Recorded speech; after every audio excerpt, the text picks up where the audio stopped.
Hello, everyone. Hello. Welcome to the stream. Welcome, everybody. Welcome. Stream notification got you out of bed. Nice. Got you distracted from work. Nice. Very good. You're alone at the office, so work has been slow either way. Yeah, it'll do that. What is that? First from Amjad. Actually, the first person here. Wow. Well done. Hey, Luciferno. Anna, hello. Hello, Trouble Demon. Early bird develops the game. Yo, I only woke up like 2 hours ago. I had a really rough night's sleep. Is Sharp Man, hello. Hey, Sakatara. Hola. Background noise for server upgrades. That's what I am. You better upgrade those servers. Hey, Star Discord. I missed the last few co-working streams because of live stuff, but I'm here this time, ready to throw myself at my project. Nice. Let's be productive together. Let's do it. Also, I do have a VODs channel, by the way. You can check out all the streams you missed there. I'm chasing watch time there, so any additional watch time is much appreciated. I'm finally home. I came home here yesterday afternoon. Home here back in Sweden, Anna. And after like 9 hours of sleep, nice. I don't have a headache anymore. Good. How am I? I feel like the past couple streams, I feel like shit today. I actually feel like shit today. Worse than the other days. But I know that if we just get the ball rolling, there's a decent shot at this working out. And if it just goes really shitty, we'll just end stream early. So either way, it's going to be okay. But we'll make the best of it, all right? You have good days, you have bad days. It is what it is. So it'll be okay. We'll get some momentum and everything will be fine. Jace, what was your fave update from Satisfactory? I'm not really sure. I like them all. I went to bed at 8 a.m. after like 11 hours of Factoria. Holy cow. Couldn't sleep anymore at 1 p.m. Don't know why. Jeez. I went to bed at like 9 o'clock last night. I woke up at 4 o'clock. And then I stayed in bed till 11 o'clock. I was in bed for like 12 hours trying to... Like, I slept for like 6 hours or something, or 5 hours. And I tried to sleep more and I couldn't. Getting in your new routine? I mean, I fall in and out of routine all the time. Constantly. So, where's the about game? Skateboard, boombox, plush kit? That's not happening yet. Maybe one day. Hey, have the VODs tomorrow. Thank you, Lenny Tangent. Cool. You stayed in bed for 7 hours. Look, I have incredibly frustrating sleep issues. I don't even want to go into it. Sleep is the worst time of the day. And let's just leave it like that. It's just some shit I have to deal with and have had to deal with for years, every single day. It's very frustrating, which is kind of why sometimes, previously I've not wanted to have stream schedules, because I know that between my mood and between my sleep, my days are so variable that, like, how can I have a stream schedule? But now I'm just kind of like, well, even if I feel like shit, like, I still need to just do my work anyway, so might as well just stream and make the most of it, you know? So, that's it. First night is the worst time to sleep. You know what? You're onto something, Anna. I sleep okay during the day. I don't sleep very well at night. Yeah. Sorry to hear that. Yeah, it is what it is. I've been dealing with it for a long time. Yep, exactly, Sakutera. So vamonos, exactly. We vamonos anyway, right? That's the thing. That's the thing about keeping the routine, like I talked about in my video. It's not about making the entire game here today on stream. It's about keeping the routine, putting in the time, and then just doing what you can. And today just may be a slower day, but we'll get there. So the things that I was thinking about, if you were here last stream, you would have seen that we did get some UI, but it was woefully bad here. And I didn't understand how it worked. I've done a little bit more research since. This is the pause menu that we made. Right, pretty good. And, you know, unlike most games in this pause menu, you can still move. You can still move. You don't see that in many games. Pretty good. And you could pause when you're paused. Look at that. We just added another pause window. And again. And again. Rare feature. Posture check and hydrate, thank you. Posture's not too bad right now, actually, but we'll drink. We need to go deeper. Jace, you're so original. Exactly. And then you can close them one by one. No, you can't. Wait, I thought I could. How did I... Did I make something where you could... I guess I didn't. I thought I did. I swear to God I did. Alright, we got errors. On close... okay, well, there's the problem. Never mind. Doesn't matter. We got that. It's very bad UI, and I didn't understand the system. So I've done a little bit more research, and I should be able to make a better menu if need be. But I don't really want to focus too much on that. What I kind of want to focus on today is two things: moving a camera, which I don't really want to do now. But if I'm struggling with this is what I want to do. Then maybe we can go back and do learn moving the camera just for a small win. And then we can also go back to UI and try and make some UI widgets for more small wins if this turns to be a little bit too stressful or too much for my brain right now. Okay. Another thing I want to do is I still want a really like a convenient debug draw thing. I really don't like that when I try to just draw like a debug draw thing. Like this text here is tied to this guy. It really shouldn't be. And maybe that's for not debug drawing. That's just for drawing, right? But I wish there was like some kind of debug draw where I could just draw shapes on the screen that's like on a different layer that we can, you know. Maybe that's out there somewhere. But eventually I will try and do that as well. I don't like this so far though. That's what I was working on a little bit this morning. Yesterday I sort of overworked my level loading and level load position system just to make the workflow a little easier. So as you guys know, if you watched, you know, we can now leave this area. We go here, we can go back, and there's actually a secret little area over here somewhere. It's here? Yeah, there. If I walk there, I spawn over here on the left side of the screen instead of the right side of the screen, right? And so that basically means I can set up triggers for where we load to new areas, and these little red arrows are where we can spawn in from, and we can basically link those between scenes, and the scenes load asynchronously. So that's cool. So what I did with that was I made it a bit easier to do. So like now I can just go here, go add child node, level trigger. I just make this, and then we have a trigger made with a collision pre-made, with a level name and location pre-made. And all I need to do is just put this somewhere, and then we're good. And then I can reshape it to whatever I want it to be, you know. So simply by adding the node from here, we can do that, because I learned about this thing called global classes. And then level load locations are the same. So I can add a level load location, give it a name, and now we can load into the spot. I also did some editor code with this so that like I can press right and now it points down, left, and right. And what this will be useful for is when I have a sprite that has up, left, down, and right, you know, looking directions, it can read this value so it knows what direction to spawn into. So I'm planning ahead for that. This guy here, the trigger node, yeah, like it creates everything you need. It hooks up the connection, the trigger connection, and everything automatically. And so this was a bunch of editor code too. Now, I think I could have just done this as scenes. This would have been infinitely easier. But I don't know if I like the workflow of going up here and adding a child node that is a scene. Is that empty scene? It's not there.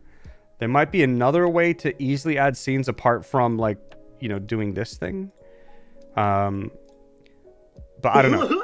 So I don't know if this is really the right way to go about handling this. I don't think it matters too much. I think what's important was that I learned a lot about creating editor code that runs in the editor. And if you watched my video as well, you would have known that I was talking about, like, I don't know when I'm going to be debugging the editor. Turns out I debug the editor a bunch now, because now I've got editor code that runs in the editor. So it's actually really helpful that I added this build command. Yeah, so that's what I did yesterday.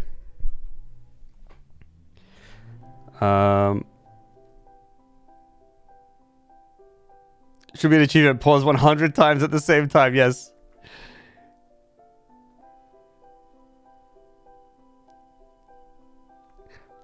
Well, the feature where you can infinitely pause the game but not unpause it. I mean, it's an original feature.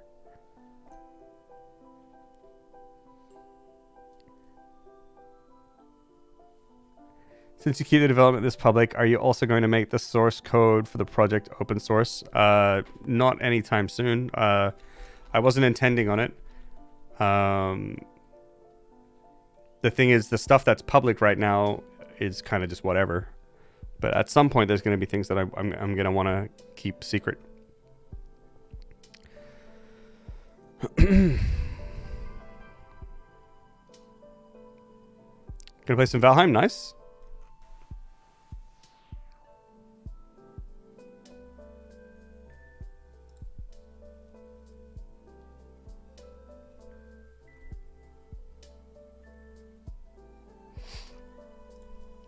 The other thing with this game, the code is it's whatever. Like, there's going to be very this game there's nothing special in this code. Yeah, anyone can yoink this code. This is just getting basic shit up and running. And most of my game will be basic shit up and running, I think. So it's no big deal. It's no big deal. All right. So let's try do this type interactable thing. Now, I want to think a little bit more in Godot and not in Unreal Engine. So my Unreal Engine brain wants to create like an interactable interface type that things can extend from and blah, blah, blah, blah, blah, blah, blah. But I think what Godot might want me to do, because I know that Godot actually works with scenes, is if maybe... Oh boy. Maybe, what if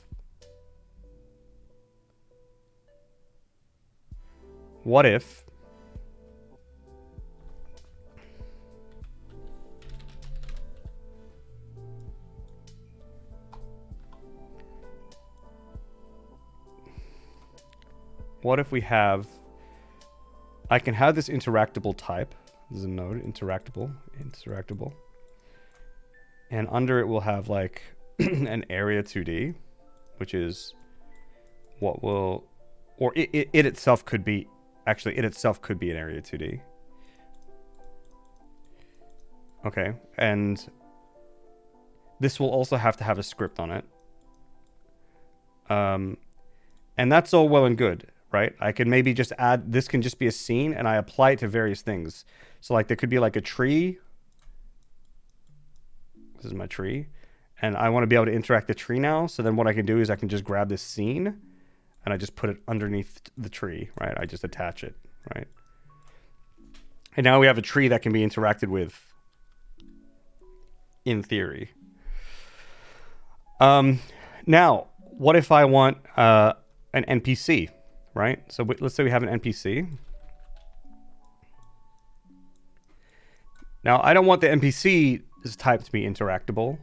I want the NPC's type to be a character, because I kind of want them to, I don't know, maybe they should share properties between my main character potentially, so that the tree structure is like character, main character, NPC, for example, right?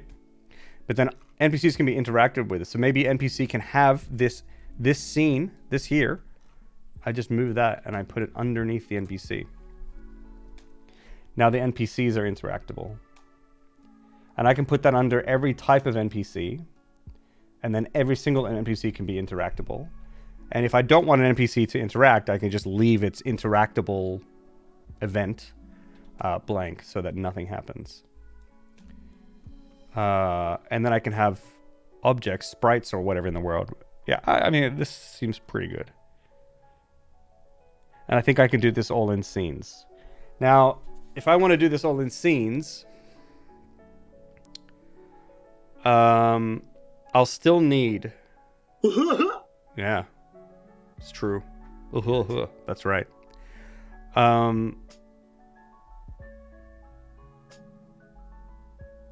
do I connect?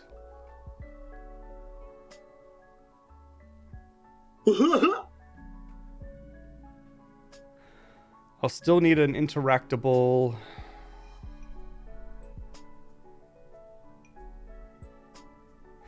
So if my player...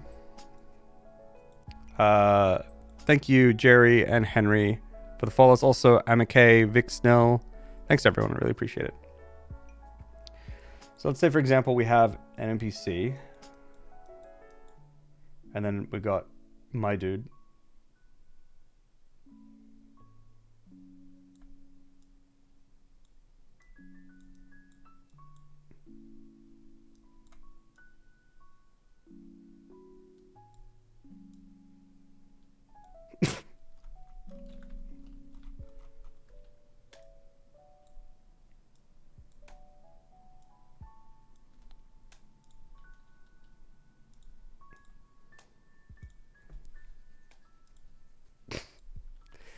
Right. And this guy has an interactable zone like this. This is the area 2D. And then my guy has his area 2D. That's kind of like this. And then I don't know if this is... Actually, I don't know if this is TOS. This actually might be TOS. I'm not sure. What if they touch tips like this? Is this TOS? I'm not sure. I think it's okay.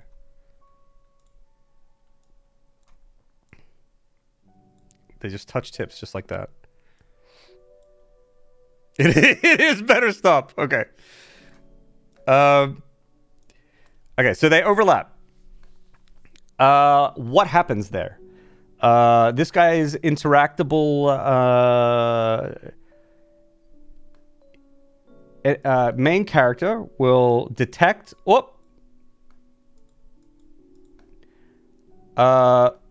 we found something. And then when I press E, okay, then I press E. This is the E key. Then, because I know he's here, then I'm pressing E on him, right? Which means I'm going to run his interactable function.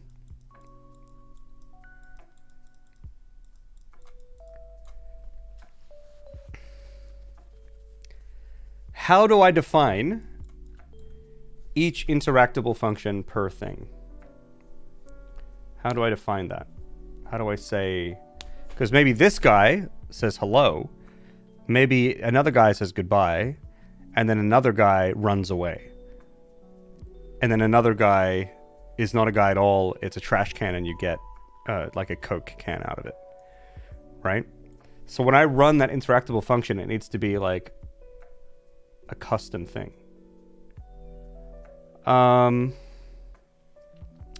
There's a bunch of ways I can do this. I can either make it so that I add a bunch of scripts to each interactable type, which is a bit weird, but then I have absolute control over what I want to do. I could make a bunch of different kinds of interactable types. So this is the parent, but then I could make like a dialog box. Dialog box interactable.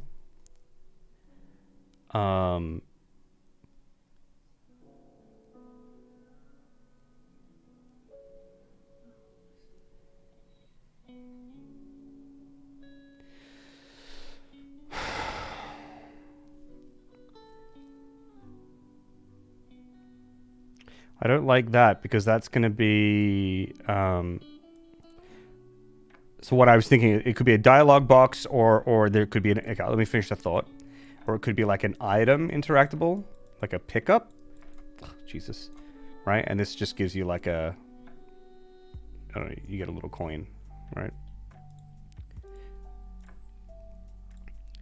And then this could have help with things that say, you already got this thing, you can't get it again, or whatever, if it's an item type, interactable.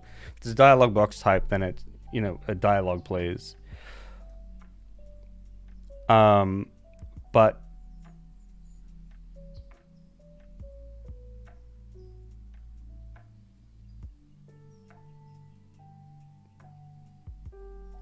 I don't know if either of these actually make things simpler for me. Whereas just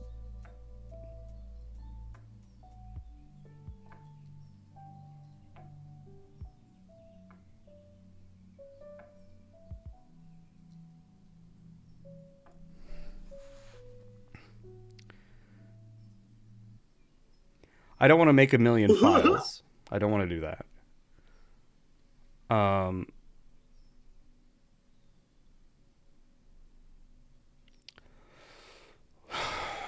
What if? Thanks for the follows, Nightland Driver and Guerinosino, maybe? Yeah.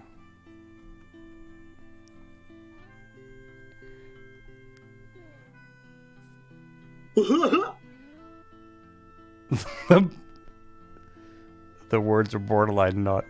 Which language am I going to use? Using C#. Guerinosino, maybe? That's my last attempt. Okay. So my issue with this, I mean, this is doable, but it's very rigid, right? Like,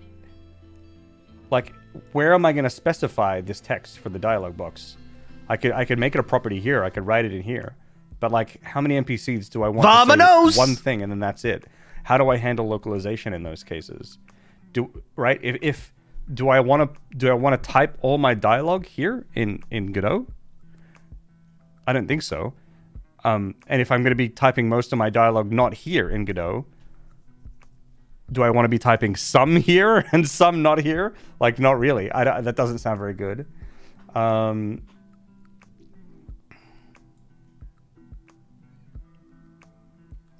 There is something that I plan on making at some point down the line, which is going to be some kind of scene manager, where like a scenario manager, where something happens, right? Where there can be dialogue, you know, the game pauses, there could be dialogue, there can be camera moving, there can be effects playing, there can be people running around. You know, it's like a cutscene manager, right? And I wonder if this should just be that. It should cut to an event that's defined by the cutscene manager. How that is defined is whatever. Although one of them could be an item interactable. Then I could make basic ones where you can pick up items. But then this becomes tricky, because what if you want certain items to have different behaviors, like respawning after a certain amount of time, blah, blah, blah, blah. You know, then I could make another type. I feel like this is, like, not super... I feel like it's really convoluted. So one thing I'm thinking right now is, what if I have one big fat interactions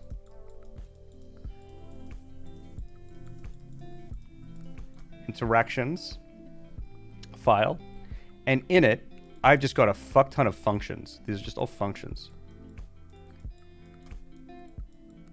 Right? And those just dictate what I want to do. Some of these functions could just be that you get an item and then I can reuse that function. Other functions can be specific interaction for every single NPC in the game. These functions also have the ability to trigger other things. If an entire cutscene needs to play, then that can happen.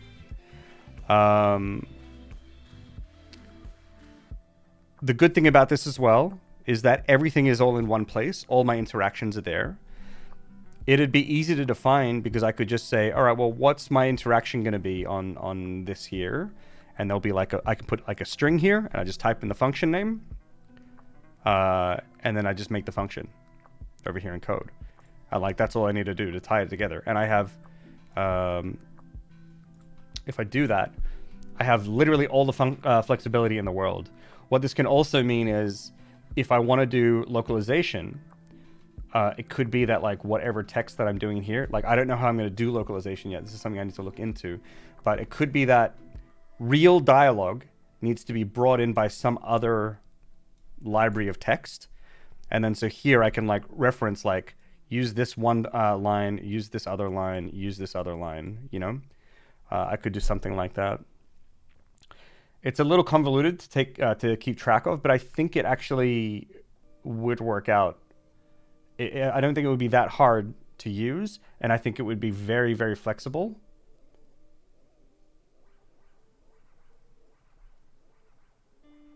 Yeah. And if I wanted to do this like interactable with an item where there are general things that happen, it could even be just general conversations, maybe even.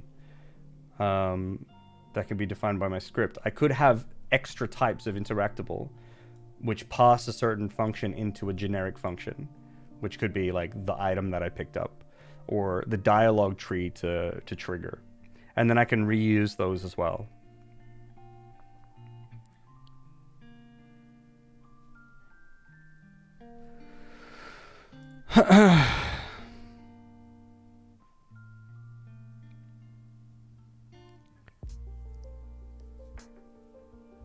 Hey, Falseer.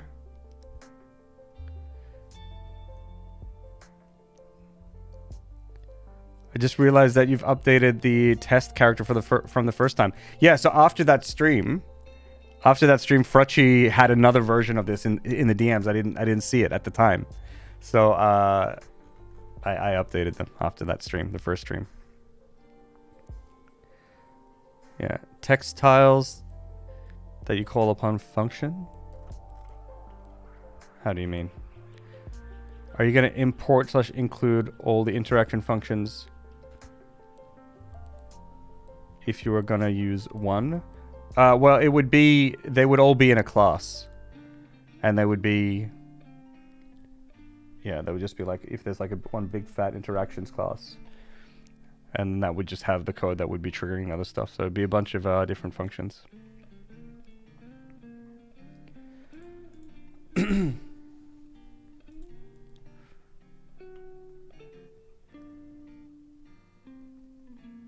Small things are hard to notice. Yeah, I bet if you're watching on stream. Buenas tardes. That's what? Good afternoon? Or... I think it is. Yeah. Or, yeah. Good afternoon. Yes? Nice. Learning. Okay, so we can probably give that a shot then. So we can make the interactable type an area 2D.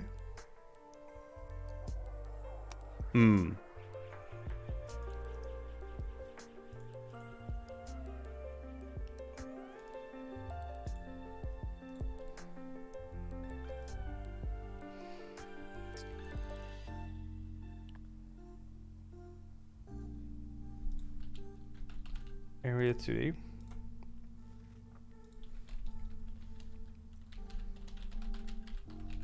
Oh, that's another thing I did. I went and renamed all my classes and files to have PG at the front for Pixel Game. Just makes it easier when you're looking for things that are like within my project and versus things that are in the engine.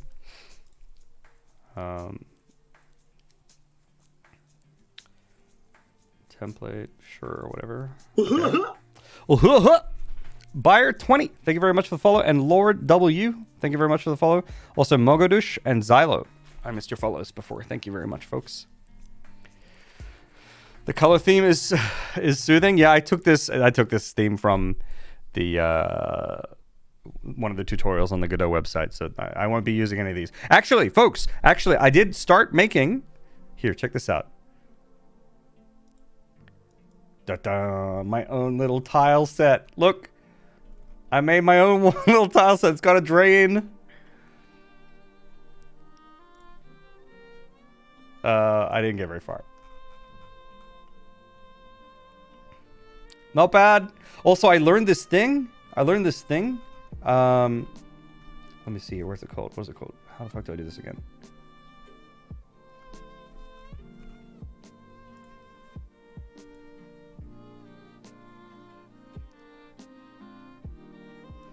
Is it pattern? Is it terrain?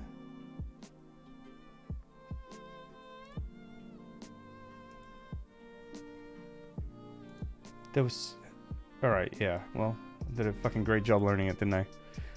Let me have a look here. I did it a little bit here. Look, wait, let me just demonstrate it, and then I'll try it here. If I click this...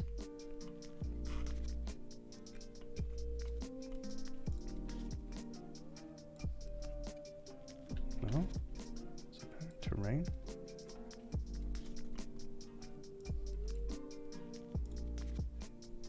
Oh yeah, look. See, when this is on its own, it's like this. And if I click that, they join. And they join. Pretty good. So Godot has that built in with these terrain things. So I could probably end up doing that with my one. It's probably one of these.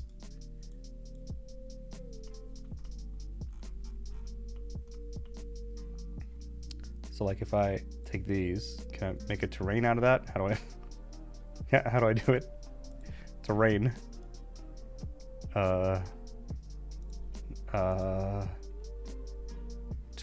Terrain.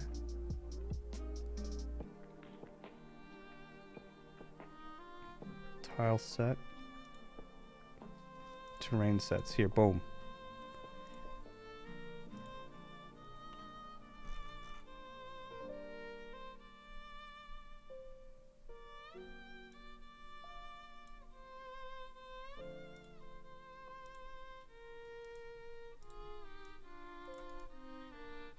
How do I do that?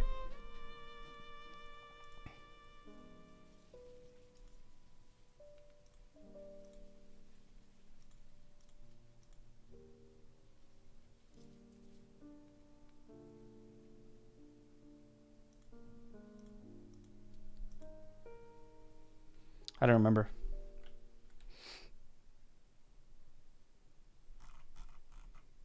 It's okay. It's not what we're working on right now.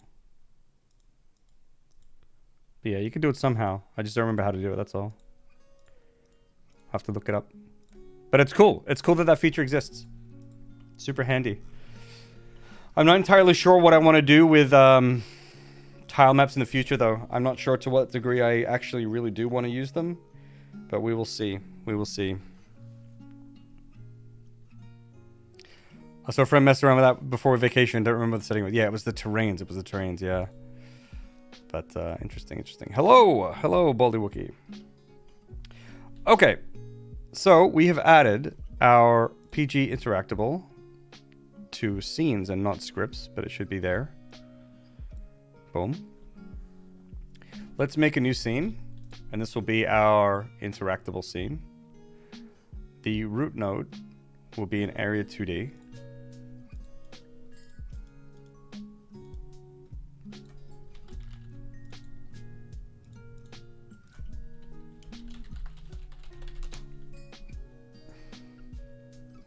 It needs a collision.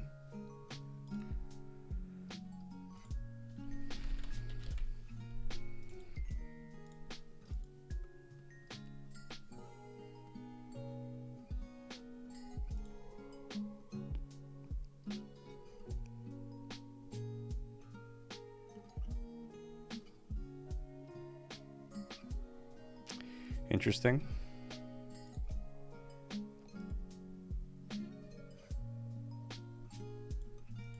Who knows? Maybe I need two different versions for these, but we'll cross that bridge when we come to it.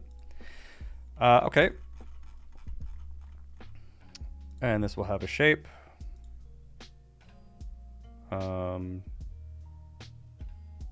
Yeah. Pretty good. Not bad. We'll also attach our PG interactable to this.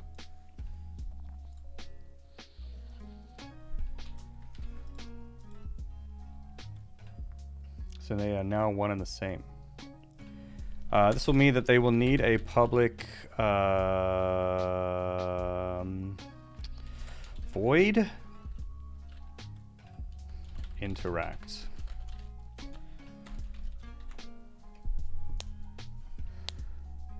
When they interact, we're going to run a function. which is probably just going to be a string. Interact function.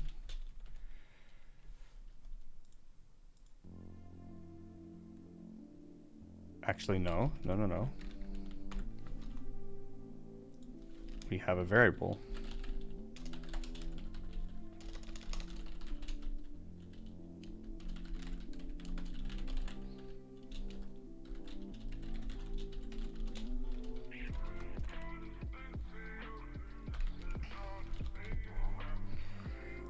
And then here we just call that function somehow, right?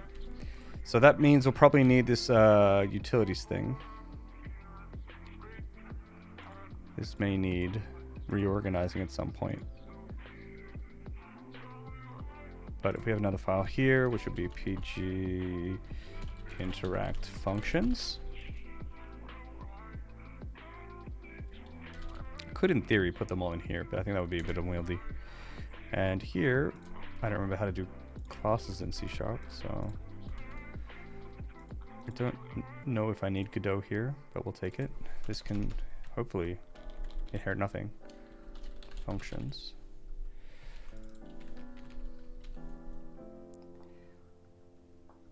This could potentially be a static class, right? And all the functions are just static. Is there any reason why they shouldn't be?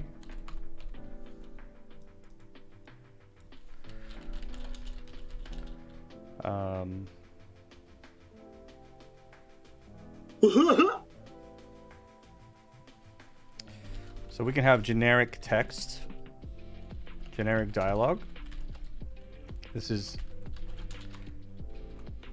thank you, VS Code, for not writing what I wanted. We can have a generic dialogue thing, which if we passed in just some, for now, we'll just make it a string. This is probably not how we'll do things. String dialogue. And then we can just like gd.print dialogue. If we have a generic dialogue though, that means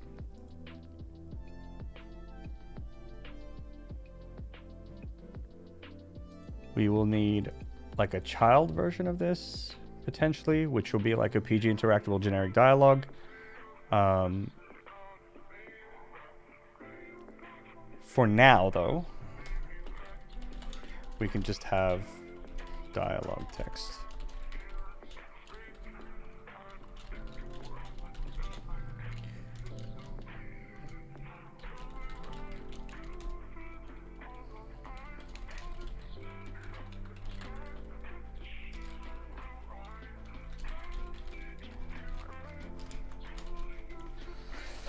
Something along those lines.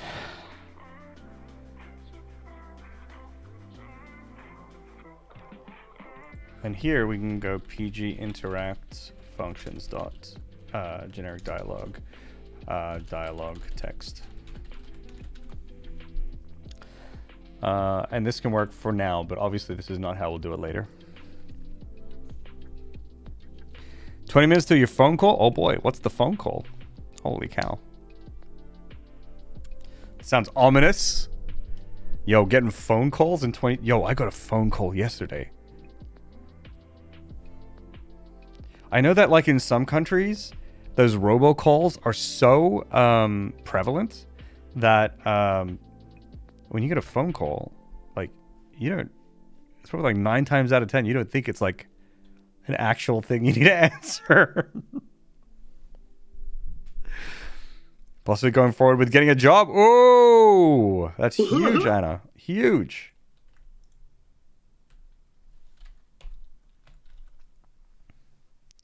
Who was that? That was PHP Gangsta and the Gaming Interloper. Welcome, welcome, welcome. Welcome to the stream, everybody. We're making a game. Hello, friends. Hello, QG. They're pretty bad here in the US, right? But the tech is catching up on flagging them as spam. Good. Good to hear. In France, it's mostly salesmen. Interesting. Yeah. Love watching coding streams. Nice. I'm glad you enjoy it. It's a great way for me to hang out with y'all and also be productive at the same time. And I also know that, like, when I watch someone else who's doing a co-working stream, usually Lena, right? Lena Live. Like my productivity just skyrockets. But the thing is, I wonder if like, because when Lena does her co-working streams, she puts a little timer on the screen, and it's like everyone chills, no talking for that, and then like a small break, we catch up. I wonder if I should do it that way. Right now, I can't imagine anyone gets any work done watching this. I'm rambling constantly like a crazy person. So that's something that I'm going to consider. But we'll see. So far, it feels good though. Okay. So when we overlap with something, basically here on body shape entered, this should happen when we overlap with something. This is the test we were doing before if it's a tile map. I'm going to keep this here because I never want to forget how the fuck to do this. Although I had to have a video of doing it. But if body is PG interactable. Whoop. Interactable body. Then we'll call interactable body dot interact. Boom. Just like that. Boom, boom, boom. Bada bing, bada boom. ASMR coding with Jace. I was thinking of doing that, but I'm like, I got shitty keys. You know, like people have like the really good like keyboard keys. It's so satisfying. It's so nice to listen to. If I did ASMR with my shitty plastic keys, I don't know if it would be fun. I don't know.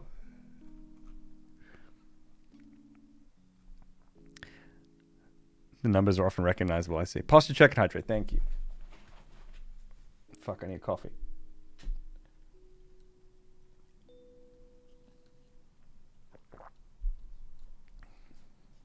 After the call, I have to leave to get a blood test. Oh no. Blood tests are no fun.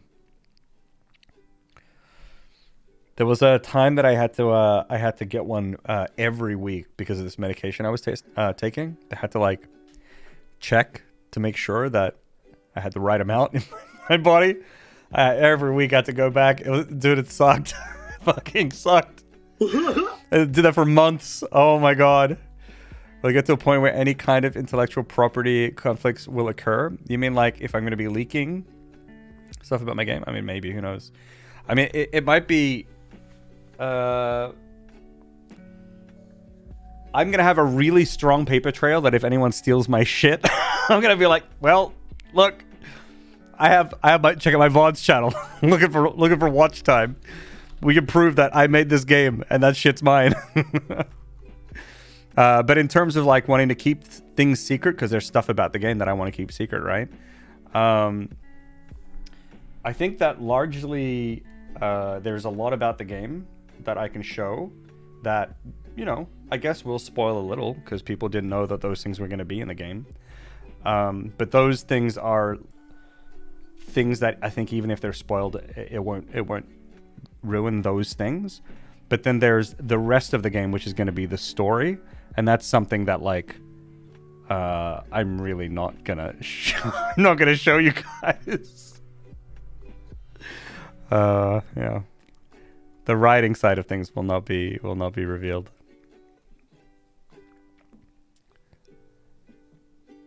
Put chat to emoji only if you want to focus. It's okay. I can focus. I worry more about y'all if you guys are having fun or not. That's the thing. Yeah. I will admit that I'm unfocused. Okay, thanks, C-Sharp, man.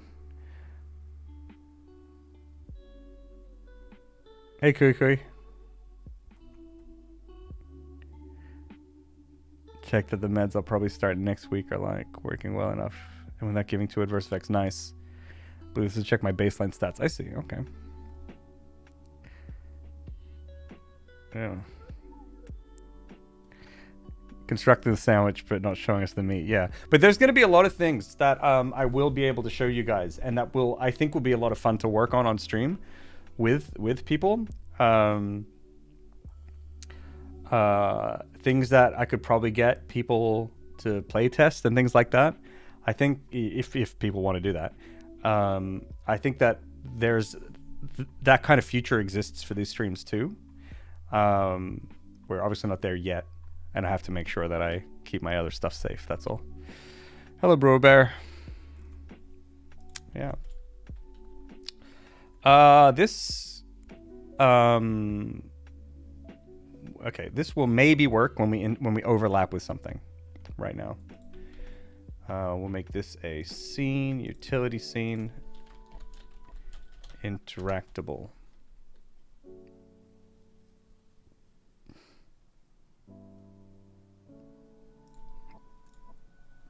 I like it. So if we go to our test scene now, we go to our tree here, and I'm like, yo. I want a child scene, interactable. All right. G. Willikers. Hi. A super random dude, tip 333. Thank you very much for the tip, super random dude. Much appreciated. Hello, hello. Are you going to be playing Starfield? Thoughts on the game? I don't have any thoughts on it, and I don't plan on playing it. I was going to look into it. I don't really know much about it. Okay, so we have this collision on this thing as well, which is good, but we also want it to be interactable.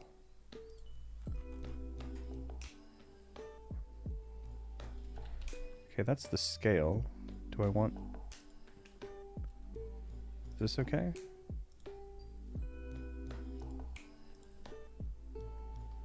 Oh. Wait. Why can't I see this?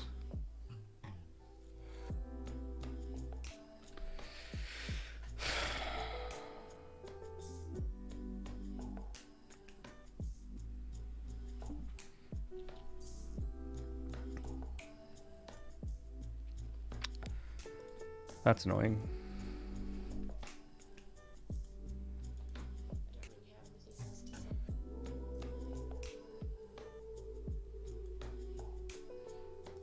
Editable children.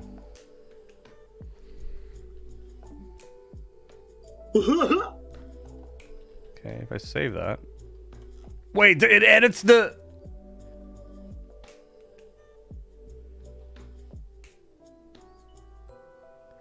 Okay, looks like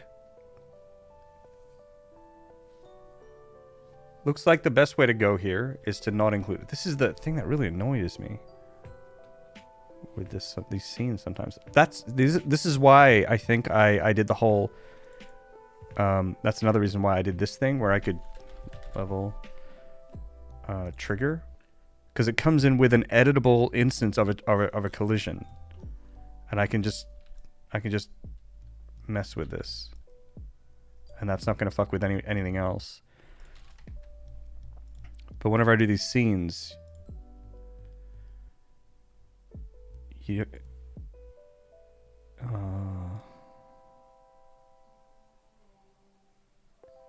make local.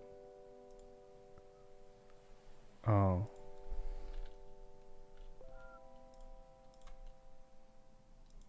So now it's not, but now it's not a version of interactable. Let's try that again.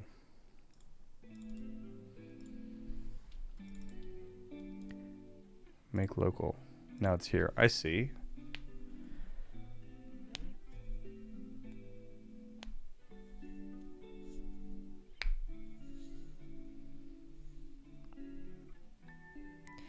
Am I okay with that? I mean, maybe.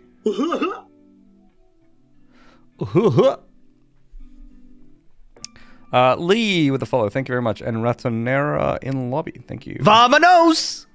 Vamonos. Edible children. Oh boy. Hey Vaseline, how you doing? Hey Kenny.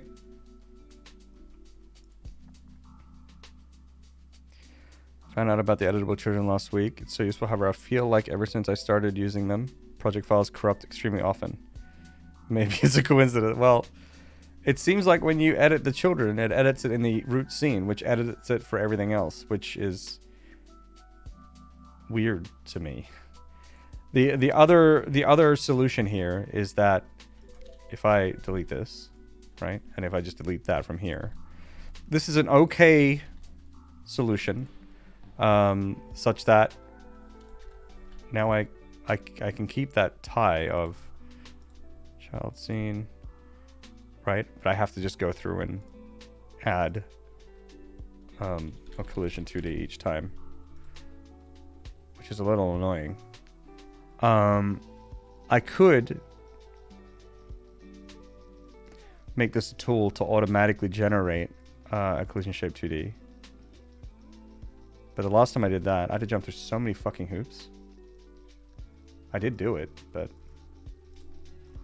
like this shit, Jesus.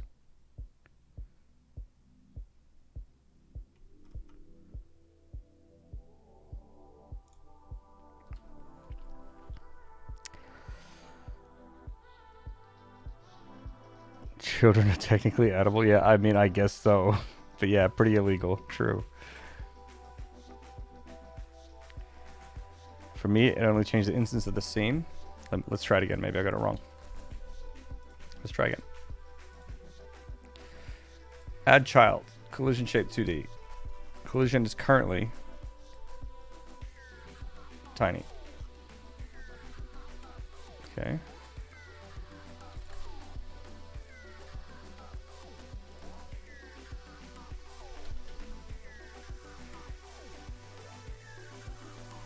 Control Shift A is my friend. Right? Can I F the, yep, here we are. It's tiny. Editable children. Gonna make it really, really long now. Now it's really long here.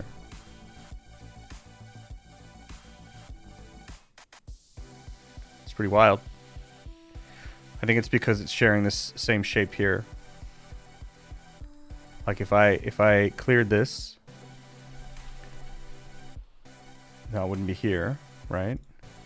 Then if I make a new shape here, does that make one here? It doesn't, right? And so if I do it that way, wait, editable children. It's because they were pointing to the same resource before.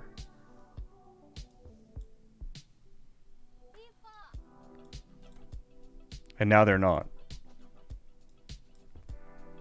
See, because here, when I make a new resource here, and then I make these here, they're pointing to that same resource. They're pointing to this here. That piece of data, right? But what I want is I want a new shape for every instance. So I can edit each shape individually. I think that's what the issue here is. So if I had other children here, I'm assuming I can, if I were to add sprite, not because I want to edit a sprite, but if for example here visibility is on, and I go here, now they have these sprites, right? Visibility is on. I'm sure I can turn this off, and that won't affect this sprite.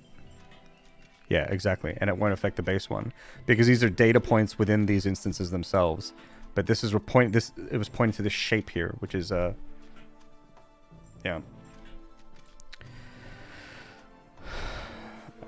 It's a bit confusing.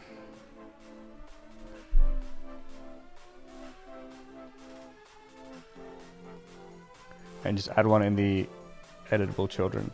Yeah, that's what I'm thinking of doing now. Yeah, exactly. So if I leave this blank,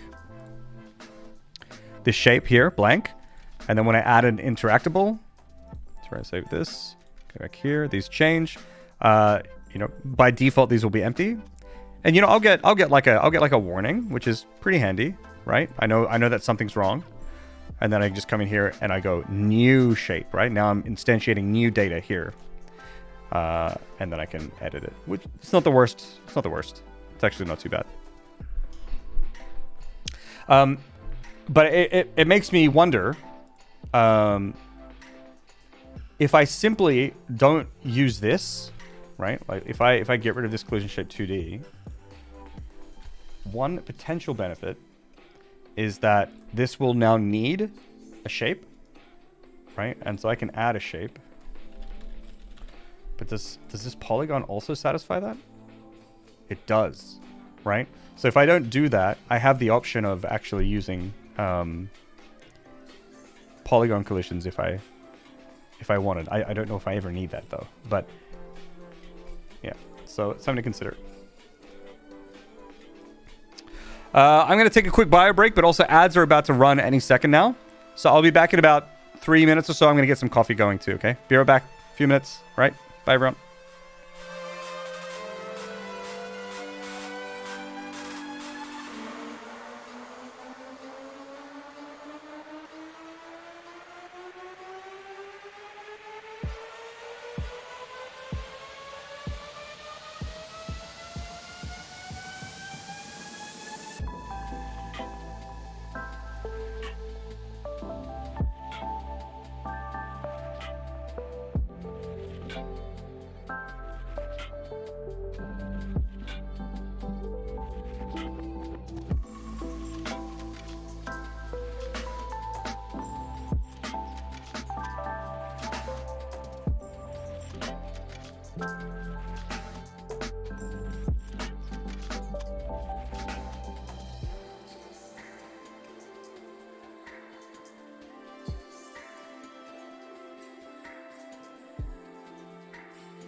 같이 커피 한잔 하실래요?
Back.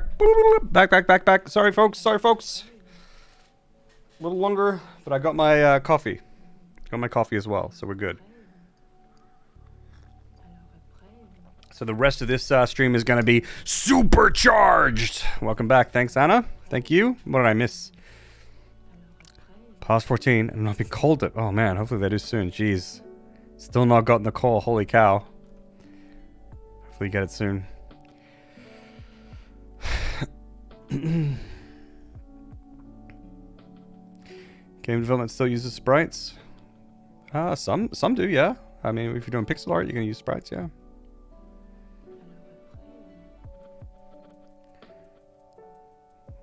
Web dev sprites in 2010. I'm not sure what sprites were in web dev, yeah. Game dev stream, that's right. What languages are you using in general besides C#? For this project, I'm only going to be using C#. I don't see me using anything else unless I make any tools in Python or some weird stuff like that, but largely just C#.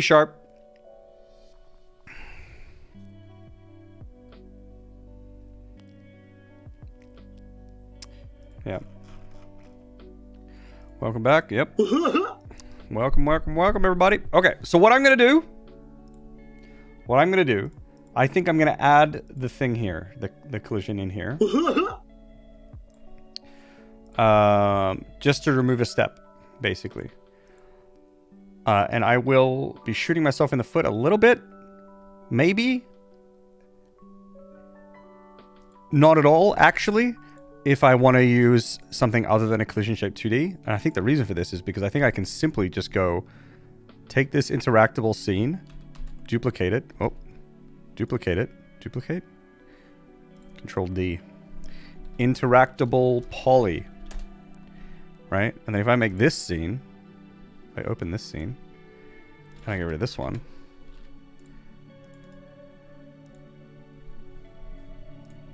Oh, bam.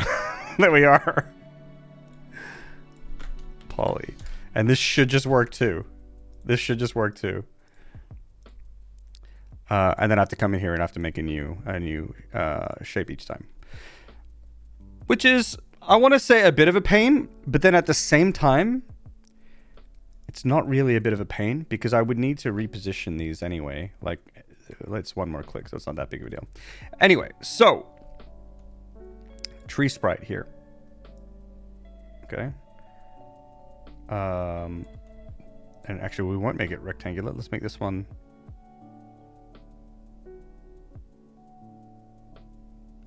circle. Hide the tree sprite for a second.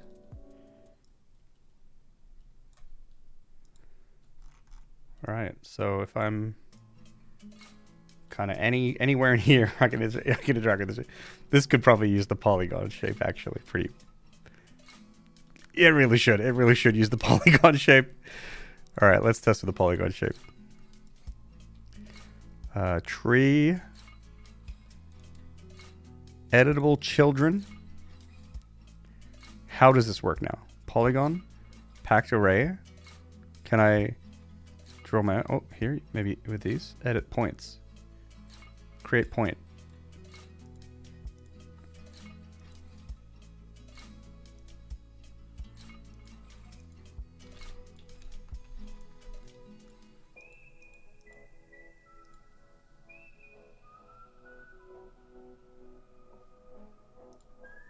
See, when I click on this, it appears.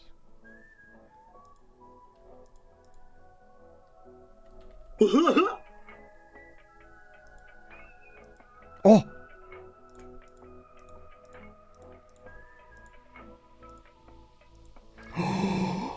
We are gaming right now. Oh my god.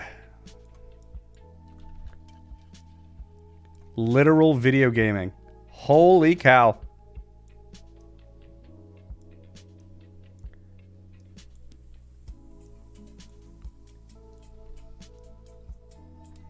All right. So if I'm anywhere in here, then I'm interactable with this guy. Okay. So let's make something else like that. These tile maps are can I even do that with a tile map? Can I make this? Can I attach a script to a tile? I don't think so. I can do custom data. Maybe the custom data, if it's interactable, can call.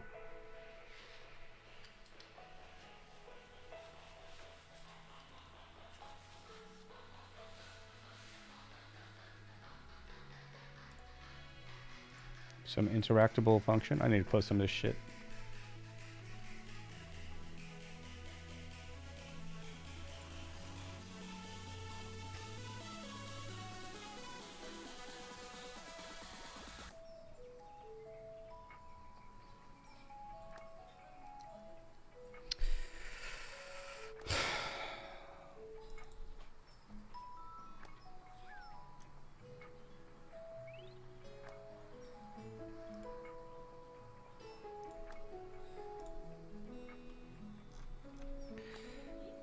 Let's not do that for now. Let's keep things simple. Here we can add the little Godot texture maybe. Here. Boop.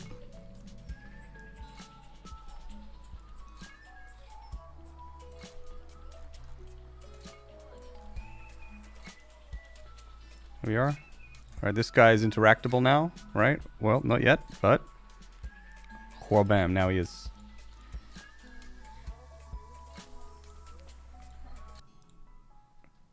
Make a circle shape on this dude. Whoop. There we are. For anywhere in there, we can interact with him.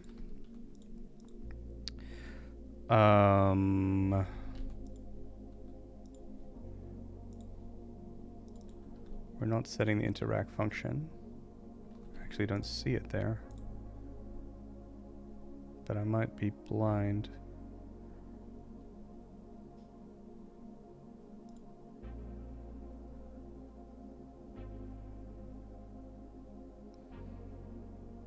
Why don't I see these? I don't think I need them, but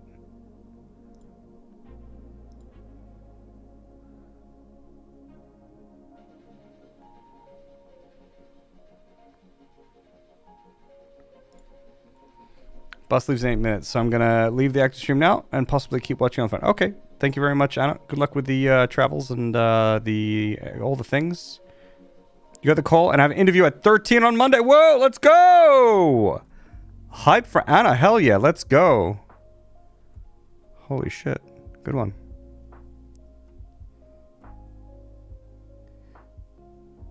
I gamed once, it was awful. Jeez, yeah, that sounds rough. All is well. All is well. Hey, just gaming group. Welcome, welcome. Yeah. Big GG's for Anna. That's sick. I am not getting. Oh, maybe because I have to build. Have I not built in a while? That's all it was. Right, never mind. I just hadn't built in a while. Okay. Dialogue text. You dumb. On the sprite. And then the tree can say, I'm a tree. Okay, so if I walk over these, actually one thing that we need to consider here is the collision. I want to be layer 2. You as well. For the interactability. So let's check these. Did they update? They did. Alright, I'm pressing the button. I'm pressing it, chat. No one can stop me. Fuck.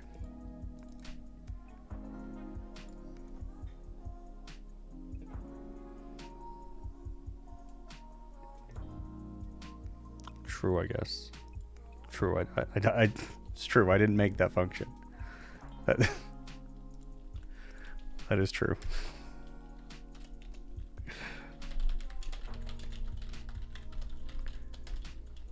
No. No.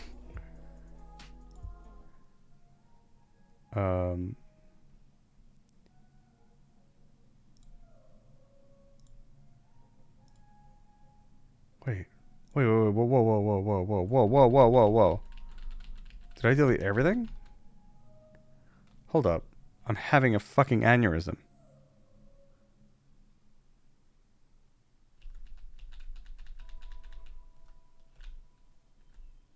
Yeah, where did all this go? I did do this. When did this become this? Whoa, when did this become this?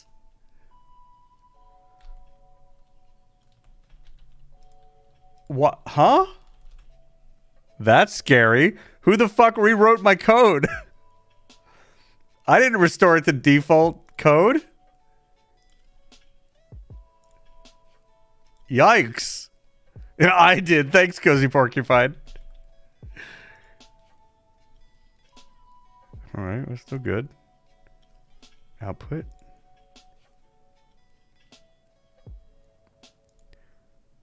Yeah, that's probably true.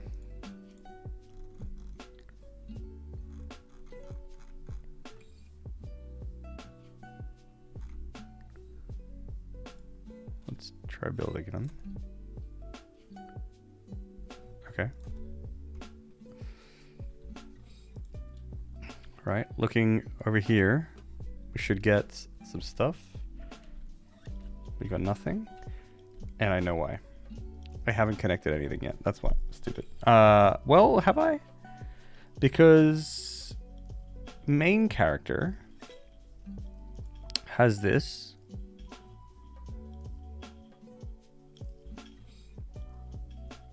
On layer 2.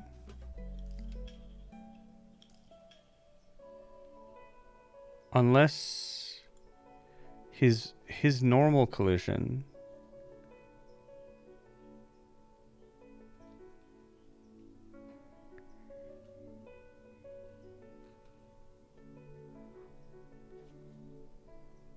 do these need to be 1 or mask on 1? I get confused with these. The physics layer this collision object 2D scans. I wanted it. I didn't want it to scan his collision. I wanted to scan his overlap thing.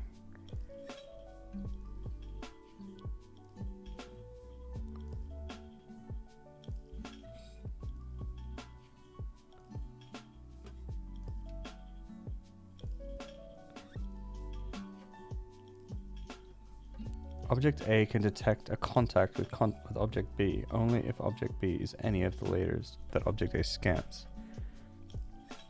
And this is what we scan. So if we're scanning for 2,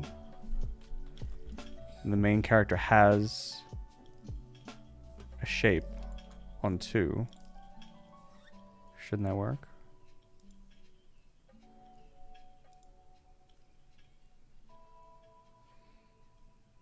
This is what can be scanned, right? The physics layer, this collision objects can exist in 1 or more.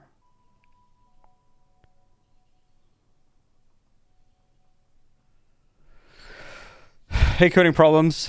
You know, it felt like you were here before you even got here, coding problems. I felt like I had coding problems before you got here, and now you're here.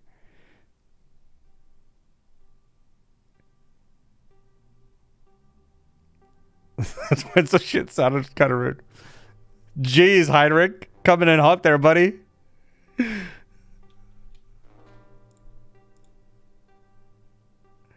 Okay, what if we just do this and this? Poke and prod at things to see what works.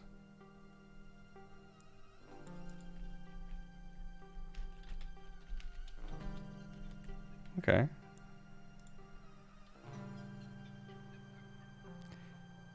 My favorite part is how it doesn't work.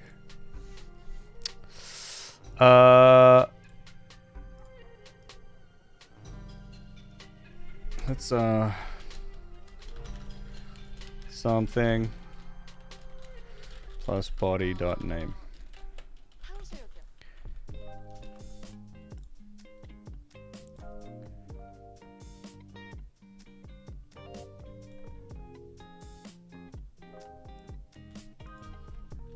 Oh.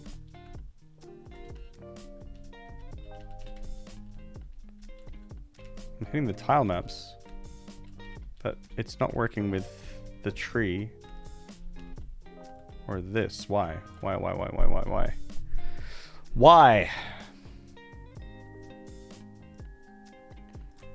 Let's just do all the things.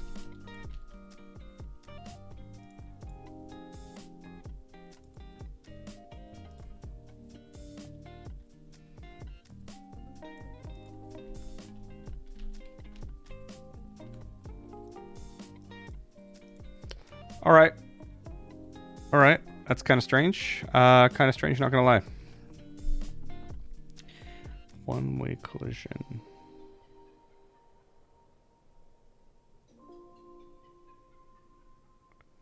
No. Monitoring.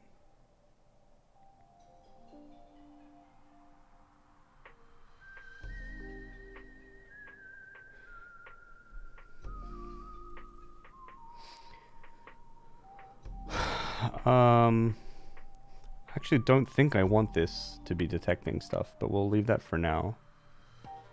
Because I think I only want my character's thing, seeing what it overlaps with. Collision layers.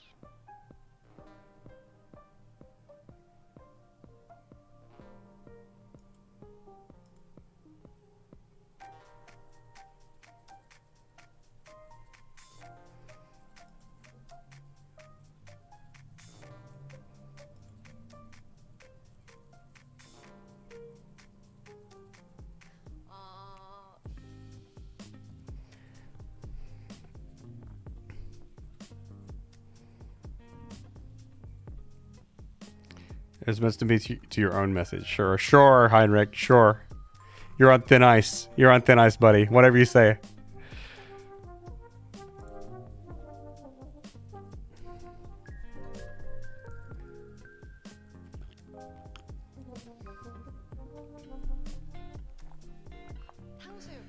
All right. Why do I trigger this and not this?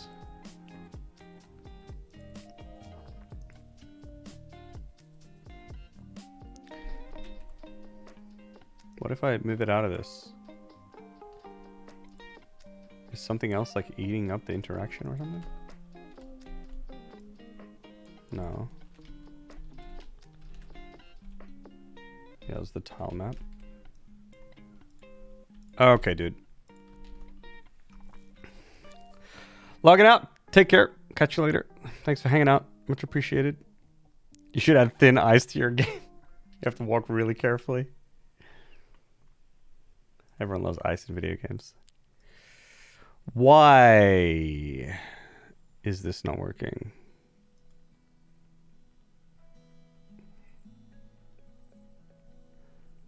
And why is this working? I mean this. I mean that. Yeah, I mean this.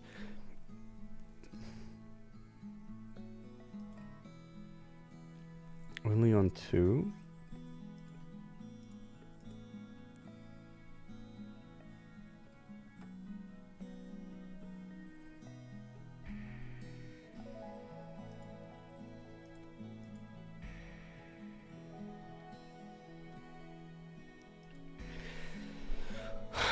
I think, oh, what if my main character is not hooked up?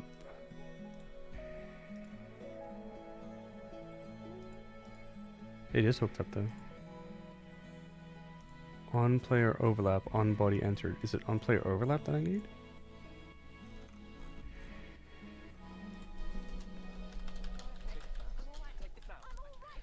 Schwamp.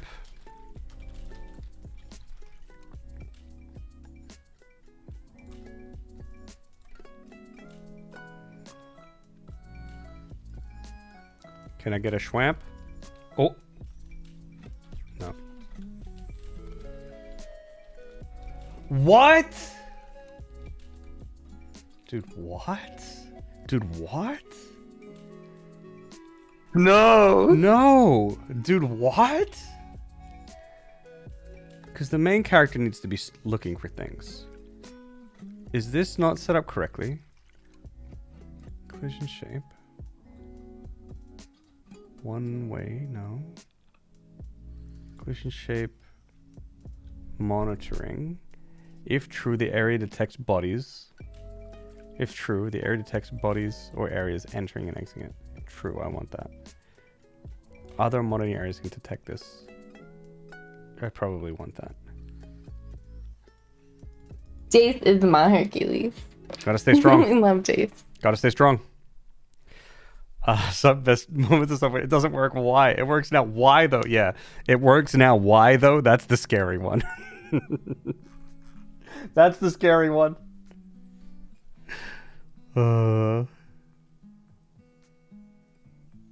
What though? What? Actually, what though? These level triggers, they connect to on body entered. When I run into a level trigger. Pause, check, and hydrate. Thank you. Missed some follows, by the way. Plus, Profit, Flamion, Gratastic, Lee. Thank you. Looks like a Jace triggered. Fucking triggered right now.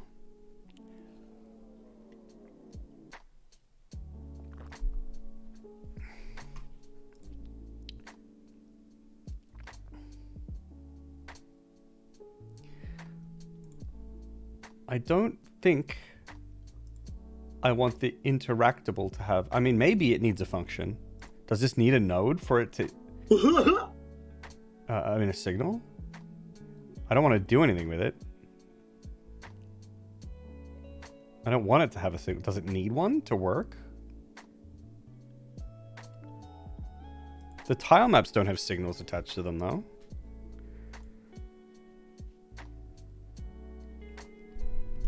Yanko Chaos, thank you very much for the follow.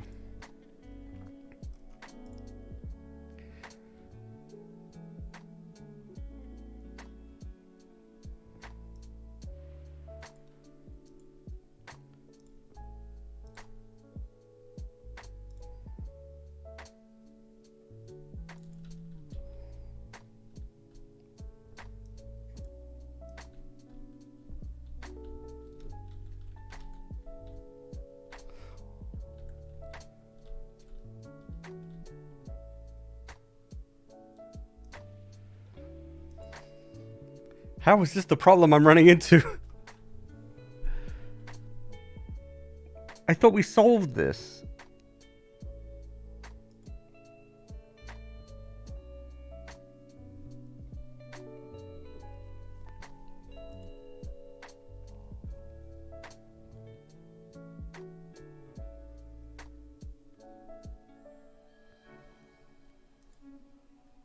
Does this need to have a body entered? What if I connect this?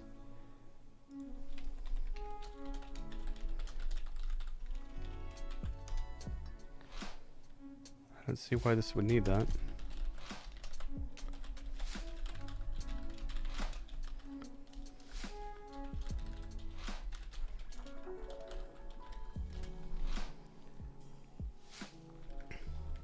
Oh, it wouldn't be override, would it?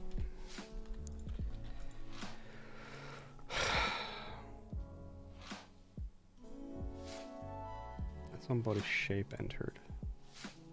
Just one on body ended node. Node 2D was.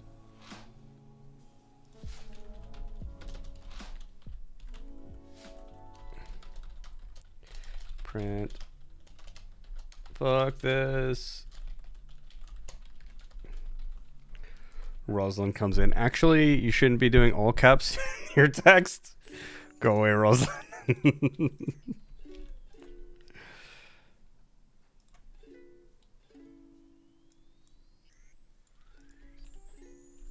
Okay, now it works.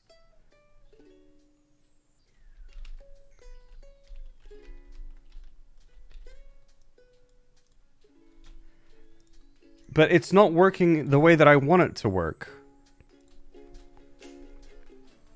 Why?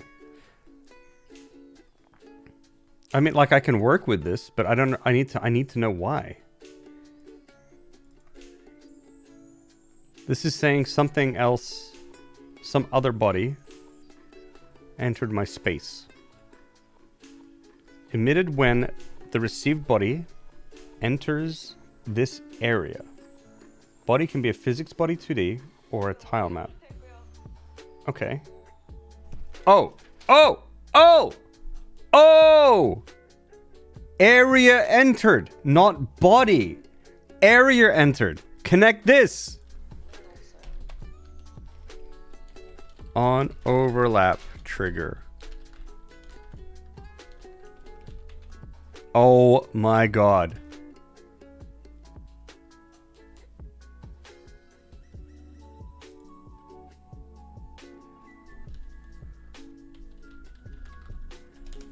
Didn't do it automatically. Area 2D. Area. GD.print. Vamonos. If we get a vamonos, it's party time. All right? You guys better be ready. If we see a vamonos down here, it's party time. Get ready, chat. Oh boy. Play some intense music. Oh boy. Here we go.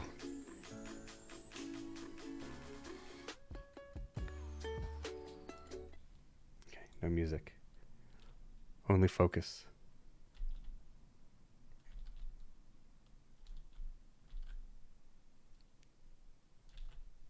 Vamonos! Yeah, we got it! Woo!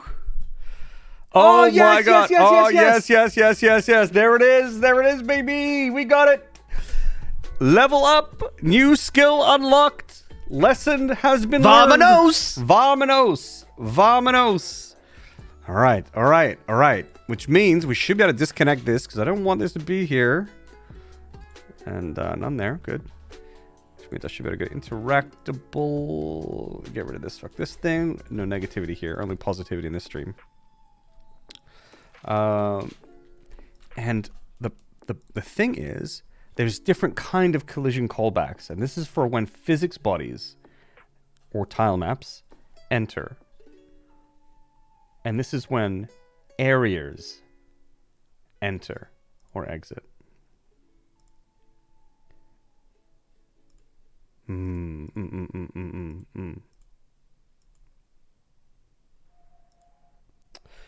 And I wasn't searching. I didn't have a signal set for if I overlap with areas, and interactable stuff will just be areas. So this means this should mean that I can set these back to 2 because this is how I think this should work. I want my interacting layer to be 2 and not my collision. Things colliding together. Those will be layer 1. That's what I'm thinking. So and then this. Okay.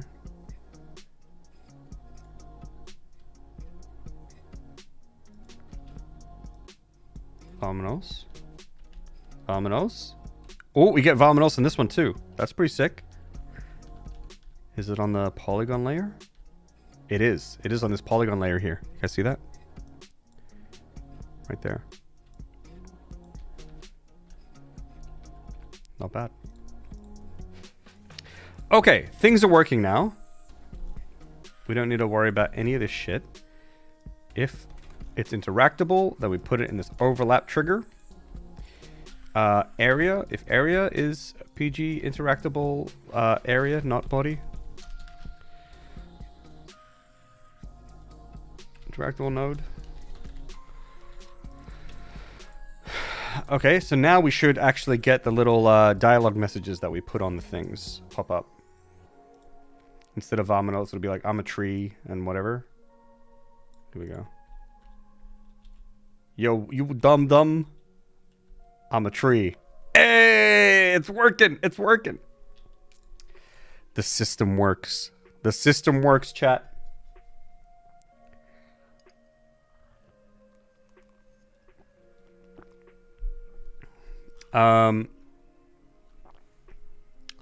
Okay.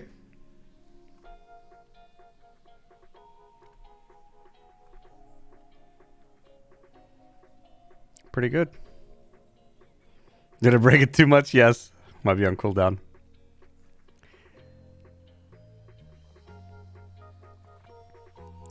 Just want to point out that you'll remember this so much better than if you watch the tutorial. Much better way, for sure. I think when you go through, I mean, there is just no substitute for like wading through the shit, running into the issues, and then learning these lessons yourself, right? When you have like, you know, it's all about those like little nuances that you need to get used to. And tutorials, either they don't cover it, or if they do cover it, it's not always, yeah, it doesn't stick to your head, right?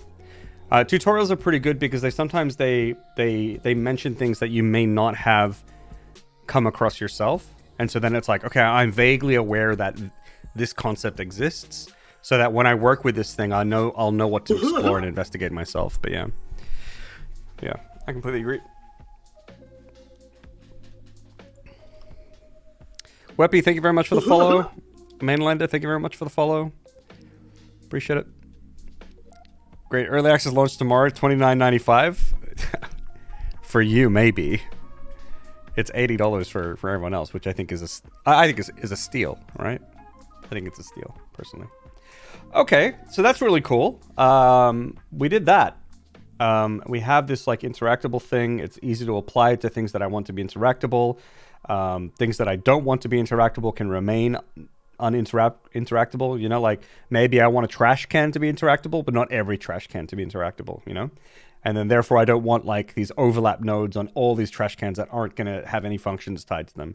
Instead, we just have this thing here. And then from there, we can just call any series of functions here that we want to define. They can be generic ones, they can be specific ones.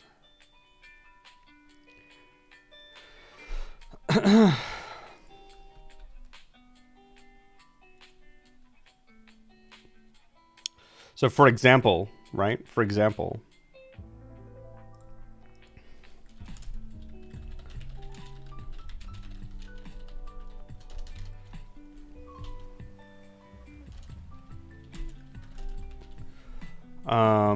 it could actually be that we may need to pass in this interactable. Oh boy! Oh boy, what the hell was that? What the hell? Oh boy, Snowdrake! Thank you very much for the sub. Holy cow! Oh boy, thank you. I really appreciate it.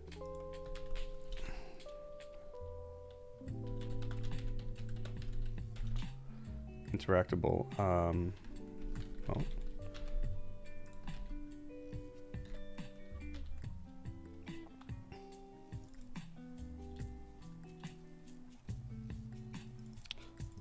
Maybe we'll see. We'll see if we'll stick with this for generic. But for other interactable functions, I think it's probably a good idea to do this, because then I have some kind of tie to what I'm interacting with.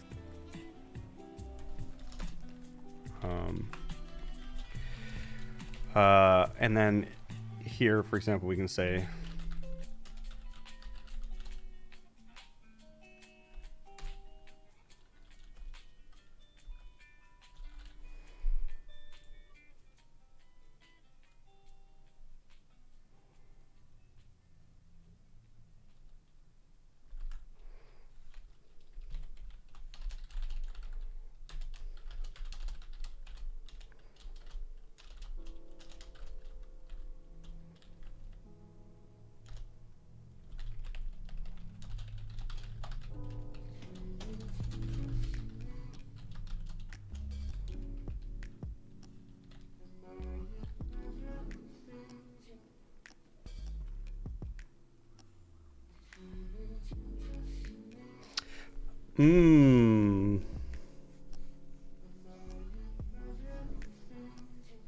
Actually, this brings me to something that I don't know how to do.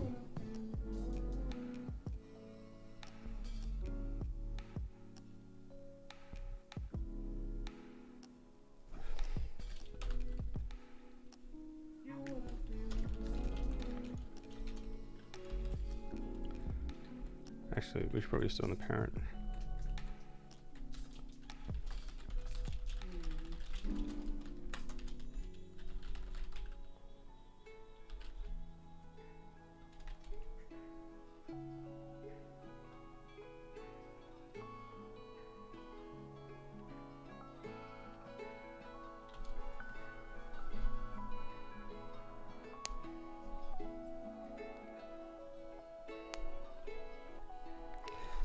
Okay.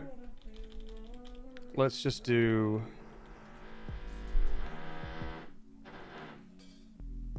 You guys fucking hear that? Did you hear that?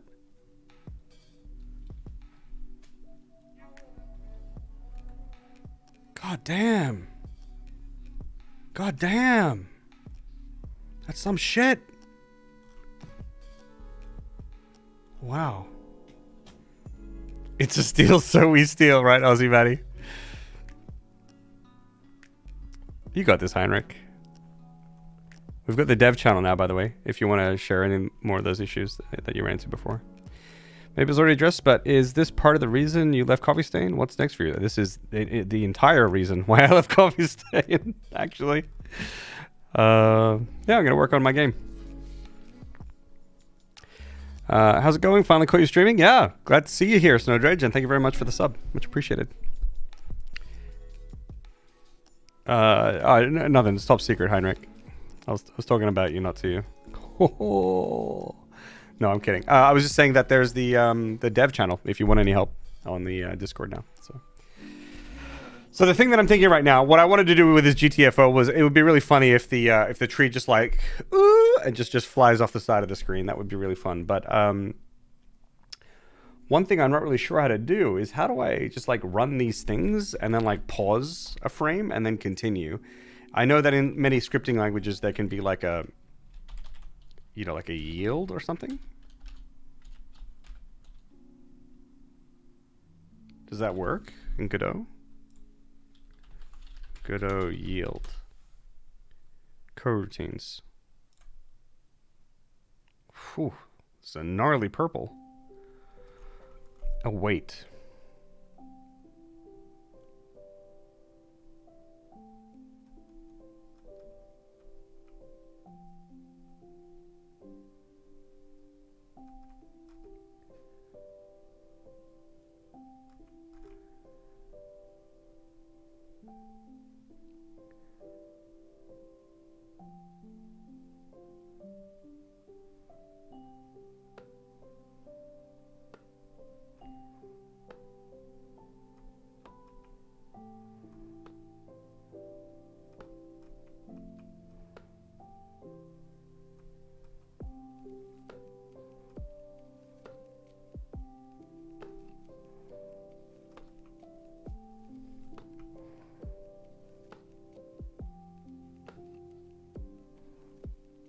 Oh, we would probably use these animation sequences to do it. Just something else that I need to learn. I just want to do some shitty...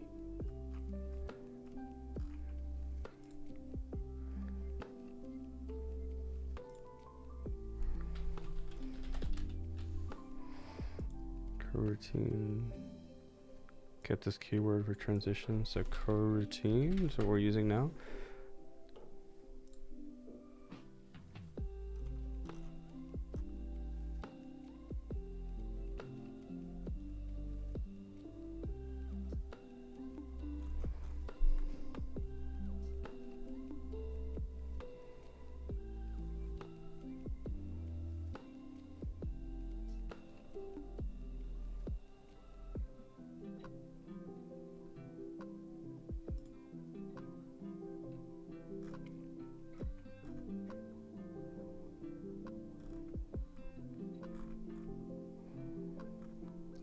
Might have to look into this later.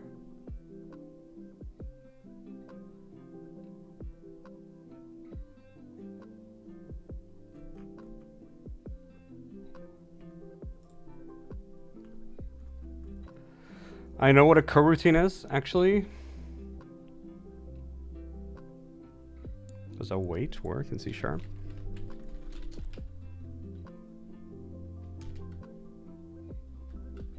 Oh, jeez. Async. I'm gonna have to look up these examples later. Let's just make this like hide.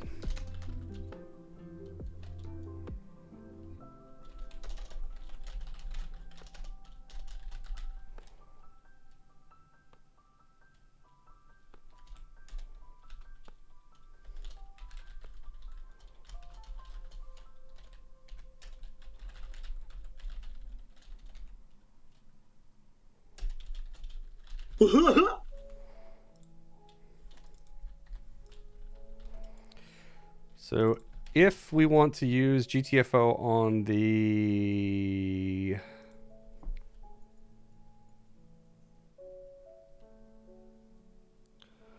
tree, let's just for argument's sake try that out.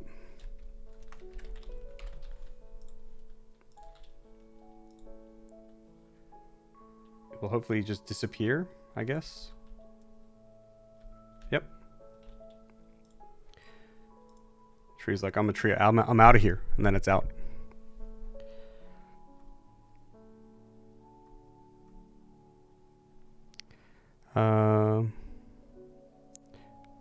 I'm a developer as well, so might lurk. Nice, Weppy. Thanks for hanging out. Appreciate it. Hope you're having a good day. Out of curiosity, did you just feel like you wouldn't have enough time to work on this project while still working at Coffee Stain? Yeah, for sure. I've worked on many side projects while working at my job, and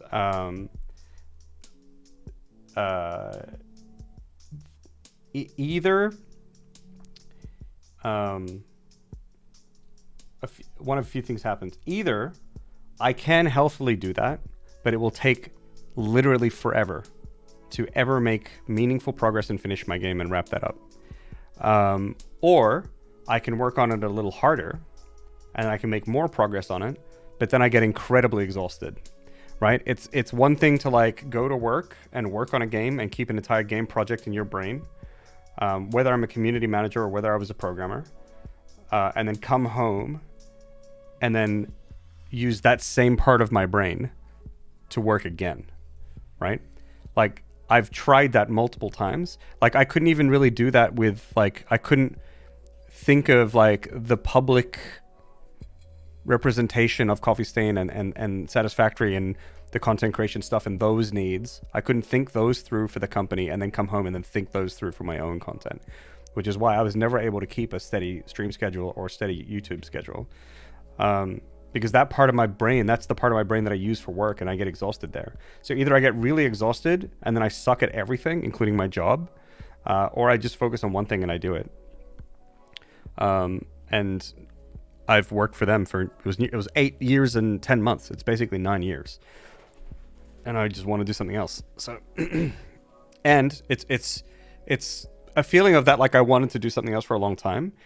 And it's not because it was bad at Coffee Stain, like it was fine. But it was the combination of, like, I had the feeling that I wanted to do something new. I like doing new stuff. I do not like sitting still for 9 years. I don't like that, right? But I did it anyway because it was a good job. Community was good, all that stuff. But it was a combination of wanting to do something new, plus my motivation and inspiration from this game. Those two things together was like, yeah, well, I have to do this now. I can't put my heart and soul into like Coffee Stain anymore when there's a mix of me wanting to leave and something I want to do with my life. Like, I can't give it my all. I can't give them my all. And it just makes, it would just make working there more difficult because it was using energy that I had when, like, my heart wanted to use that energy somewhere else. And I had all the means to do it. You know, I'm fortunate to be in this position where I can take this, like, leap, you know? Not everyone has that opportunity. And I'm like, if I'm not going to use that opportunity, what the fuck am I doing with it? So, yeah. That's basically it, yeah.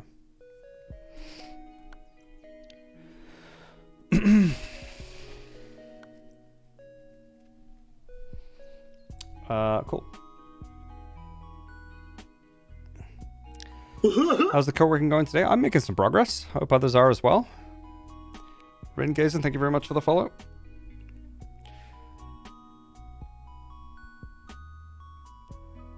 Public override static async void random words put together.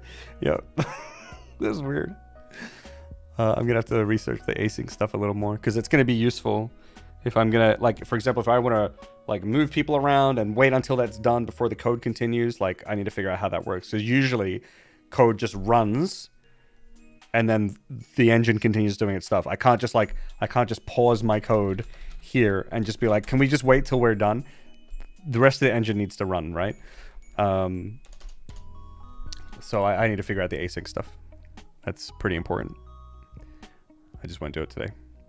Working on a physical job with a lot of annoying coworkers that are draining my energy. Oh boy, certainly have a really hard time to work on my side projects after work. Yeah, you need to recover. You need to recover. You need to take care of yourself. You need to replenish your energy somehow. And unfortunately, working on other side projects doesn't. I mean, it can give you something, right? Like it can give you that like inspiration or fulfillment. Like it gives you those, but it's not for free. Mechanics cars are pretty bad. We get home and don't want to keep working. Yeah, that makes sense. I have normal work while working on my own game already for like 4 years. Always working on game on weekend or when I'm not working. Yeah, it's true. It's a slow process. Yeah, see, if you do that, then you're not burning yourself out, right? You know, it seems like you're keeping yourself a lot of time to recover and things like that. And if you're okay with that slow process of your game, like you'll get there eventually, right? I will go insane. I can't do it. Everyone is built differently. I can't only work on a game on the weekends. I can't do that. It's too slow. It's too slow for me.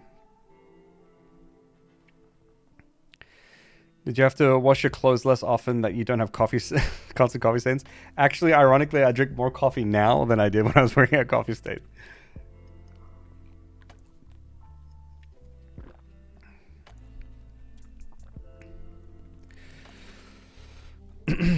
Well, I face the same situation, but in my position, I can't leave my day job, unfortunately, with a family, right? Yeah, I would love to develop a game, but I've had it in mind for years, but tried a few times, and then I don't have motivation for my job, even though I love what it... Yeah, it's because you don't have all the energy in the tank. Whereas people, we just don't have that. Some people are freaks, and they work 24/7. They're the exception. They're abnormal and weird and the exception. And who knows? Maybe they just look like they're handling it. Maybe they don't handle it very well. Who knows, right? But for the rest of us normal people, we don't have all the energy in the world. And we can only choose some things, even though there's more things I want to do. I want to be reading more Japanese. I want to be reading more Swedish. I want to like there's more things that I want to be doing. But I don't have all that energy. So I just go, I'm doing this one thing now, and I can maybe hopefully do stuff later. But I totally understand. If you're in a position where you have a lot of responsibilities, I mean, you have to make those responsibilities work, right? One way or another. So I totally understand that. Which is another reason why like I made the decision to leave. Is like I am in the position to follow my dreams, you know? I have that. Not everyone has that. It would be a shame for me not to make the most of this. I'm fortunate that I'm in that position. So, yeah. Yeah, coroutine yield is an amazing tool. You might know it from Unity. I don't know about Unreal Engine. I think I did some coroutine stuff in Unity. I don't think I did it in Unreal Engine. At the very least in visual scripting, in blueprints, you can always have like a wait, a delay, or something like that node. I'm not sure how that translated to C++ code. But I also used it in like internal engines that I've used for other companies where they would hook in Lua or something like that, you know? And then, you know, that works pretty well there. So but not enough energy in the day. Yeah. That's something that like I've had to really adjust to. The past, it was a slow process, but the last couple years I've slowly been working on this, and that is just like accepting that like I want to do this much, but I can only do this much, and that's okay. Just do that. Just do this much. Just do that much. That's okay. I don't need to do everything. I can't do everything. I don't think I have as much energy as other people do, so maybe I can only do less than others. But that doesn't matter. All I need to focus on is I can do this. I'll do that. That's it. That's all I focus on, and I clear the rest of the thoughts out of my head. And the cool thing is that like, you know, I don't think I'm the world's greatest programmer or anything or any of these things, but it doesn't matter. I'm not making the world's greatest game. I'm not drawing the world's greatest art. I'm just doing a thing that I like, and that's okay. That's enough. So now that I actually truly internally believe all that, my days feel so light. And even if I'm not feeling well, I can come on the stream and I'll just do what I can. And even if it isn't great, I'm glad that I streamed. And I'm glad that I made some progress. It's good. It feels good. And it's nice when I get people here to talk to. That's always cozy too, which is another thing I'm really fortunate for. Not everyone has that either. So it's kind of nice that I have people here to talk to, and you all cheer me on and stuff. Is really nice. So thank you.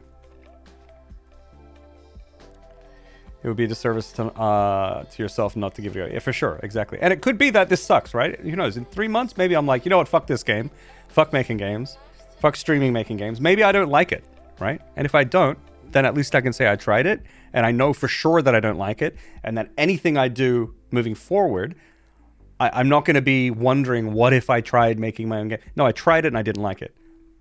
So far, I'm liking it. We'll keep going. But I'm just saying, like, even, like, it takes care of whatever I do next, too, if I do this. So, yeah. To put a positive aspect to the subject, once you build a habit out of following your own projects, you actually can gain energy out of it. Yeah, that's true. When you get, like, routine stuff going, then it makes it a little easier to do things. There's less weight on your mind. And I don't know if it... I don't know if it sounded like it wasn't a positive aspect, what I was talking about, but I thought I was being pretty positive. I don't know how it comes across, but I'm enjoying it. Do you use plasticity or Blender? No, I don't know what plasticity is, and I'm not doing any 3D stuff, so I'm not doing Blender. The worst is when you are one of the people that can get a lot of stuff done, and then suddenly you're not able to do that anymore because of... Yep, yeah, and that was me as well. But you just need to adapt, I guess. It's not as much harder. Easier said than done, of course, but just got to do what you can. Yeah. It's such a relief, yeah. Great games aren't made with brilliant code or awesome graphics. Or if they are, it's just a fucking coincidence. And that those people got together and did it. You know, if you get like the most superstar game developers and you put them together, there's no guarantee that they'll make a great game. That's just how games are. You get great games out of like random people. And you know, things just line up. Maybe the process works well. Maybe the chemistry is good. Maybe they're only good at specifically this one thing they're doing, you know, but it works out, you know. Great games can come from anywhere. Happy for me. Oh, thank you. Thank you very much for the luck. Yeah, I'm glad to have you all here. We got ads soon. Shit, we can take a break and then get back to work. I guess once they kick in. Live only once. Yes, when you're comfortable with making the change, then better do it. Exactly. Squashing those possible regrets. Exactly. Getting in before. Yeah, I'll do what I've done. I've thought about this stuff so much. Worst case scenario, but you love it, but can't make a living. Yeah. And I mean, the worst case scenario is like I hate it, right? And then, but I learned some stuff, you know, and that's not even that bad. It's not even that bad. I would just be like, oh, this is weird, like working vacation that I took. Now I need to go get a job. That's okay. It's pretty good. At the end, most people regret the things they didn't do, not the things they did. Yep, absolutely, Spike. How do you know you're going to have enough dollars to survive like this? I lose my mind from stress. It's because I have a lot in savings that I know I'll be okay for a certain amount of time. But as that number goes down, we will tackle that problem then. Yeah. Well, actually, a lot of the support that I've been getting on this channel and the YouTube has been really helpful as well. So that has been good. Thank you. Okay, Minecraft was just a coding mess in the beginning. Yeah, probably. The best teams are made often a band of random people. Yeah. Crowdfunding when? I mean, I've thought about like crowdfunding, or Patreon is another thing that I've considered. Okay, we got ads. We'll talk about crowdfunding and Patreon and stuff in a moment. Ads! 3 minute break. We'll be right back. I'm going to stretch my legs. I'll be right back.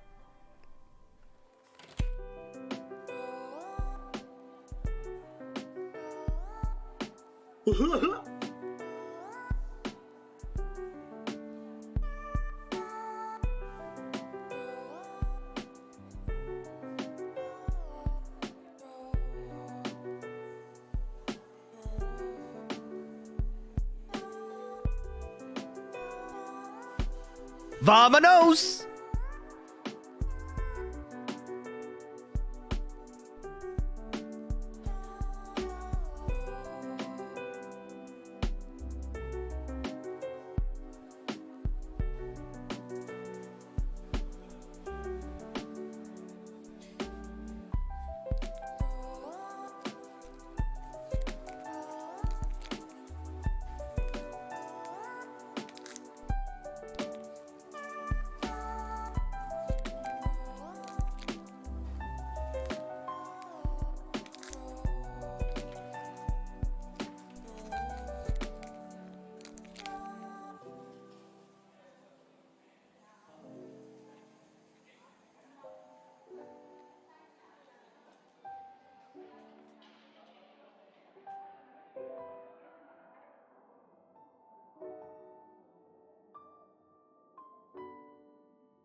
we are. Here we are. I you guys back into existence. Holy cow. Take a walk, chat. Yeah, exactly. Future Jace will handle that problem. Exactly, yeah. So, like, I was thinking, like, Patreon and crowdfunding and things like that. But I think one thing with the Patreon is that I want to make sure that I want to offer a bit more for Twitch subs and anyone who joins Patreon if I do that. I want to make sure that I'm consistently offering something for them. And so the first part of that statement is consistency. And I wasn't sure if I would maintain any consistency. So far, so good, right? We've been consistent, so that's good, right? So if I can keep this up and prove to myself that I can consistently do stuff, then potentially I can create those sort of like incentives for people. And that could help. Then I just need to figure out what I want to do and if I can consistently deliver those things too. Okay, and then whatever. So there's that, you know, that's a possibility. There's also like memberships and stuff on YouTube. I could potentially do something with that.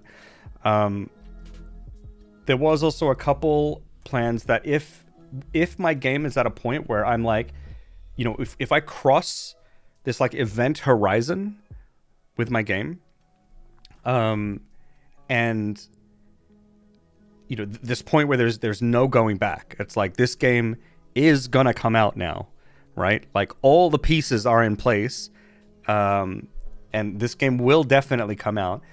If that's the case, and if more time or money or resources are needed, it could be that I don't need any more time, resources, or money. Maybe everything's covered. But if that's the case, then I can look into something like a Kickstarter or something like that if I really need it. But it could be that I just don't need that.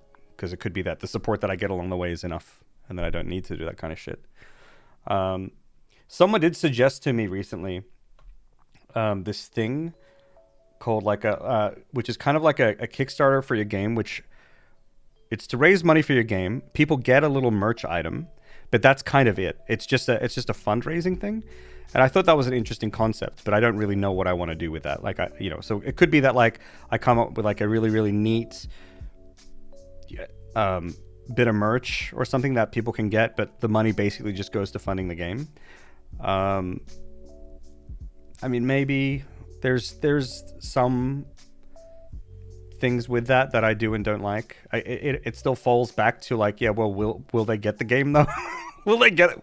Will the game even come out though? Like, I'm not taking money from people if the game's not coming out, you know, like. So I don't know. There's a lot to think about, but it's just different things to think about. I'm someone who's very scared of promising a game to y'all when I know very well that I may not deliver it. But I know how games are, and I don't want to be one of those game developers who like say they're going to do something and they don't do it. I don't want to do that. So right now it's not an issue because I have a lot of savings, so I'm okay. I'm going to be okay. And then the fact that people have been helping out financially with like subbing to Twitch and stuff like that, and watching the YouTube videos helps. So we're good for now, basically. Pause, check, and hydrate. Thank you. These are not problems for me to solve now. Potentially not at all. Your dog Zelda hates the bull. Apparently, my bad. Sorry, Hafting Potato. When the game is finished, what if you write a book about it and then kickstart the printing? Oh, who knows? Who knows? We'll have to see. If I'm inspired to do that, that's something that I could do, yeah.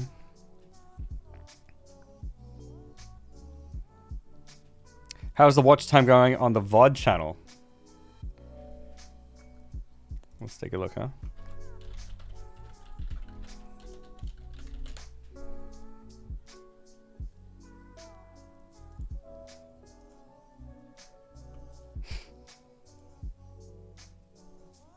Ooh.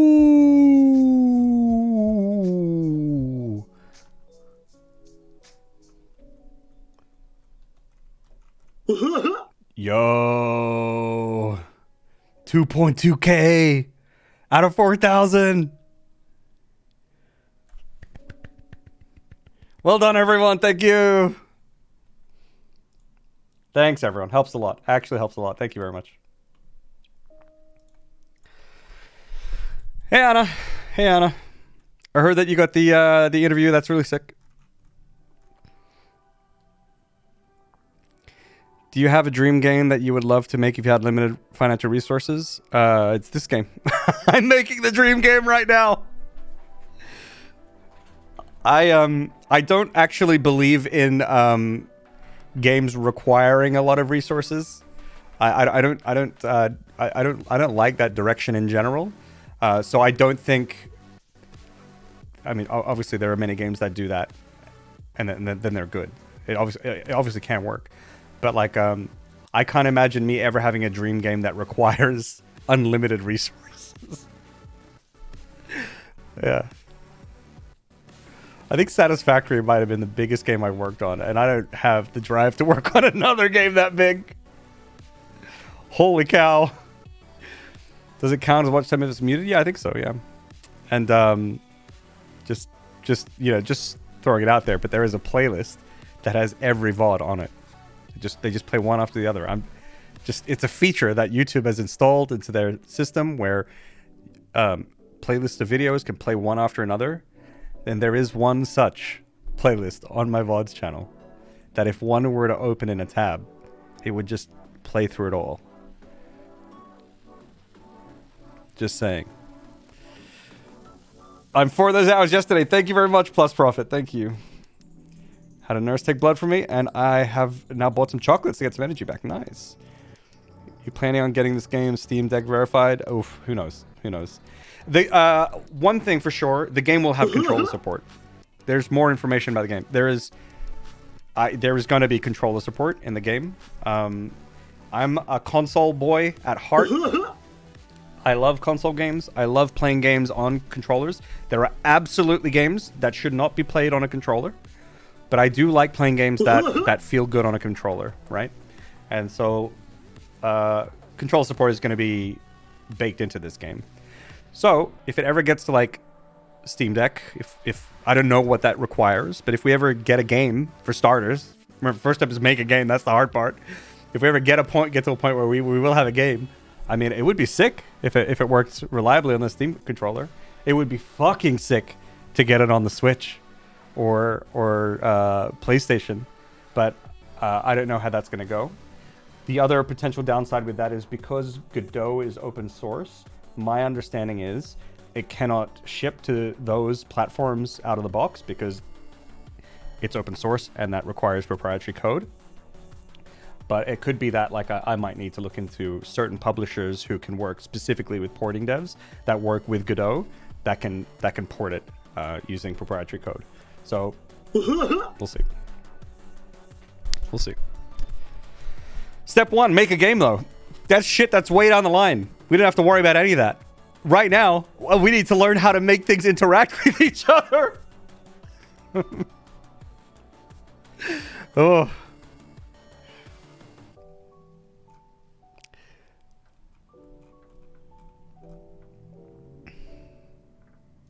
Some of the resources, the money you live on, I'd say, yeah.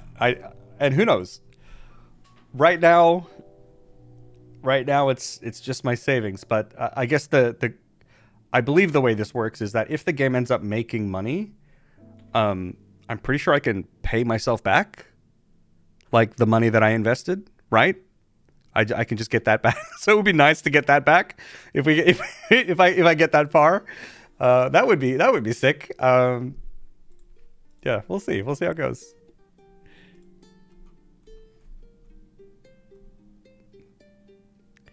Bus back home in 13 minutes. So I'm just sitting at the bus stop. Nice.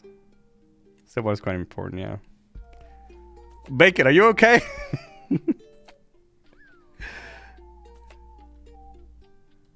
0.5, yeah. You gotta get started. I just experimented with Godot for fun. Or is this actually the engine you're going to use for my game? So far, it's the engine I'm going to use for my game. It should be able to do everything that I need. And if it can't, then I'll remake it in something else.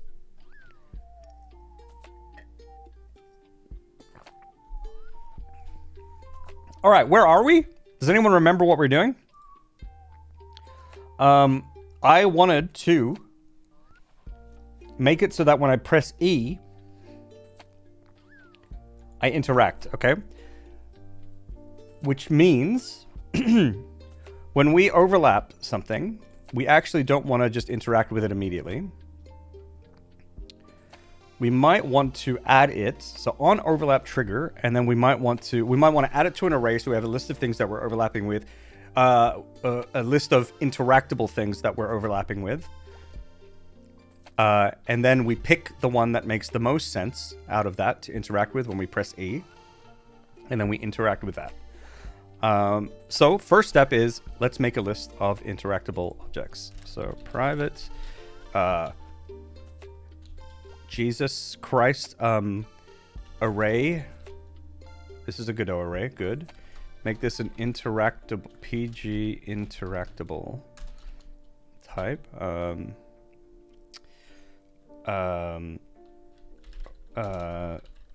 Available interactions.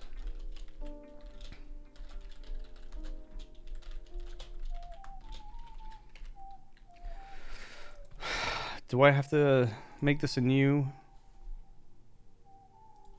Can I do this? Is this sane in C#? We'll see. And then here we can on overlap trigger we'll add the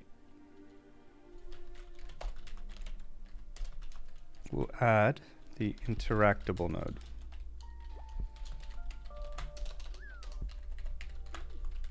We'll also have to do an on overlap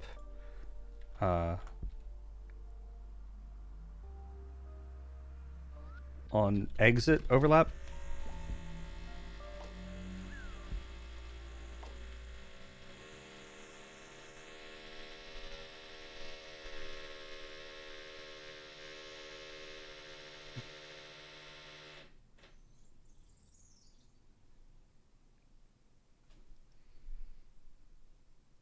It's time to party!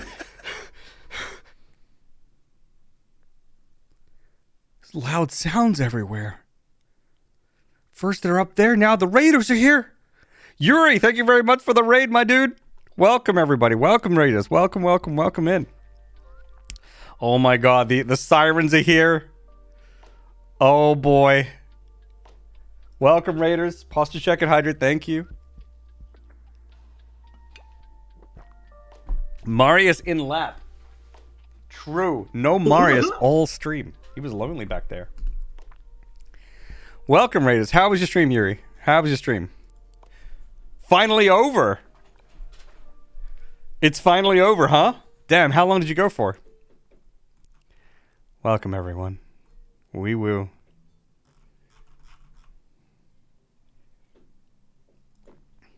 Don't you want to add the area to the array? I am. I'm adding the that's the node. So this is casting the area to a PG interactable, and then I'm adding the PG interactable to the node. The reason I'm adding the PG interactable is because then I have in this list, I will have all the PG interactable related functionality just readily available. But this can also be cast back to an area 2D as well if I ever need that. But since this, wait, I don't need to do that because this is also an area 2D. It's a child of it. So yeah. Cool. I think on overlap trigger. On begin overlap area. Let's do that instead. This makes way more sense. On exit overlap area. And then we'll have to fix things.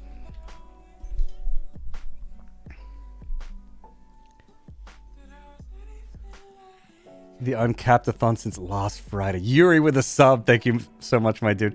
And Princess Kimmy with a follow. Thank you. Thanks, everyone. Appreciate it. Welcome in. We're just working on my game. Just chilling. If it's a co-working stream, if you've got other things you want to work on, maybe you have a satisfactory project, who knows? Whatever. feel free to tag along. Join the ride. Okay, so I did these, which means my interactable... This thing is gonna break. Node. Nope. Nope. My character. My character is gonna break on overlap trigger. Edit. Yeah, this is gonna break. Wait. That's not right. Go to method. This doesn't exist. Exactly. Pick. On begin overlap area. Connect. Oh, just like that. We're connected. Let's go, gamers. On area, exit.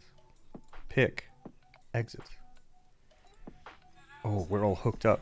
Holy shit.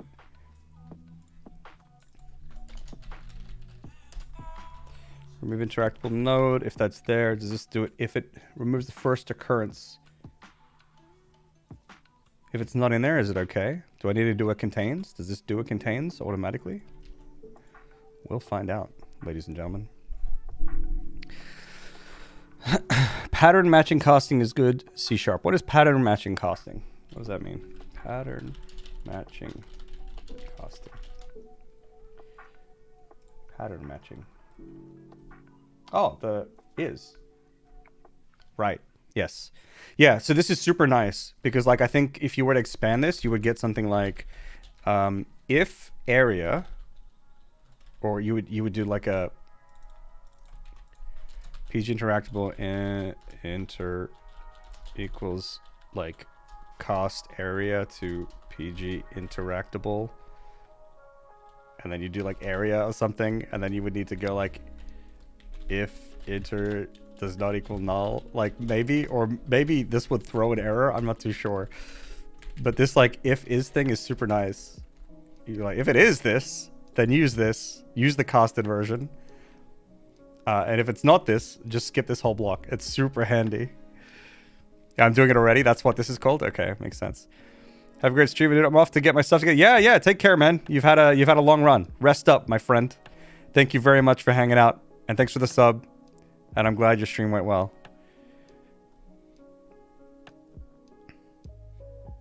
Planning a trip to London tomorrow. Ooh, to see the fam. That sounds fun. Nice.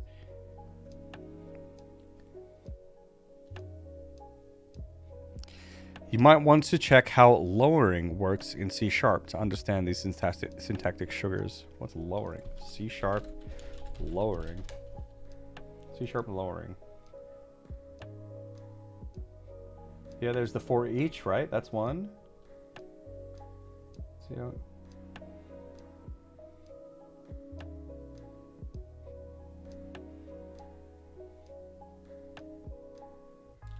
Oh, with var as well.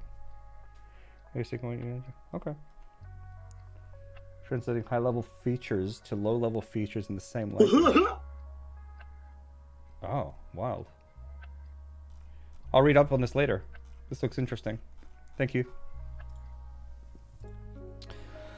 Okay, so in this case, what I kind of want to do is I would like to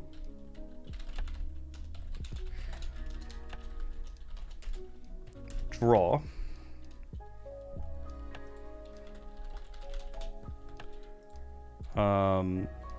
draw circle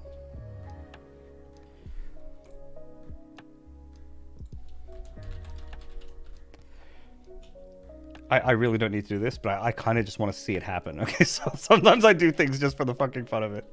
All right. Interactable. We're doing a lowering here. Available interactions. For each one, we're gonna draw a circle in its position. So interactable.position. Oh boy!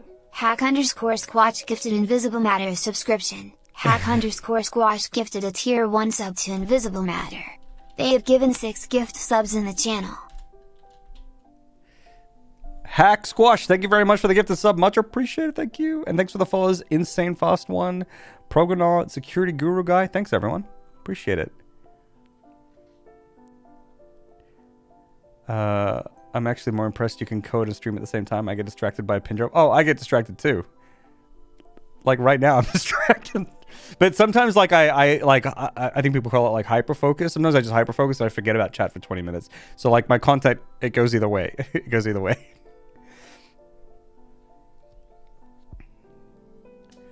I didn't know I was a C# guy, but you're writing eloquent C#, so I'm impressed. I haven't used C# in a very long time. Yeah, but my first job way back when, I think it was 2009, 2008.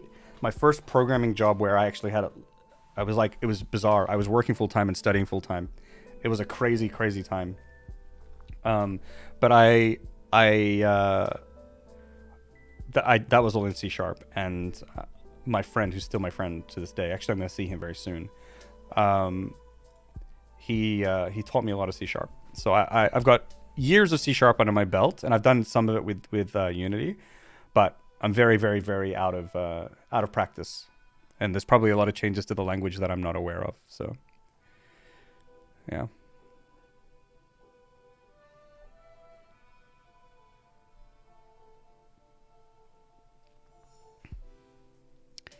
All right, Pinoy Boy, take care. Thanks for popping in and saying hello. Appreciate it.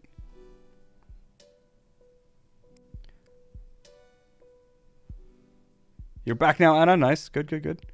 Haven't touched C# in a million years either. Yeah, yeah, yeah. It's such a nice language, though.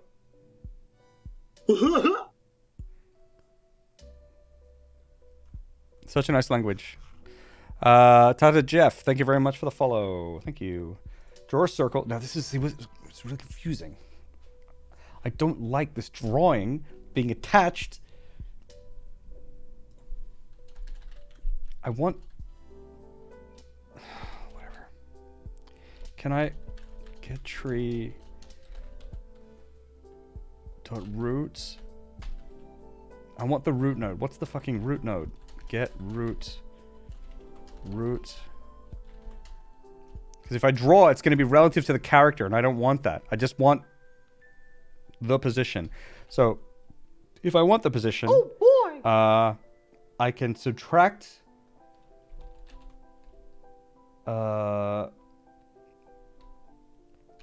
my global position.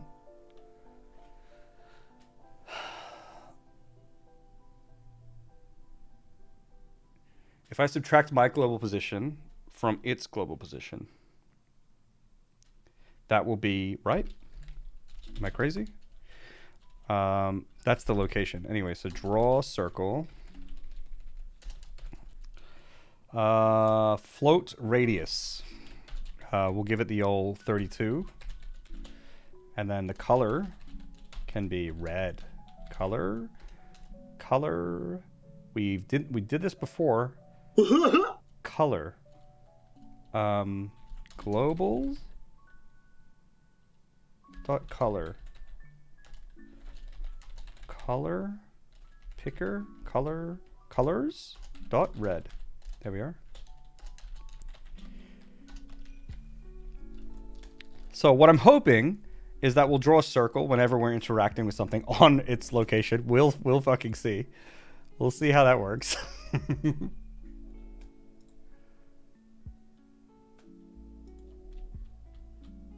Well, it's not. But this is probably... Okay, let me just fucking...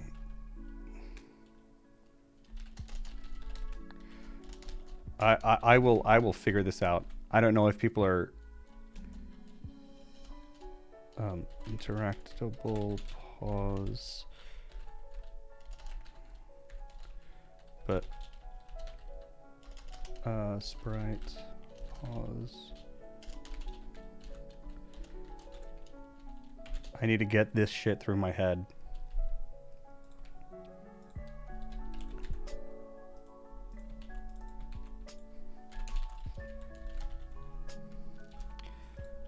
I just want to see what these numbers are.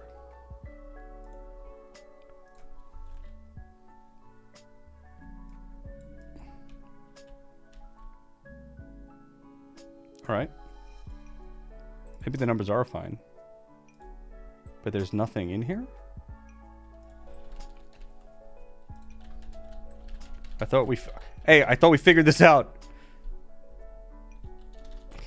Blah.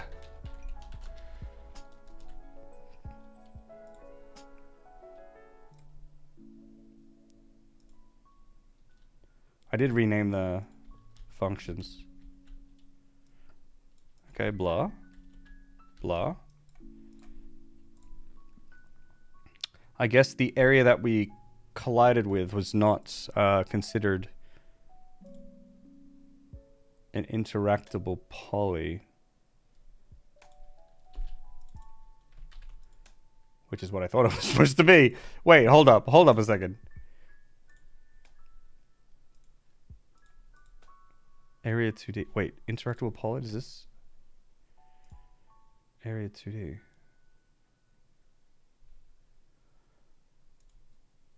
Okay.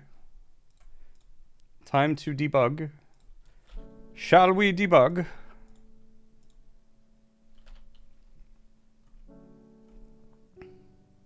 Pause to check and hydrate. Thank you.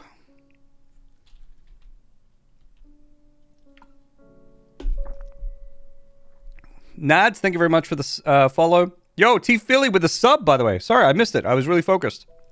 Thank you. I really appreciate that. Holy cow. Thank you. C# is very different to C. Super different. Yeah, super different. Have I considered using Godot script? No. I mean, I considered it for about 3 seconds and then decided not to. I don't. It's not because I think I have no reason to think that the language is no good. It's just that I didn't want to add a brand new language on top of what I was doing. That's for the first thing. And I just miss using C#. That's just literally it. That's literally it. So, yeah. Would I prefer Godot or Unity? I was thinking of making a video on this because a lot of people talk about it. Like why I picked Godot and you know, et cetera, et cetera. But in terms of what I would prefer, I mean, I would prefer Godot because if I preferred Unity, I'd be using Unity, right? But that preference comes with like a lot of different variables.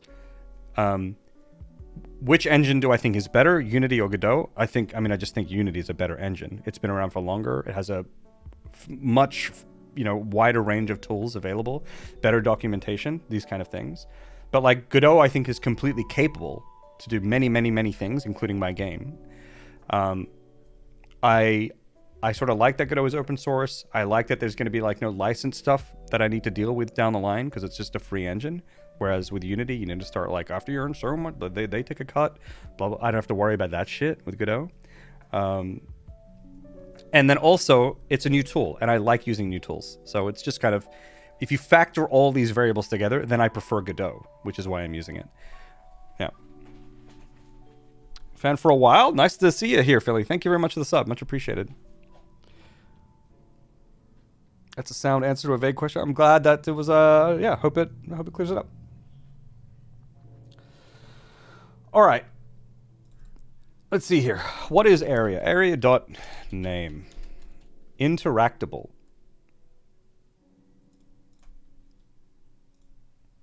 Good.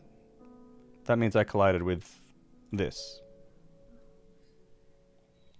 Good. Well, what happens if we cast area? Can I do this? Area.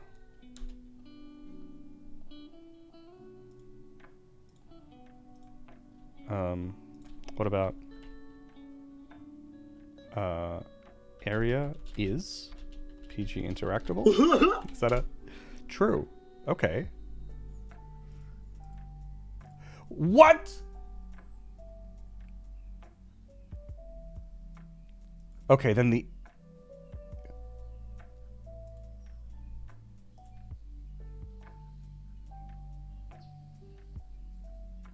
this is wrong.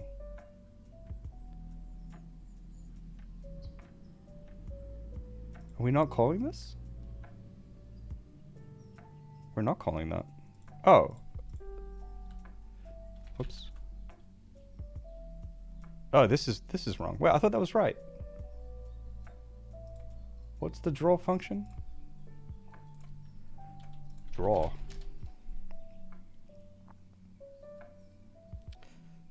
This is something that can be improved. Sometimes when I search for things, I just want to search the functions. If I do this, does it help? No. You start looking for it in every. I just. What's the function? Draw string. Canvas item. Draw string. Here we are. Draw. No, but I want underscore draw. Let me inside underscore draw. Virtual.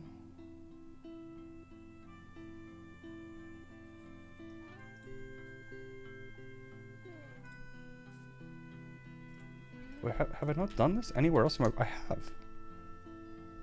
Okay, this hasn't been used.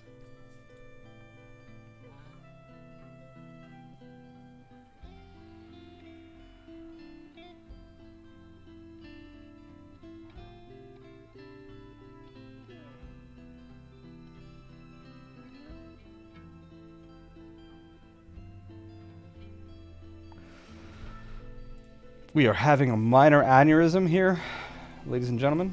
It happens. Sometimes you just have aneurysms. Not really much you can do about it. And you're... I've never written Genie for an aneurysm before.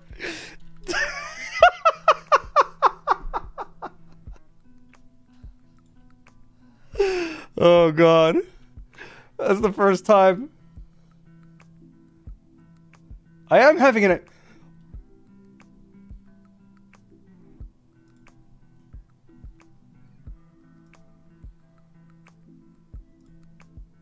It does it one time. It did it 2 times.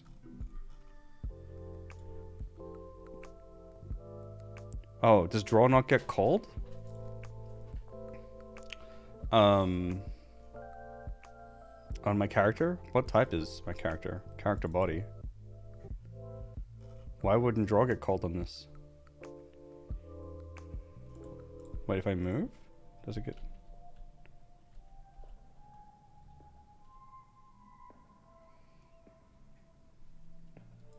Do I have to call it manually? Call when a canvas item has been requested to redraw. I guess it's not being requested to redraw because the animation isn't changing or something. After user is called either manually. Okay, well, jeez, I'm just trying to do something. It's not that important. Can we just get on with it?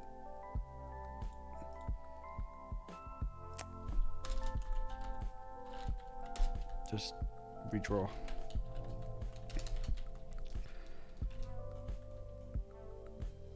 Now we're gonna have a lot of aneurysms, chat. Oh, look at the aneurysms! Oh, that's a lot! Yo! We had 383 aneurysms in like 4 seconds. Incredible. Wow. Truly incredible. Okay, let's see if this thing works. Just learn the quirks of Godot. Yep. Okay, overlap. Cool. I actually want to see if the exit one works. It should. Okay, it looks like we're drawing now, at least. Hey!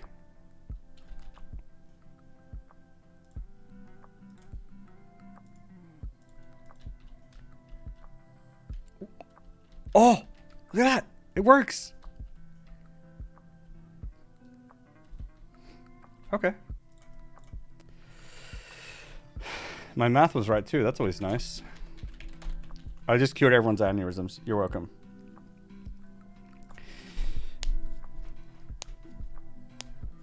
Yeah, this is something that like I just really whenever I develop stuff, I don't know, is this not common?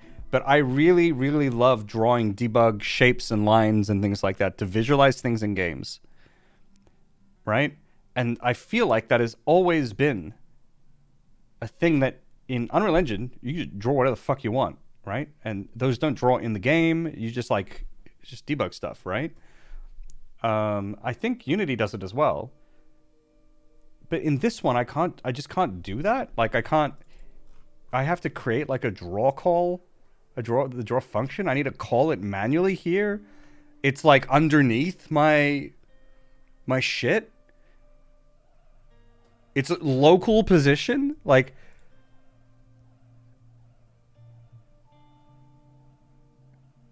Godot kind of misses it. It's not just, okay, this is why I made a debug drawer, right? I'm literally going to I'm just going to create a wrapper for all the,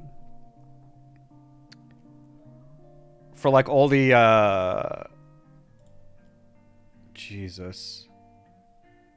All the things that I want to draw. And maybe like I can, so it'll be like debug draw circle.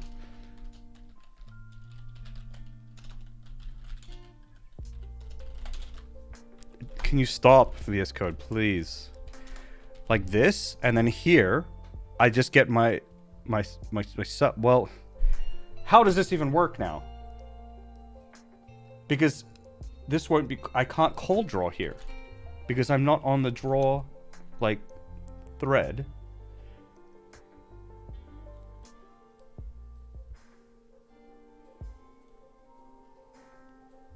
Do I have to make like a queue of things that I need to draw, and then I draw them here? And then here I just like go through the queue and I draw everything? I mean, I can make this. It feels really strange to do it in an engine. But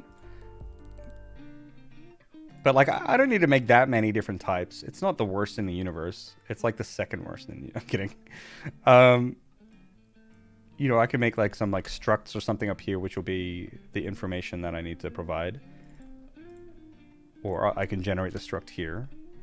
And then I make an array of those structs. And then in draw, I just check the array if there's anything. Or a queue. And I just pop them out and draw them. And then in process here, I can queue a draw if there's anything in the struct. Yeah, I mean, like that system will work. It just feels weird that I have to do it myself.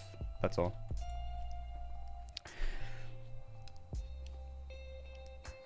No out of the box debug visualization. That's what I'm saying. Yeah, that's what I'm saying. I think so. There are third-party assets though.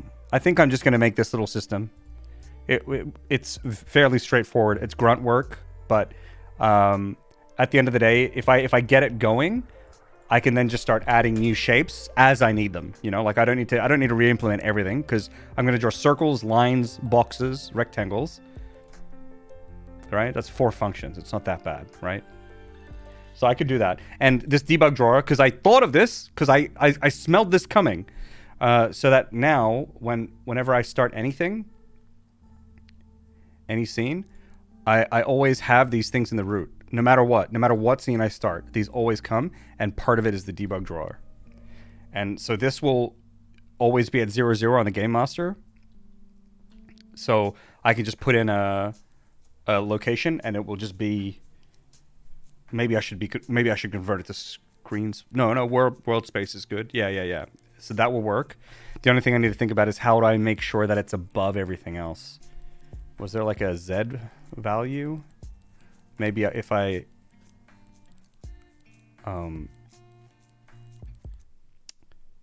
Where's my Game Master here? Debug drawer. Ordering. Fucking out the wazoo. 4 not yet. Very good. So then if I call debug drawer on something now, how does that work?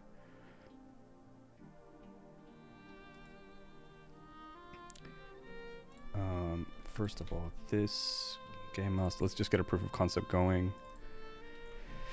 Debug drawer is here.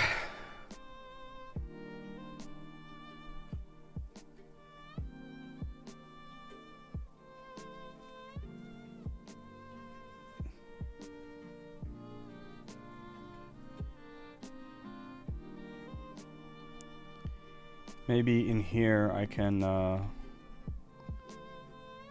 this will be set. And in ready, I can say this dot.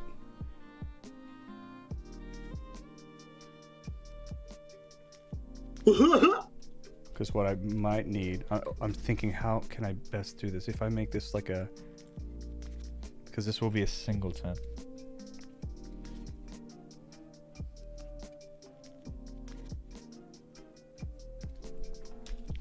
so I go like public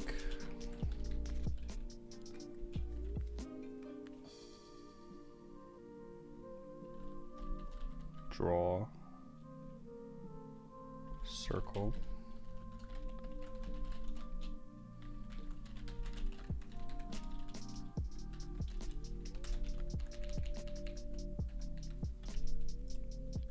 This is called in the draw thread for now.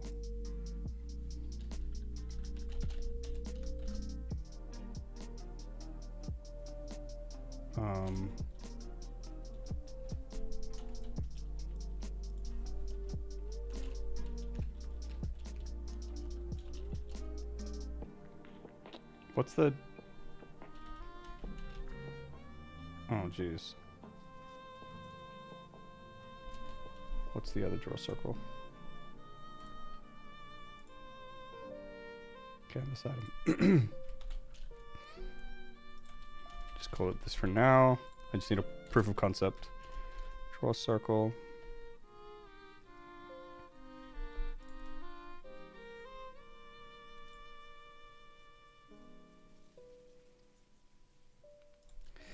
Okay, look, the easiest proof of concept here, and then I can clean this up later, is if I just make this public,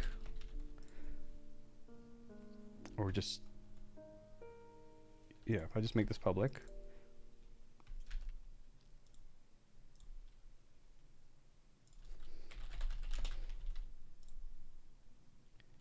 and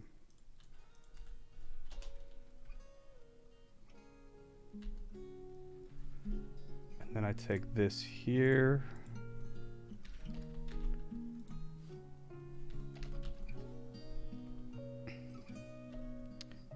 and then here we can just use the position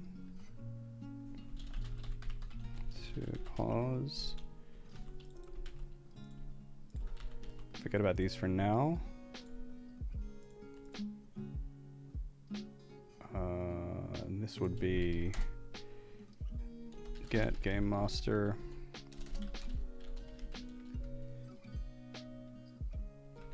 Oh, game master, PG game master dot get game master dot debug drawer dot draw circle. This is a fucking mouthful. And the position would be the global position of the interactable.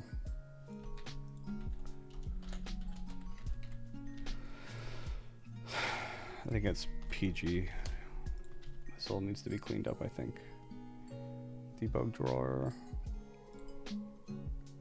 Draw debug circle.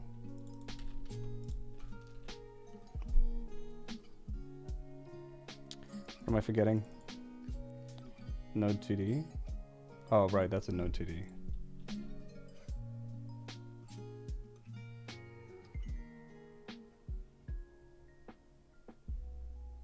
Is it though?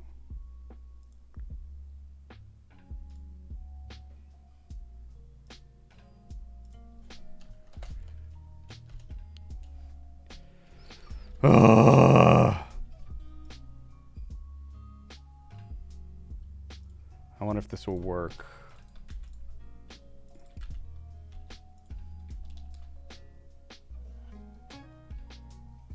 How's this gonna handle that over here? Is it gonna freak out? No. Doesn't freak out.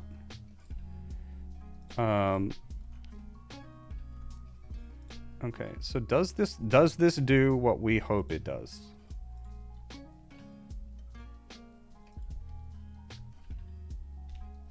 Oh god.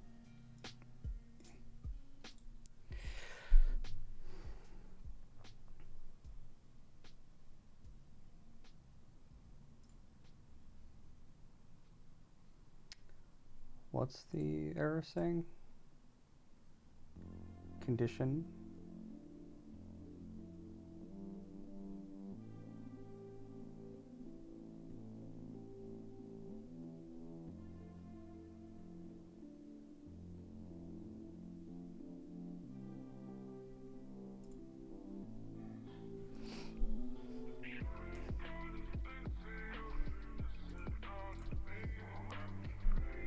Drawing is only allowed inside. Wish I could read this. Notification draw. Yeah, I agree. Completely agree. But this is within someone else's draw function. I'm calling this within that. This is a draw function.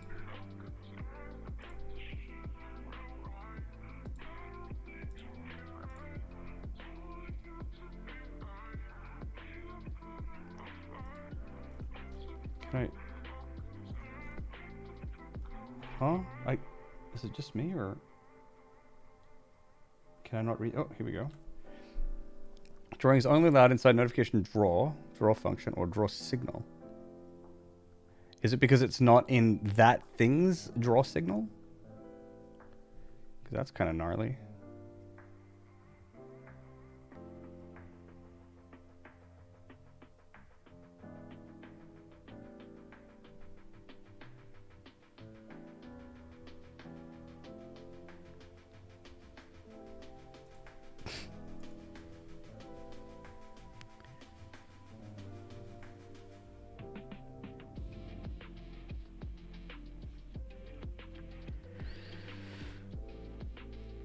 Okay. This was supposed to be a quick tangent. It's not a quick tangent.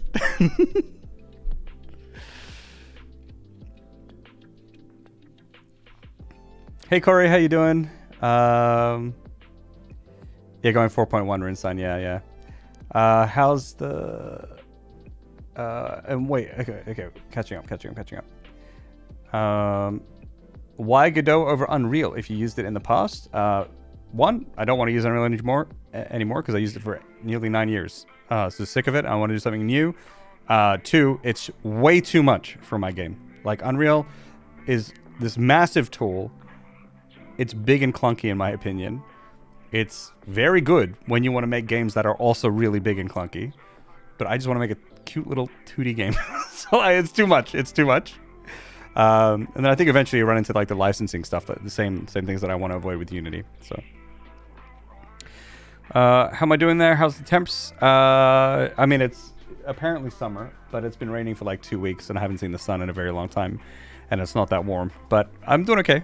Kind of tired today, feeling a bit blah all morning, but I think it's I've turned that around. By the way, I'm feeling pretty good right now. So. Top-down pixel art with limited nano, exactly. Nanite, yeah. Yeah, the capitalization, by the way, the documentation here is for GDScript, and there is a standard conversion to C#. So GDScript has this kind of naming convention, and C# would have the equivalent, would be capital Q, no underscore, capital R.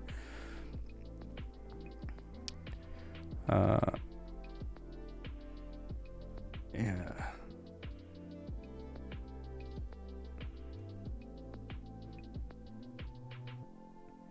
Visible collision shapes. Visible collision shapes is, see these colliders here? Whether or not we can see those. So I've got them on, so when I play, those render. Yeah. Draw debug circle, a separate method here. Yeah, so I'll show you in a sec. This is pretty easy, exactly, right? Yeah. Rain, it's not raining right now, but it's in, I'm in Skövde, in Sweden. Draw debug circle is this thing here, which let me tell you now, I'm not writing pggamemaster.getgamemaster.debugdraw.debug every time I want to draw a circle. So we'll have to clean that up later. But yeah, that's just this. So it looks like right now you can only draw within a draw signal, right? And that's what this is. This is the character controls this draw signal. And I think what I'm trying to do now is I'm trying to draw in the debug drawer when it's not its turn to draw yet. And I think that's the issue here. So this is not that bad. This is not like a deal breaker, because I didn't want to do this anyway. What I was thinking of doing was having that big queue of things to draw. And this just works for the queue and draws it when it's ready to do it. I just didn't want to make that queue now. But I think in order to test, I'm going to have to. I'm going to have to. So what we can do quickly, let's just do queue.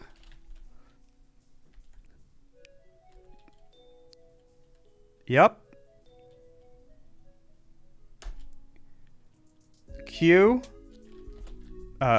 Private queue. And I'm just gonna make it. I just want to make it like a vector 2 one, just for now.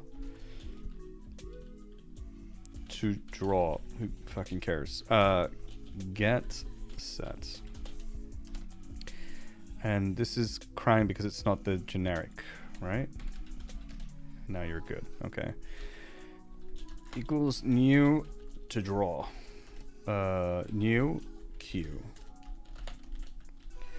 So then in here, what we'll do is we to draw dot add append queue on queue, of course. Pause.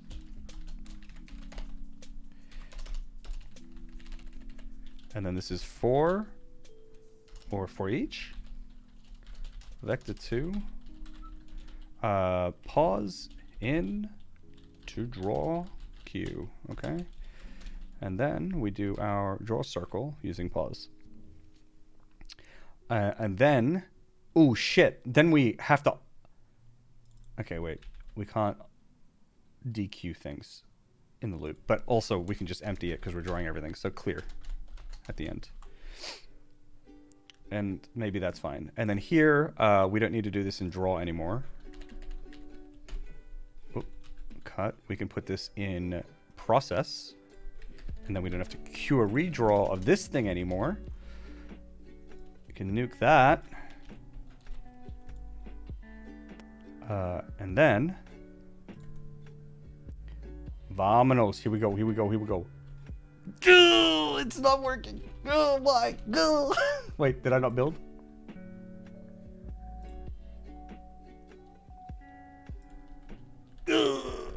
What? Minus 1 HP. Minus 1 HP. I have to debug it, see what's up. How's my my like Valley Girl? Oh my god. You guys are ready for my Valley Girl accent? For those, if anyone here is new, Cranox, thanks for the follow. And also Tequila Sunrise. And Kedemel, thank you. If you guys didn't know, my accents are very good. So Valley Girl is a staple of mine. So let's give that a go right now.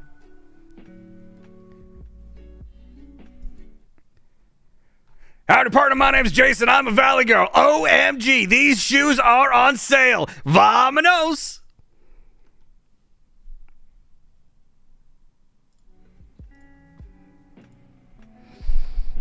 Aneurysm!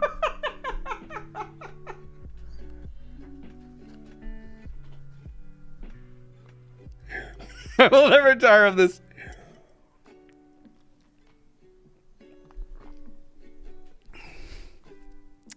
You're welcome. Big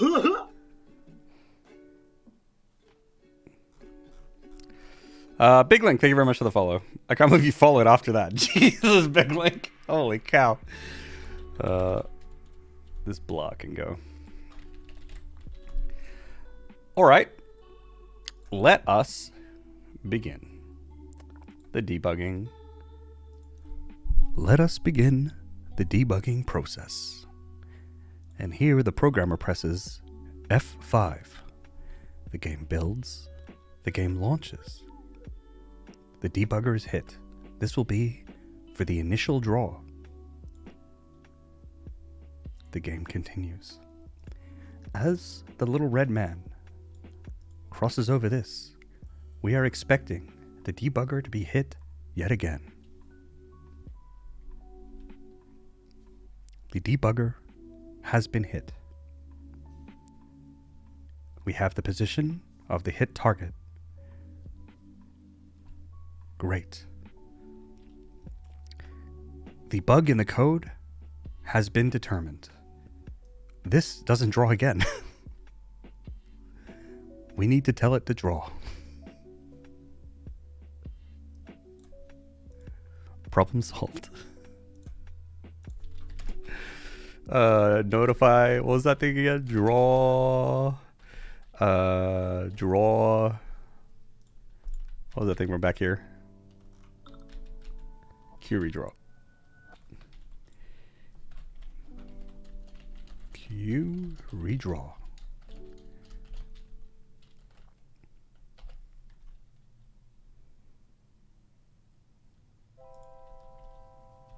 Oh, actually good. Actually good. All right. One problem is that ad break. I'll tell you about the problem in 3 minutes. See you guys soon. Be right back. 3 minutes.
Five more seconds on the ads, apparently. Welcome back, everybody. We're doing some game development here with Jace Varlet. There's no guarantee that this game will be any good, but the journey will be pretty fun, hopefully.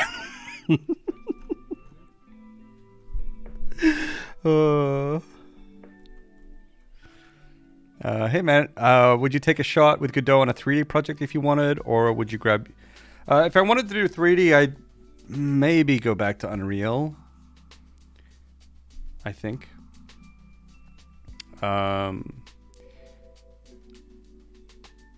This is a hard question to answer because I can't envision me wanting to go back to a 3D project. Yeah, I don't really like the problems that 3D games have, and I don't really like what they have to offer in game design either. largely. So like, so in that sense, I wouldn't myself go there. But if I were to work with someone else who's going to be making their game and it's going to be 3D, then like I just use whatever they use, you know. So I can't really ever imagine me choosing Unreal or Unity or something of my own volition. Swedish isn't your language. You were born with, right? No, I was born in Australia. Do debug object actually do draw calls? Sorry, not familiar with Godot. Well, it doesn't really seem to be a debug object. That's the problem. I can't do actual debug drawing. I'm making my own. Did anyone get hit with that? Some people should have, hopefully. Well, not hopefully. I mean, maybe it would have been nice if you just vibed to some music for a little bit. That would have been sick. Oh, Timbermaniac, by the way, with a sub. Holy shit. Thank you very much. Thank you. I appreciate that. Gons MX with a follow. Wolfie Mom with a follow. Thank you. Analog Droid. Thanks a lot, everyone. Dapesy Boy with a sub as well. Thank you so much. Really, really helps. Really helps. Hello from South Australia. Oh, g'day, mate. How's it going? Are you in Adelaide? Butchered my name. Lol, I guess. Dapes Boy. Depez Boy. Depez Boy? Do you really like Pez? Alright, well, look. Before you come in here with your lol, I suggest you capitalize Pez in your name. At least the P.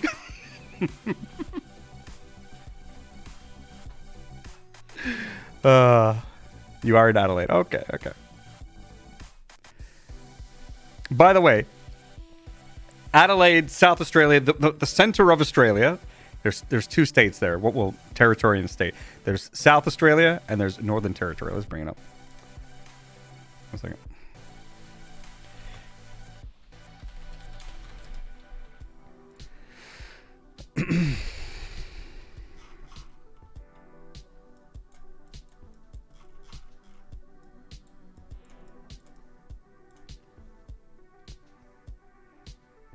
Okay. All right. So this is Australia, right? And these are our states. We've got big states. Got stuff down here. By the way, if you weren't aware, the capital is Canberra, capital of Australia, and it's in this little tiny state, which is a territory, not a state, inside this big state, which is where Sydney is. All right, there you go. There you go. But these two states here, the Northern Territory, which is not a state, it's a territory, and South Australia, they've got this wacky ass time zone. It's not 1 hour earlier or later. It's like 30 minutes. Isn't that bananas? It's actually bananas. It's like a 30-minute time difference between here and here, and then 1.5 hours between here and here, or something like that. Actually crazy. India does 30-minute time zones as well. Jeez. Some of there's a 15-minute time zone? Huh? Yeah. Not only that. This state, Queensland. So I was born in Sydney, and then I spent, like, when I was 12, I moved from Sydney to Brisbane, right? So I've lived in both of these two states here, Queensland and Queensland and New South Wales. And Queensland always just wants to be different. They made it so that there's no daylight savings there, but there are daylight savings here. And so even though we're on the same vertical line, there can sometimes be a 1 hour difference between Queensland and Melbourne and Victoria and Tasmania. Oh boy. Oh boy. Kezinus, thank you very much for the follow. All right, problem right now is that we're not redrawing after we find stuff, but we have a really, really easy solution for this. Override. Process. Sure. I really wish VS Code would let me write the code. And then we just queue redraw here, I think. we could add, to make this a little bit more efficient, we could add a little bit of like a if to draw has anything to draw. Count is greater than 0. We can queue redraw, but also we need to redraw. If that's the case, we need to redraw when there's one time when there's nothing. So I don't really know how much of an optimization this really is. You know, but I could have like a private bool did draw. These properties weird me out. I don't know when I should be using them or when I should use the variables, but you know what? Who cares? Or, oh my god, did draw.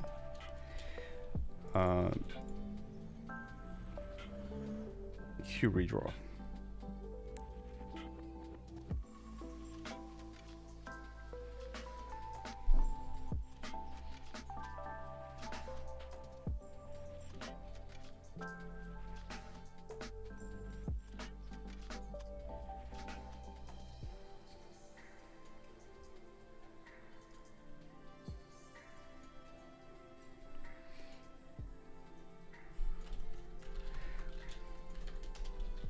To draw dot count greater than 0.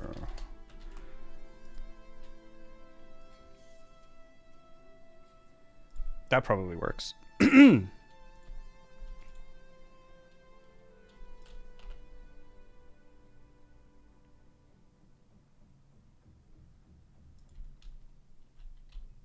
Oh! Oh!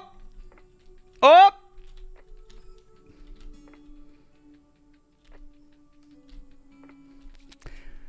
Literally fucking gaming chat. Holy shit.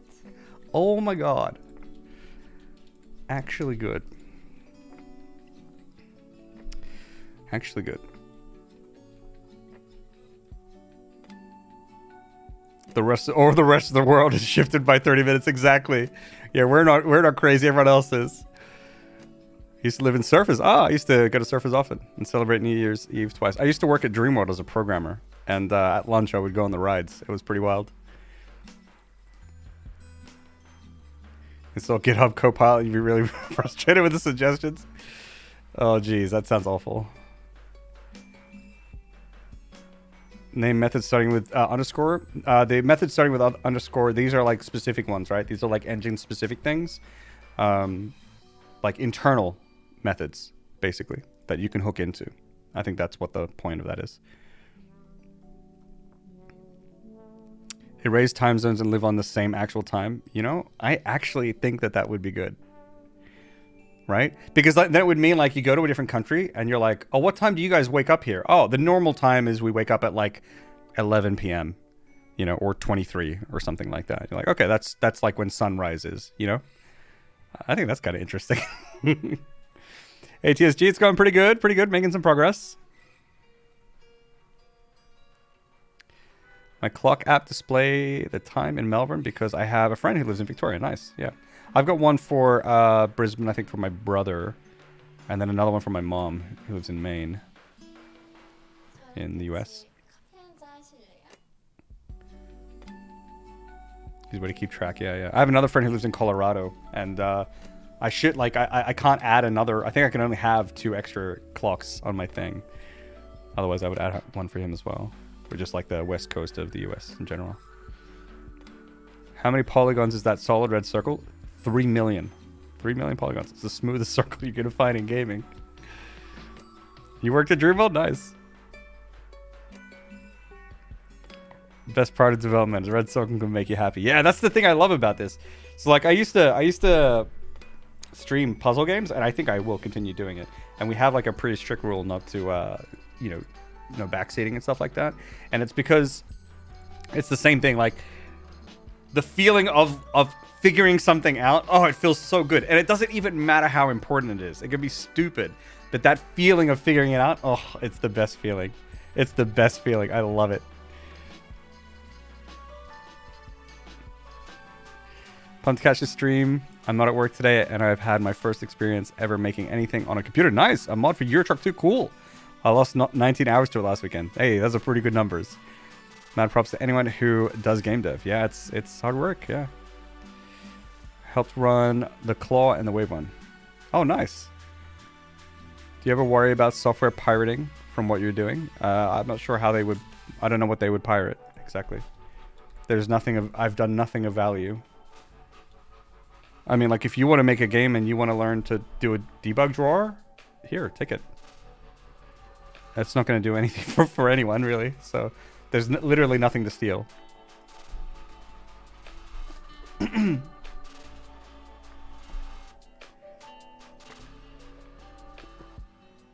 At some point, you know, like when I have like my art in the game, maybe people will steal my art.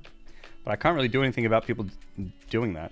And in terms of copyright, if I make something, the way copyright works is that it's mine. Like, people can't just steal it legally. But I can't stop people illegally stealing those things, right? Hopefully, though, with like all these streams that we do, and I upload them on the VODs channel, by the way, we got a VODs channel. We also have a YouTube channel, by the way, if you're new here. I upload it all there, and there's going to be a pretty good paper trail of things that I made that no one can really argue whether I made them or not, or where they came from. So,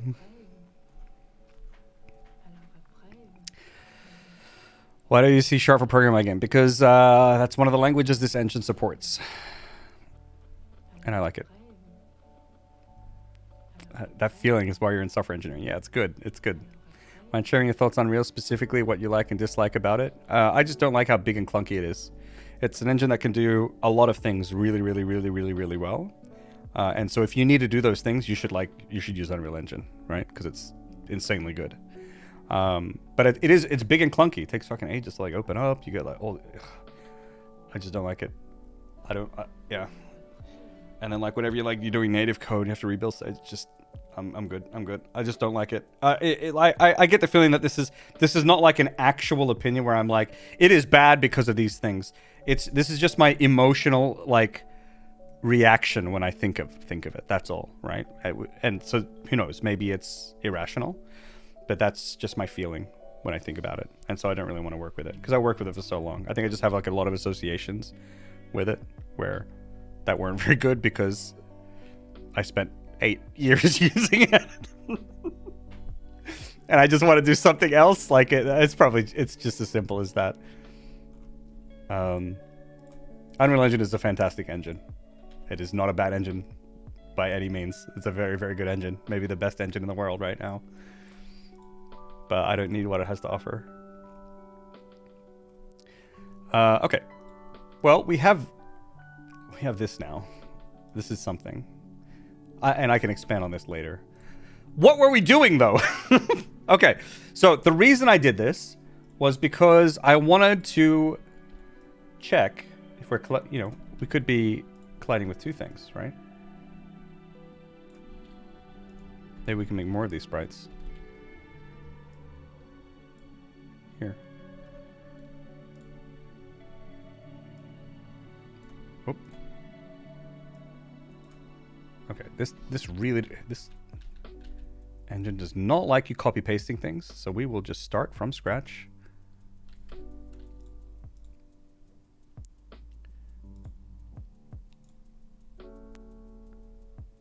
And then it was was it Control A? Control Shift A? Oh, it was this. Nice. Interactable. And then we need to edit children. Add a shape.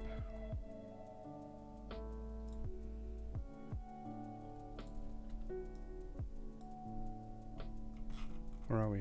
Oh, here we are.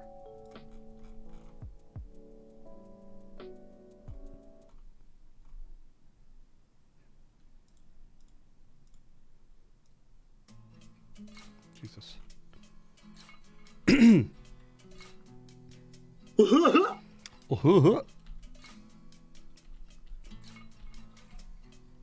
I just lost time here, like that. It's going to be here, maybe.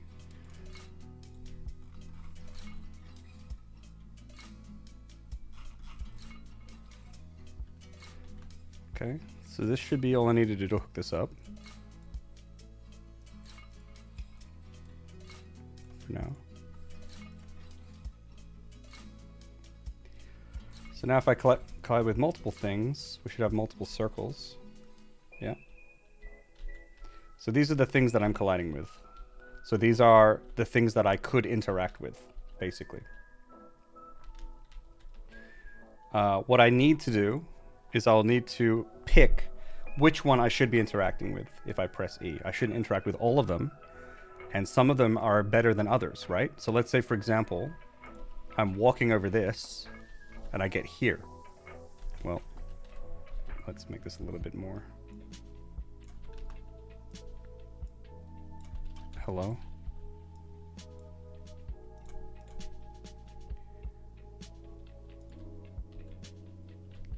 Like, which one should I interact with here? So there's a couple things that we could factor in. One is the distance. Maybe I should interact with what I'm closest to. One thing can be, well, what direction am I facing? Right now, my guy doesn't face a direction, but I was moving this way, or this way on the screen. I was moving that way. So, you know, maybe I should prioritize what I'm looking at versus what I'm closest to. Maybe I should do a bit of both. Another thing, actually, is if I'm going to use distance, some objects are complex. So like right now, what am I closer to? Am I closer to the tree or am I closer to the face? I'm further away from the center of the tree, that's for sure. But the tree actually is here. You guys see that? Like, the tree is here. I'm actually really close to the tree. You know, so like, what do we do there? So some things that I was thinking was that the distance between me and whatever else, I might need to shoot rays between them.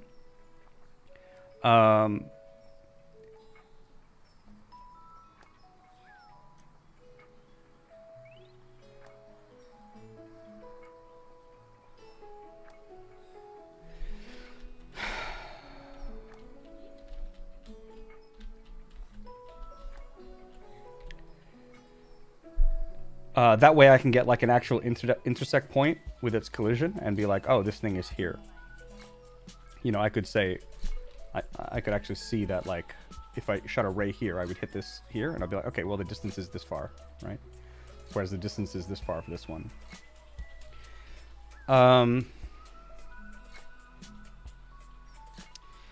If I do that, that supposes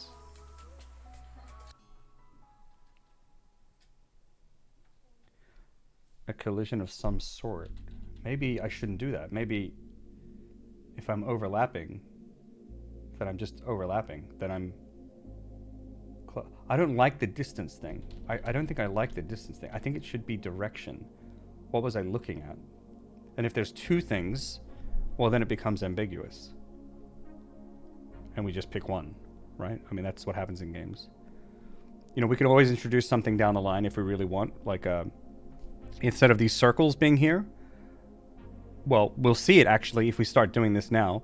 We'll only draw one circle, or we'll draw a green circle on the one that's the what we're currently focusing on, and we can see how that feels. Does it feel like I'm looking at the one? Like, does it feel like the system is picking or prioritizing the thing that I feel like it should be prioritizing? So we can do that really quickly. If we're going to do that, the first thing I might need to do is extend my debug drawer just a little bit, just a little bit here. Can you do structs in C#? How do those work? Struct? Is that okay? C# struct? How do you do that? C# struct.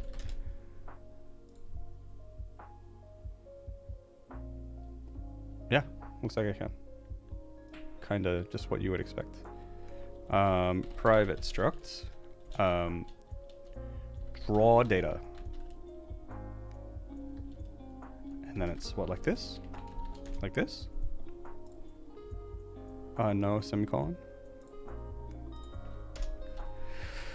So what you guys are saying?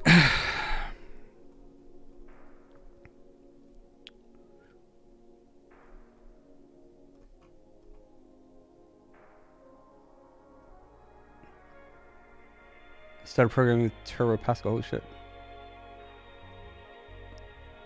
Doing good, Crispies. Game dev shits all over Unreal Engine. Can't wait for the Kotaku article.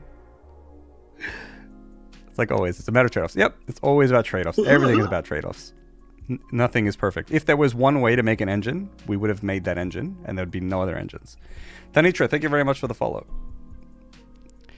Never seen C# before, but Java was my first language, and I was able to pass a coding test in C#. Yeah, they're fairly similar. I think. I learned Java before C#. I think my first language, the first language I actually learned was C++, which is gnarly. Then after that, it was some scripting language for an engine. This is not including RPG Maker buttons that I would click and set up events, because that was really the first thing I did. And that's not including HTML and CSS. Yeah, it was C++ for a bit, and then it was like a scripting language for an engine. And then I went to university. I learned Python and Java. And then I started my job, and I learned C#. Yeah. But I also learned like a lot of different web development languages like PHP and then JavaScript I learned via web development. Obviously can be used for many things. I learned Ruby as well at one point. Programming languages are pretty fun.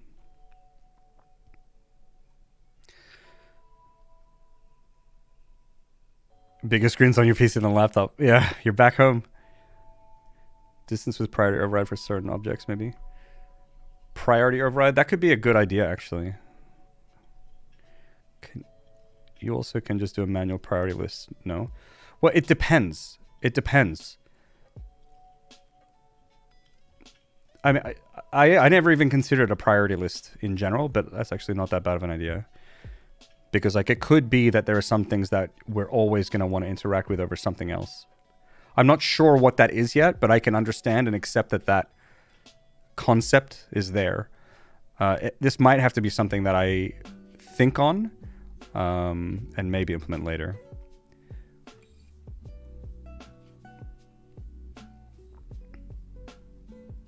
Why not just take the last one you interacted with? It's because it's not a matter of priority of like which one is most important. It's which one feels best. Which one feels like the one I should be interacting with. That's what's most important.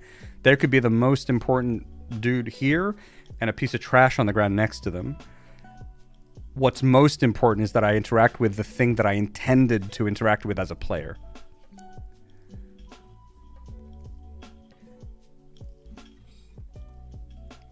Yeah. Yeah, okay. So that's what I'm going to try. I'm going to try and I'm just going to try and get the thing that like I'm more looking towards. I think the way I'm going to do that is use a dot product and take the smallest value based on my previous velocity. And if we just start with that, we'll just put that in and then we'll see how that feels. And then we can go. But yeah, anyways, it's draw data. Right now we need colors. Color.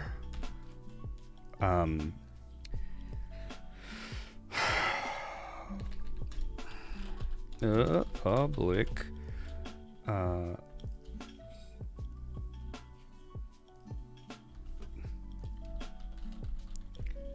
Draw shape. Enum. I don't know if I want to do this or not yet. There might be like another way. Maybe this can just be private. But we could maybe do a circle. We could maybe do a rectangle. Sure. Who cares? Color. What's the problem with this? Oh, is this... Draw data.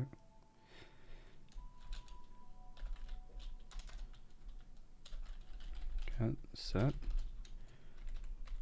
I need to look at this struct example again. I'm fucking struct public.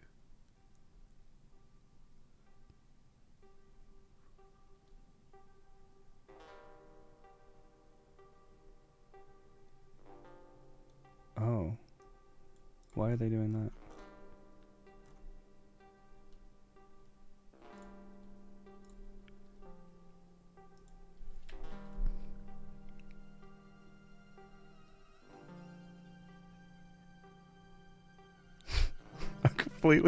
I'm so confused.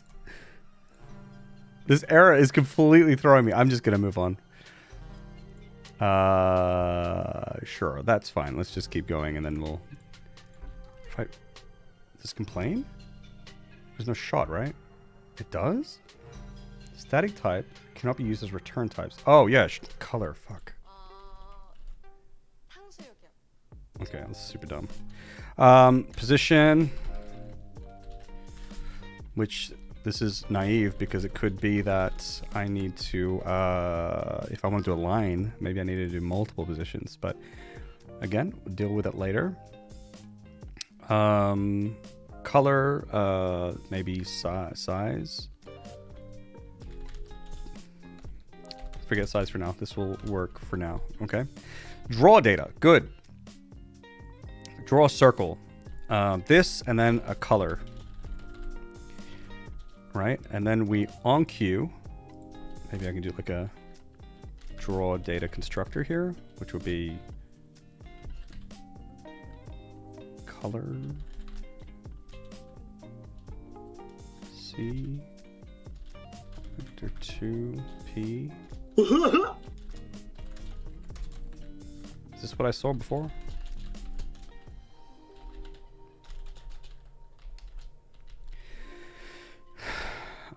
Here we can, instead of on-queuing this, because this is now going to be a draw data type. Yeah, for each draw data.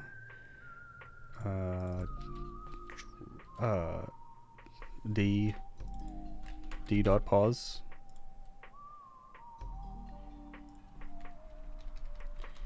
D dot color. These need to be public, I guess. And this needs to be public. And then this needs to be new draw data.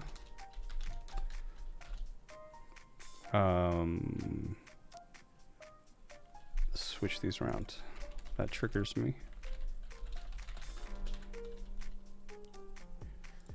And then here we'll have pause color.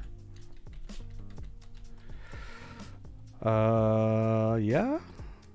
That way, when I do draw debug circle, we can put the colors in, right? So here, if we go colors dot red,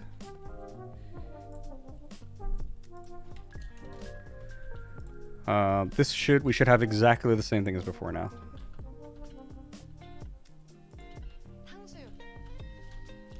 Okay, good.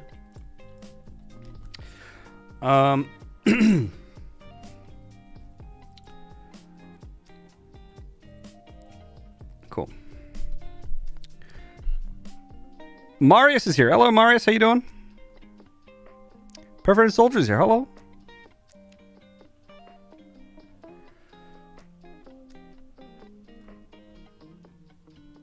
Structure conventionally named Pascal case. The reason I'm keeping it like this is because it's private. It's not going to be used outside. That's the convention that I'm using. If this was going to be used elsewhere, then I would, yeah. If you don't mind me asking, why is no namespace in the file? Is that a quirk of VS Code?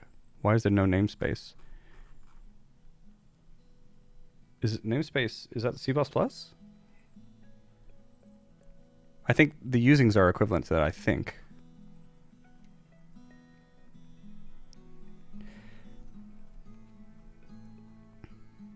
I can't imagine trying to code with 250 plus people nitpicking everything you type. Is that how many people are here? Jesus. It's not too bad. Although I will do a little bit of a reminder. Okay, this is just a bit of a reminder, okay? Because, right, I don't ever want to like call people out, right? Because it's just a vibe killer, honestly. But I'm doing this reminder because I have no one in mind right now. Okay, that's why. But there is the no spoiler or backseating tag on the stream, and I really I don't like it when people do it too much. Now, I don't want to make it be this like crazy rule where the second anyone's doing something like it, we're coming down with the banhammer, because at the end of the day, there's sometimes it works out really nice for me and I get some really, but other times it spoils what I'm doing. Other times it interrupts the thoughts that I have. So I don't really know how to set a rule or enforce that, right?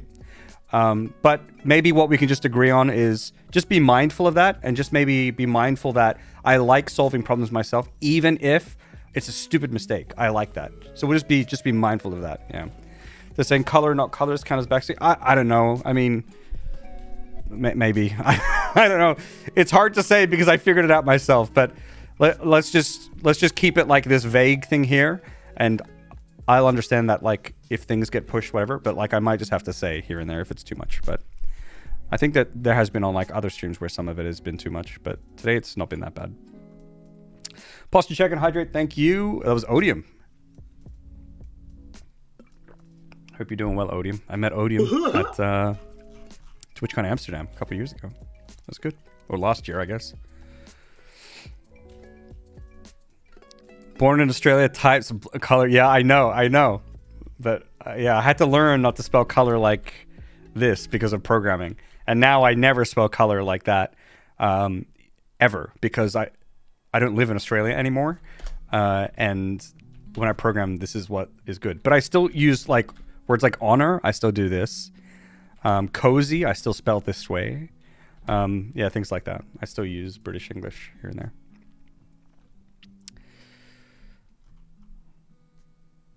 Just got home from work. Nice. Tired. Rest up, friend. Your namespace in your C#. Okay, yeah, I'm not sure. Namespace can be globally declared, all right.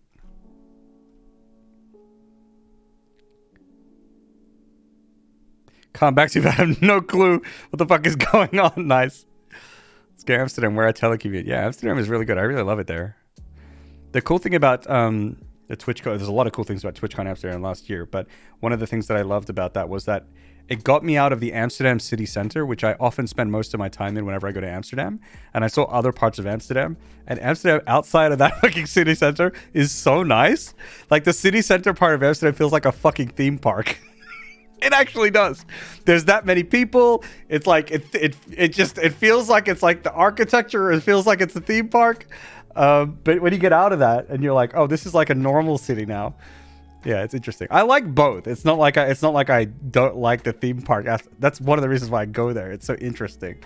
I'm just saying that. It's just my observation. Yeah.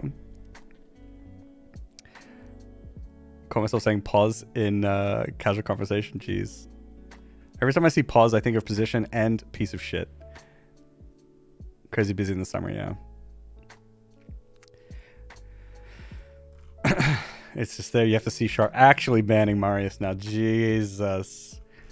Okay. Anyway, let's get to this. All right. We need to determine.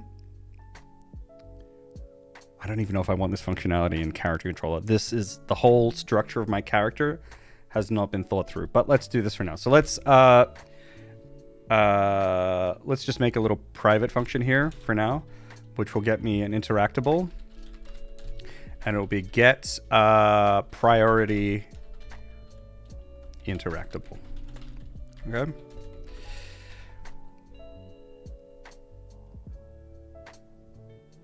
Okay, just relax for a second. Jesus. Okay. Cool. And it will just take my current position, I guess. So if we take global position, let's just spell this out. Current. Pause, whatever, who cares, equals global position. And then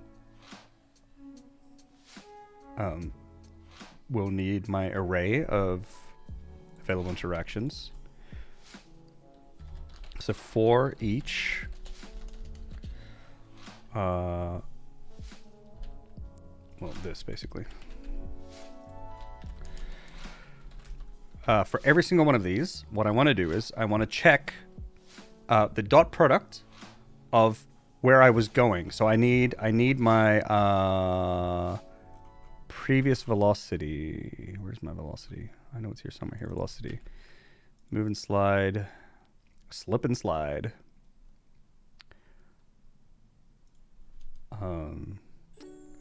Is there like a current velocity? Current. Oh, no? Does this get... Is this... If I... Does this get reset every frame? Or can I reuse this? One way I can test this is output that. City. If I output that every frame, this can whatever return null. Whatever. Oh boy! Oh, that was a sub. Gimpity Gump! Thank you very much for the sub. Really appreciate it. Thank you. Thanks for the prime. By the way, if you have primes, you should use them on your streamers because otherwise, that's it's just free money for them that you already paid for Amazon Prime. So you could use it here. Feel free. I could really use it, but you could also use it on other people. Just a reminder. Use your primes. Okay. You only get one a month though, so you have to choose carefully. Okay, 0, 0. Okay. So that looks like that was my current velocity, but it's past. Oh, I need my previous non-zero velocity. Look, there it is. Rock Blobster with a prime. Thank you very much. Thank you. I really appreciate it. Actually, does help a lot, you guys.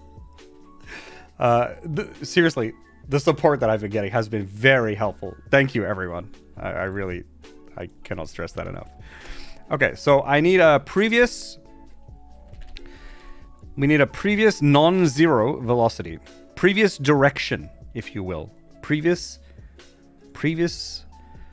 private vector 2 previous non-zero velocity. Very good.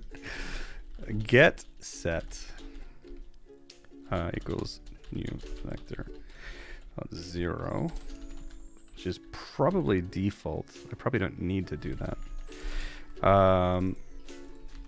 Okay, so and then here is if velocity does not equal vector 2.0, then we update our previous non-zero velocity. That way we always know what direction we were heading, even if we've stopped here. And this is something I need to use. So we need this. Okay. All right. Think. I need the direction between me and the other thing. So I need the vector 2 other pause equals interactable. I will clean this up later. Global position. And then vector 2 direction equals them minus me, if I'm remembering off rote memory. Current pause. And then if I dot, how do I dot product here? Math dot math f dot product. How do I, is there like a, how do I, what's the library here? Godot math Godot. Hello. Follow Sparks. Thank you very much for the follow. Dot product.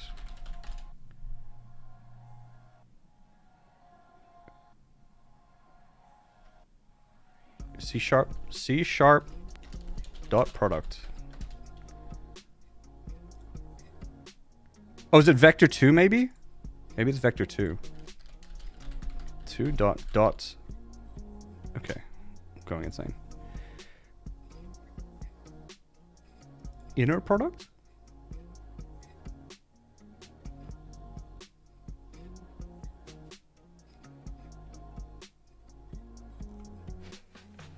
Matrix dot? Why matrix? Why is it not vector?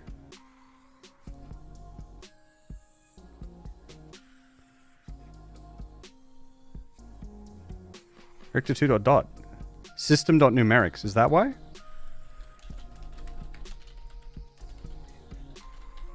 No, right? Dot. Ugh! Wait. Okay, so if we do a...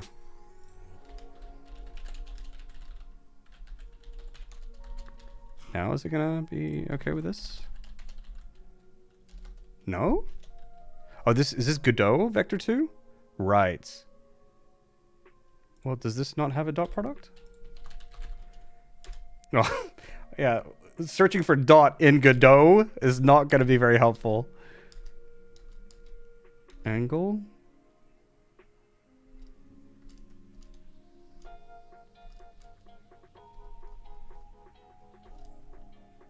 Dot. Oh, do I have to do it on something? So if I do direction dot dot. Okay, wait. We need to get rid of this shit.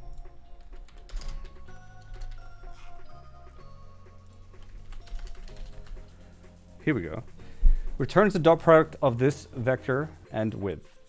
So if I want my previous non-zero dot with the direction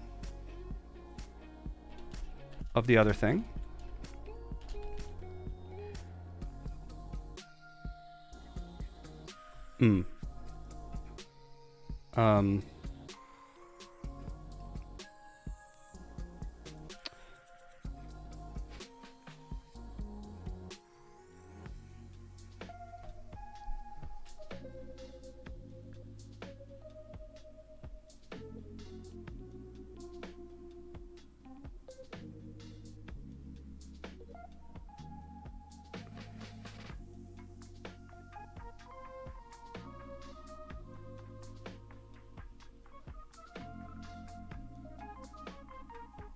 I don't know how this works with things behind me right now, but let's just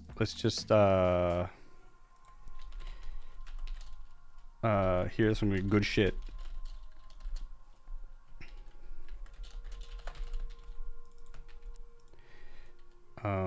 No, I need, and we'll need floats. Jesus. Yep, we'll come up with stuff later. Well, maybe we'll make this like 2.0 just to start with. I just need to test the concept first.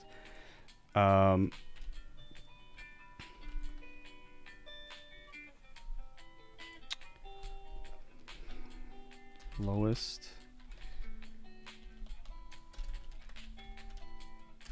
float current.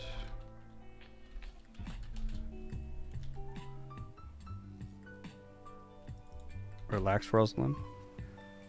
Current will be this. If current is less than lowest, then lowest equals current. And then the good shit will be, because interactable, we'll need to consider that this might have to be the absolute, because I believe dot product, if it's negative, it's over 90 degrees or something like that. Wait.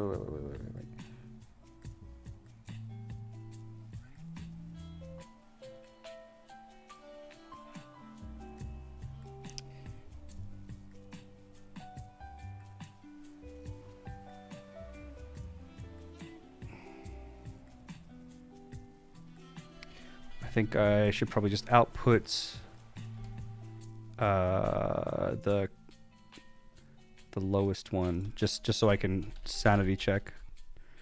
GD print, and then return interactable. No, good shit. This one can be best interactable. And then here we can get priority.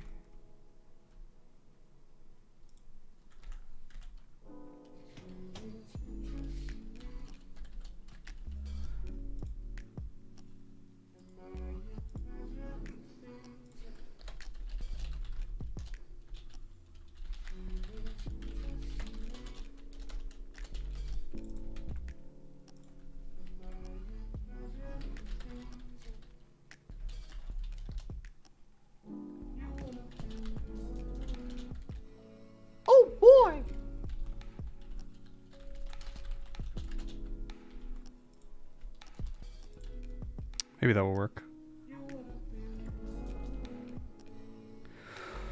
Also check and hydrate. Thank you, DJ PC.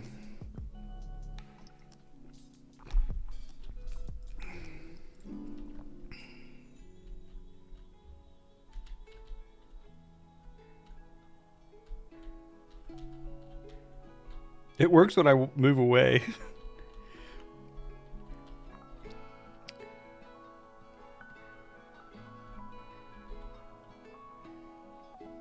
Those values are not what I was expecting.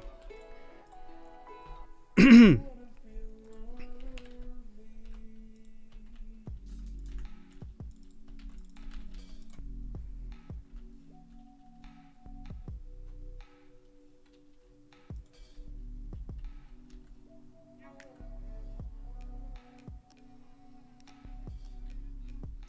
have to normalize them first. That's why.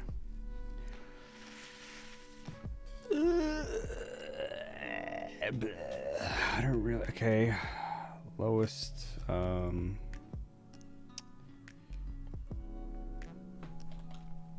Jeez. Is there like a float dot max? Yeah, here we are.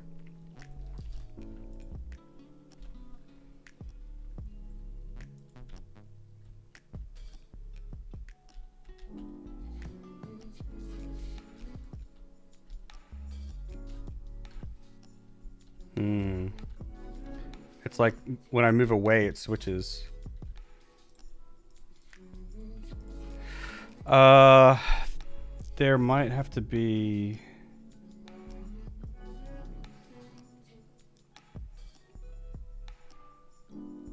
I might have to absolute it, but.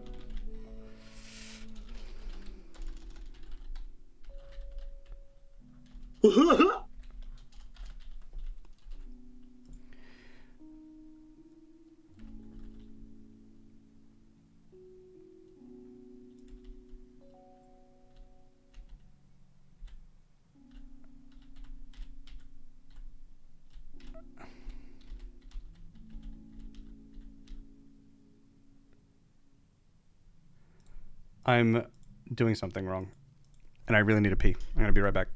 I'll be right back, folks. Squelch me, please. Holy shit! Thanks for the sub. I missed it. Sorry, I was deep in. I've just come back to the land of the living. I'm sorry.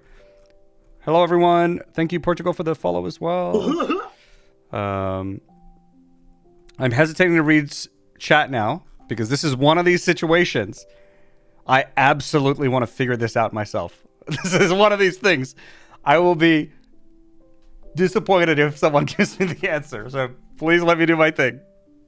I'm gonna pee. I'll be right back. We actually have ads soon. Maybe I should just wait for that. I'll just wait for that. Fuck it. Zip's mouth. Zip's mouth. Yep. I want to restrain myself. Good.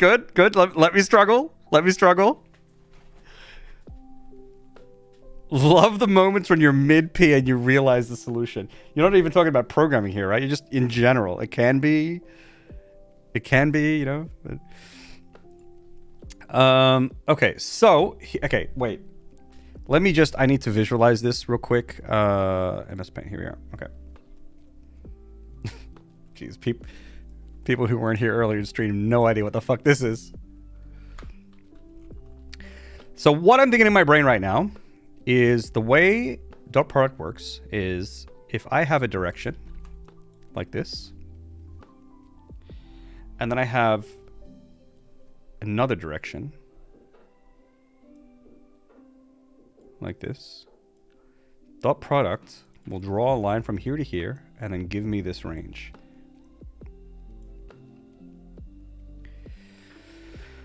And so this is immediately exposing something that I wasn't considering, which is the length, which means they probably do need to be normalized, which makes more sense.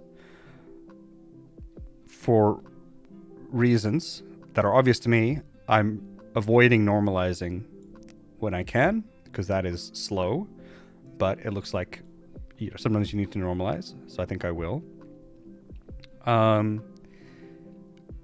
Because obviously if this is like this and this direction, which is, let's assume these are the same directions, then all of a sudden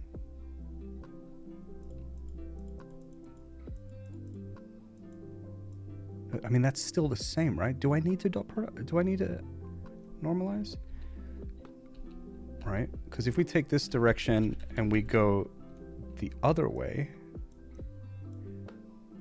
then the dot product will be negative.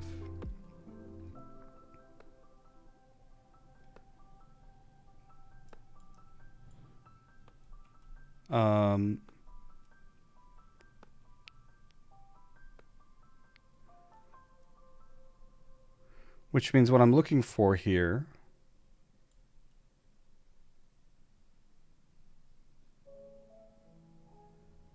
is what... Oh, I do need to normalize. Because what I want is whatever is closest to 1. Whatever is closest to this, to positive this, is what I want. So if I normalize these into unit vectors,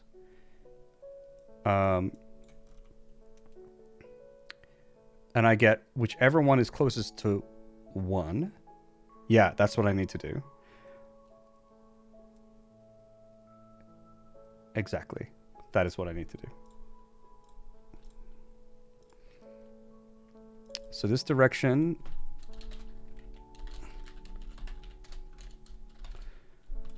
This returns it, right? Returns the... Yep. Okay, good. What's the other direction that I need? And I don't think I want this to be this. Where's my directions? The other direction is this here. It's this here. Previous non-zero velocity. Which will need to be normalized.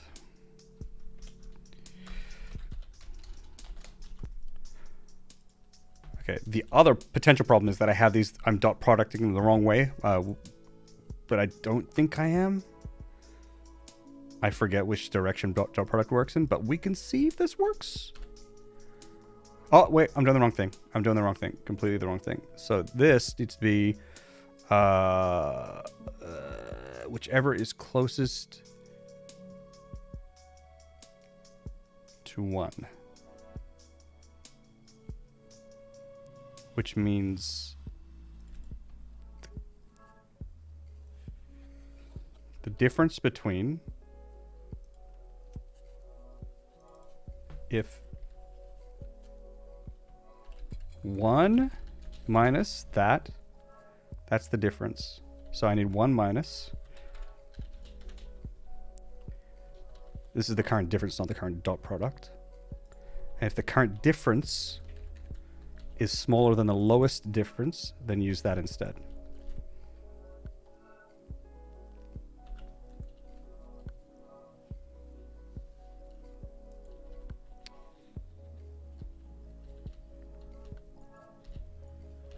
Oh! I'm gonna press left and it should pick the tree. Oh! Up should be the top one. Ooh! My controller. Oh!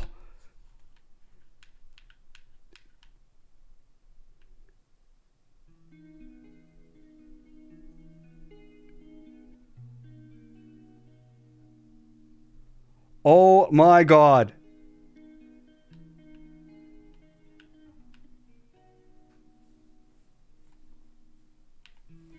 Oh! It works! Actually feels fairly good. So let's say, for example, if we stop drawing the red ones. So we don't do this shit at all. Oh my God, ad's gonna start soon, but we earned this ad break. Let's go, baby. Best interactable. If this does not equal null, this is really fucking dirty, but it doesn't matter. We just proving concepts here. Then draw debug circle, best interactable, and then we'll make it green.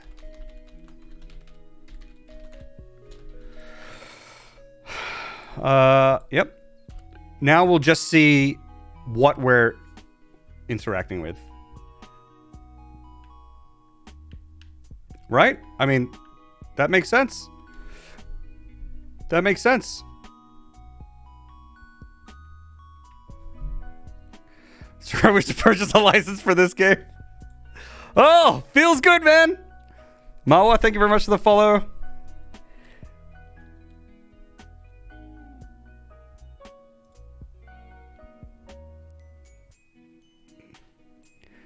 I don't see why normalizing matters. Because it could just be the direction.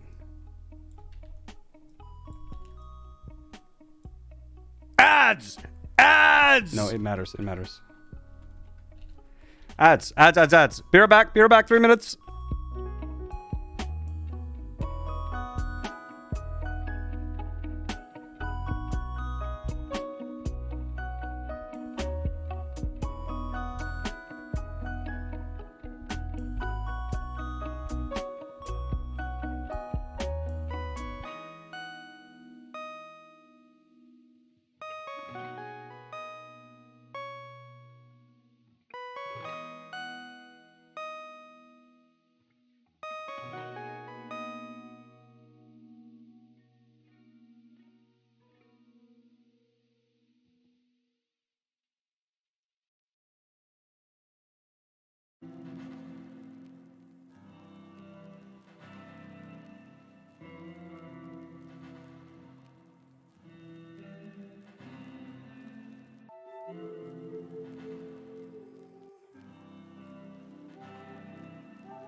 We're back. We're back. Wait. Now we're back. Now we're back. Okay. While I was peeing, I think I don't need the normalize. I think we can do it without. I was thinking we needed the normalize because when the velocity vector is is projected onto the direction vector, I would need to know what is the max number that it would be at, right? So I was thinking if it's 1, then I know it's going to be 1. But I already know what it can be, and it's the length of this vector. So I can just take that vector, which I think is my velocity. So if I have previous known velocity, take its length. Is that a function? We minus, take that away from that. Maybe we get the same thing, and then we save 2 normalizes.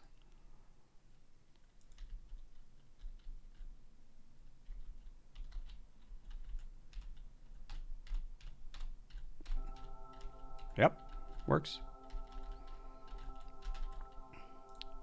Well, bam.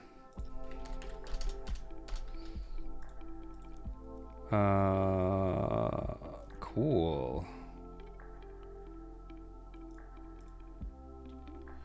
Nice. Nice. Okay, now maybe best interactable can be actually like a local thing.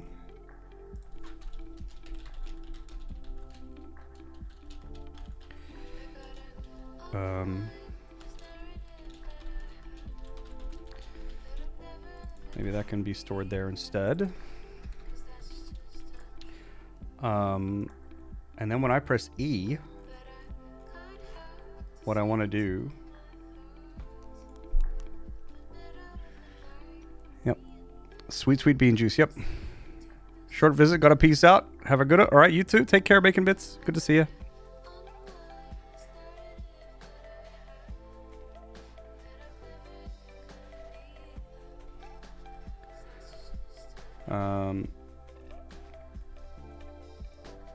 Yep, Darth Lunar. There's the answer.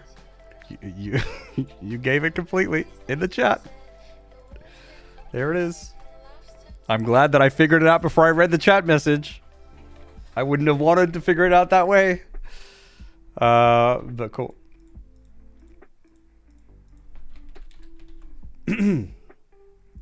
All right. So now if we press E, I still don't know how input events should be handled.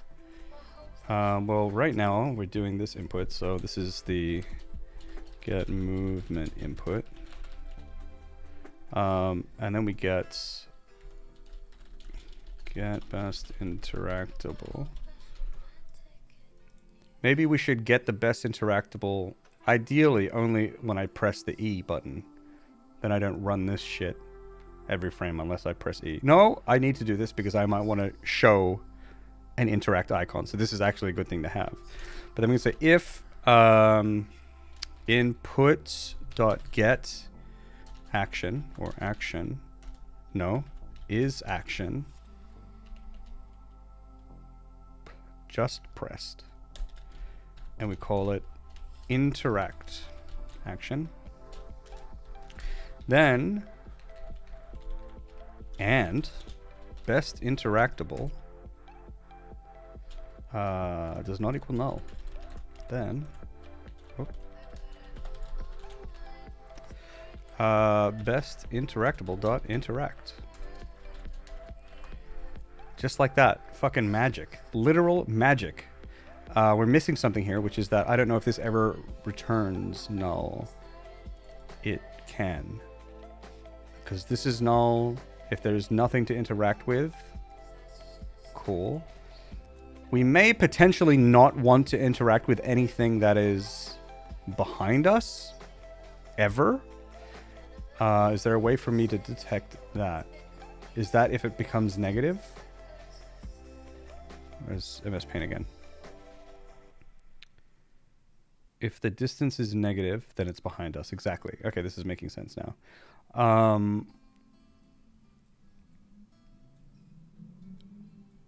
Current. We get negatives here, yeah. And current is greater than 0.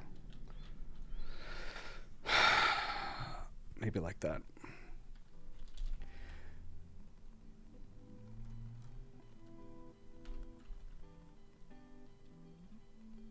All right. What is this going to be used for? This is going to be used for, so determining what we can interact with is important so that, wait. Now it only works if things are behind me. Whoops. I got this the wrong way around. Wait, why? And current is greater than 0.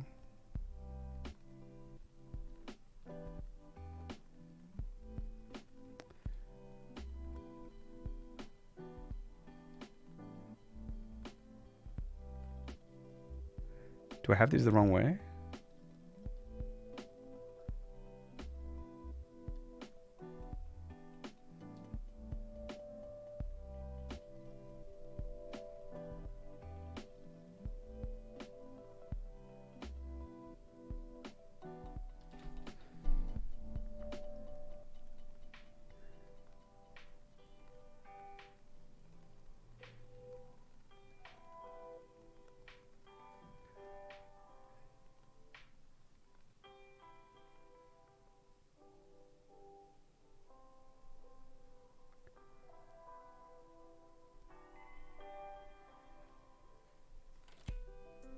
length minus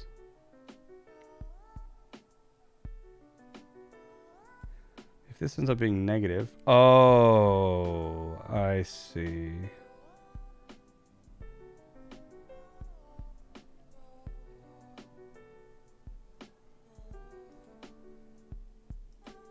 Do we lose the property here? Because if this is negative, so if it's behind us, then it'd be length plus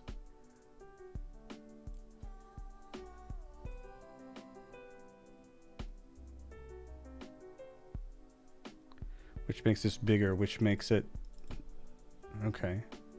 That if I don't want to consider things that are behind me, then I'm going to need that. So then if we'll need another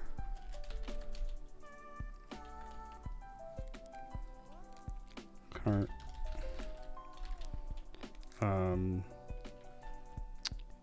it's like dot Jesus, what is this?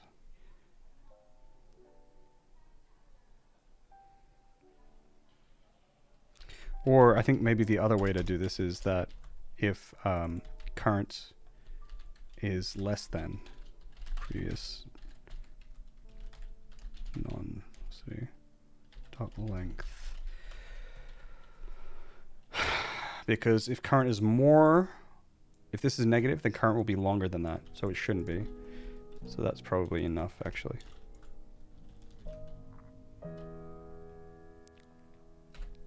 Double negatives are fun. Yeah, super fun. So yeah, this is used to determine what I should interact with. So these things that are lining up, these are things that I can interact with. Right, now if I press E, I don't know what they do, actually. This one should disappear. Oh, it worked! These don't do anything yet. Oh, yes. Oh my god. Holy shit. We have interactivity. Oh my god. Yo, that just works like that? Hello? Okay, what how did this work? I'm a tree? How does interact work right now? Interactable. Right, I'm just hard coding get the fuck out. I see. So what I want to do to tie this up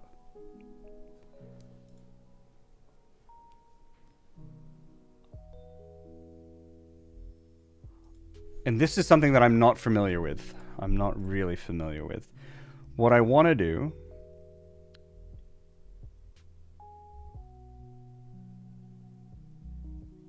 is I want to call this function using this string name on this, but I don't know how to do that. How do you call a C#, call a function by string name? Game done, release it, yeah? It's honestly crazy that things that we take for granted take a fair bit of time to actually make it. Yeah, you have to figure out there's so much to game development that like people just aren't aware of. Yeah. There's a lot of things you got to pay attention to. Yeah. And then like as a community manager, you know, when I would talk about stuff, it's like I need to try, like I want to convey as much as I can, but I can't be too confusing about it either. You know? Yeah. Calling a function from a string. Type, method, get method, invoke. I made this. Hey chat, look, I made this code. I wrote this code. I made this. Yoink! Fucking yoink.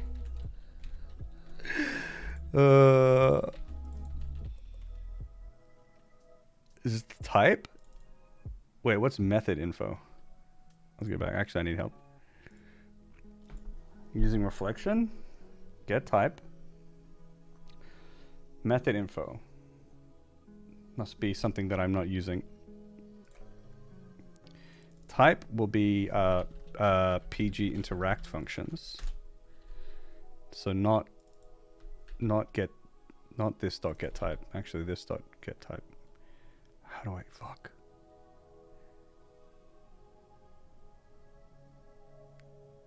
sweet Jesus.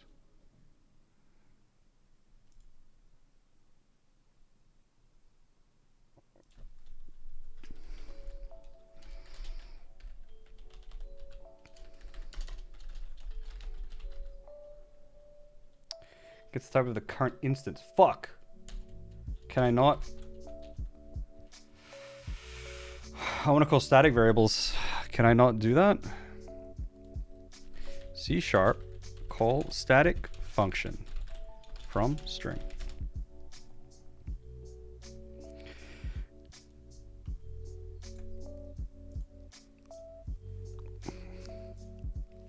Type.get type name, get method name. String. Oh my god. Yoink! Yoink! Yoink! We're yoinking, chat.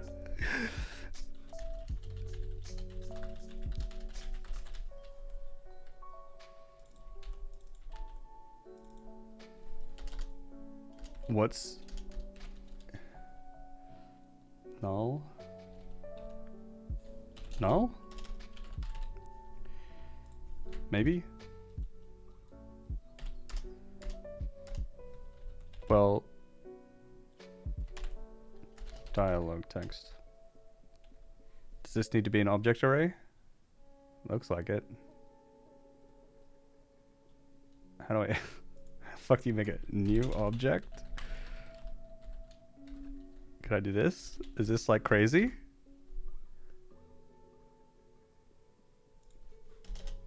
No. How do you...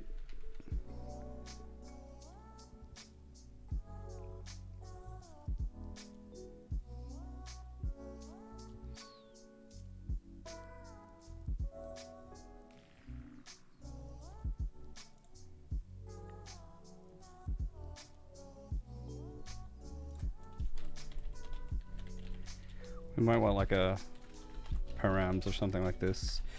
Object array params.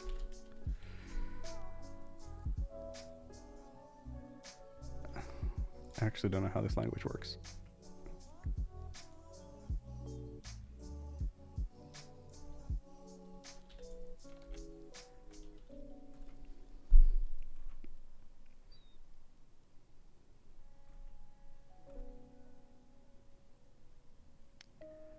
I need an example.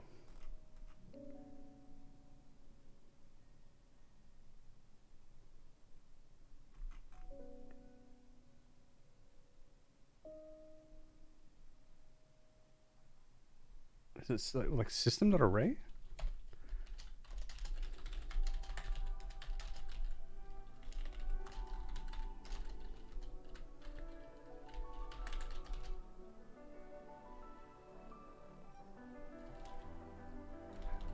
Oh wait, is it some funky shit like this or something? Jeez.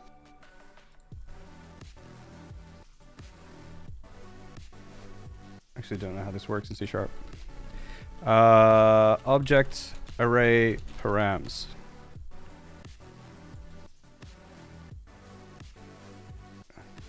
All right. Hello everyone.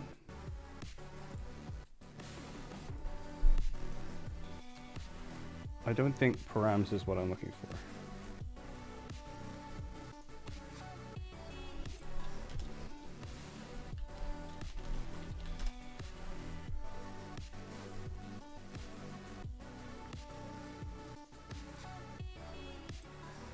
Oh, it's like this?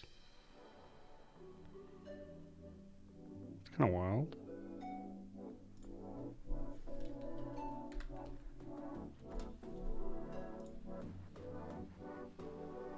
Objects array.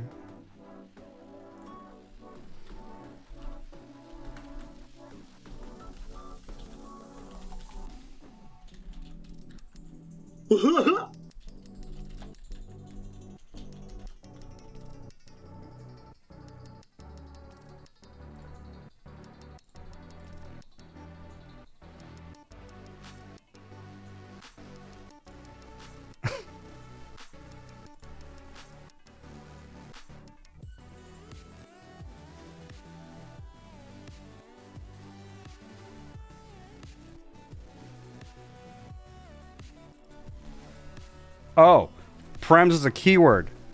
All right, parameters. Jesus. Oh my god. Okay. Well, it'll be this. Okay, relax. This dialogue text. How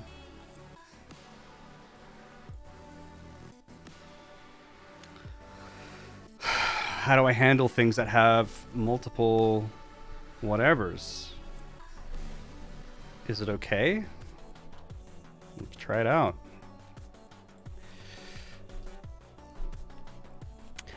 I try to avoid reflection when I can. I'm pretty ugly. Same. Don't forget to be awesome. Hey, Jace helps a lot. I've been fan a lot. And welcome to the chat.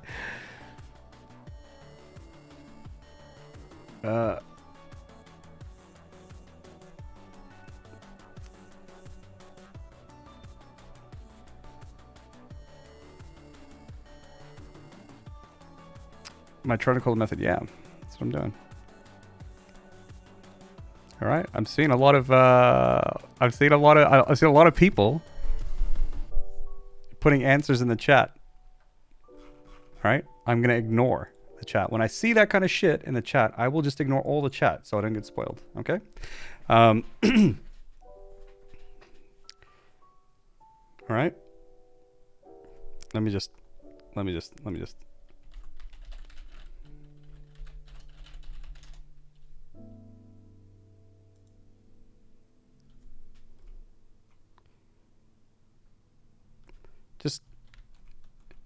Twitch has a lot of features. You can browse. There's people you can follow. You can see the person's life. There's these tags here. You guys see this? What's that one?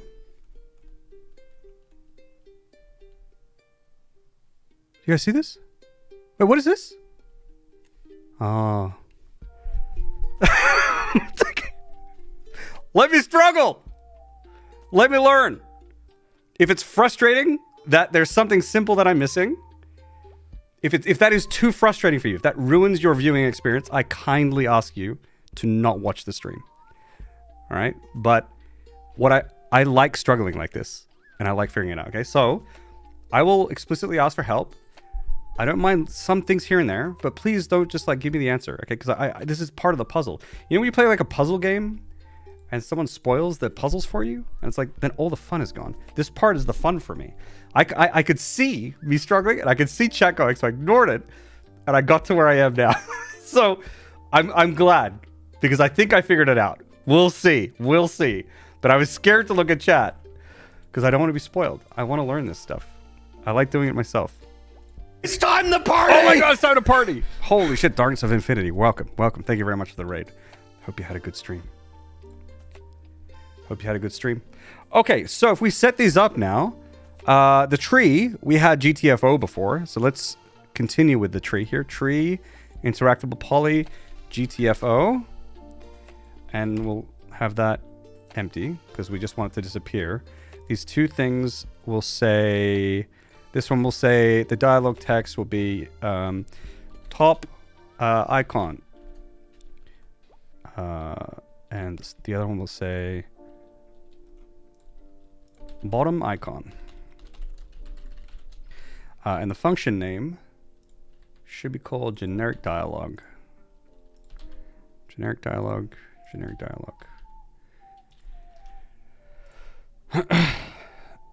So let's see if this works.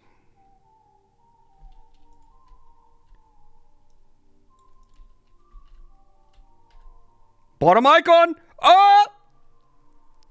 Up! Up! Ah! You guys see this? Oh! Top icon! And let's see if this one works. This one might not work because we're passing two parameters when it's only expecting one. Yeah, error. Fuck.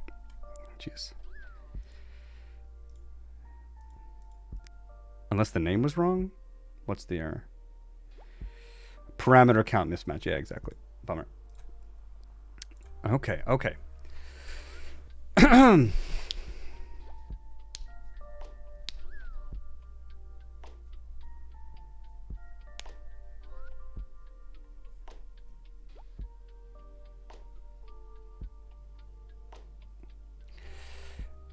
in this particular case, I don't really want to pass dialogue this way anyway. It's not what I want to do.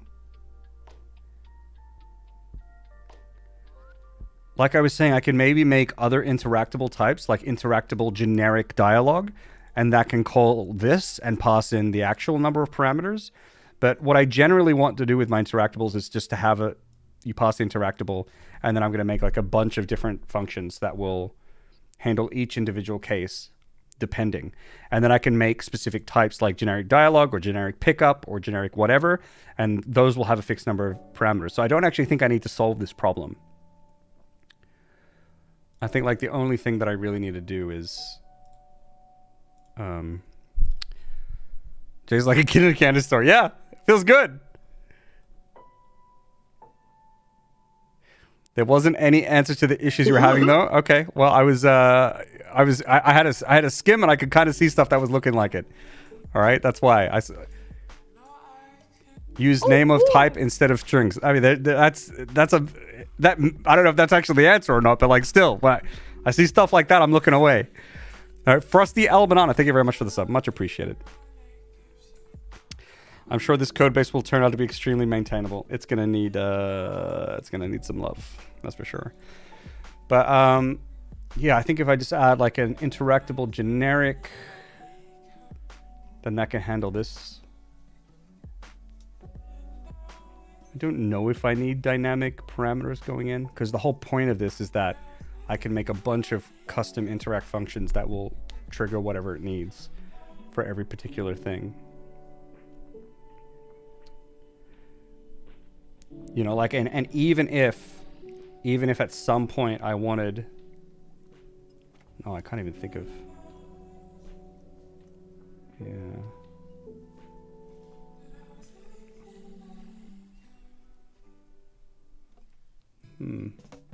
It's pretty good, it's pretty good. More of a general good practice thing. Okay, I see. Set up to the 99k gems and give advice. Yeah, it works for game dev too.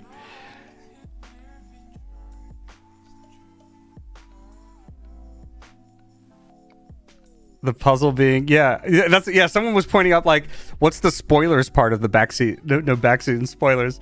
And I was like, don't tell me how this ends. I don't want to know if my game works out or not. There are any time travelers. Don't tell me how it ends. I want to figure it out. Don't spoil.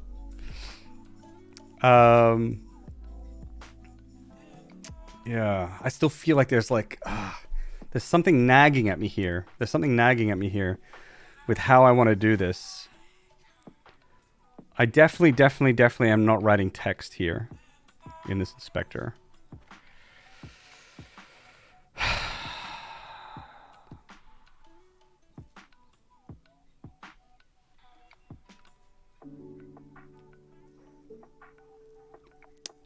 Yes. I think that this is okay for now.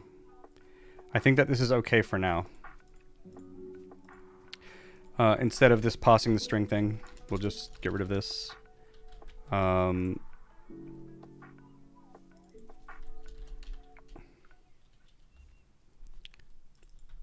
Here, we'll just print its name.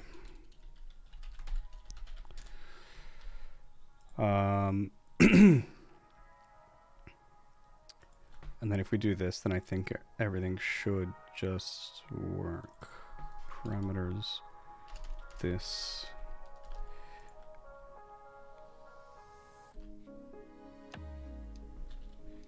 The tree should fly away now.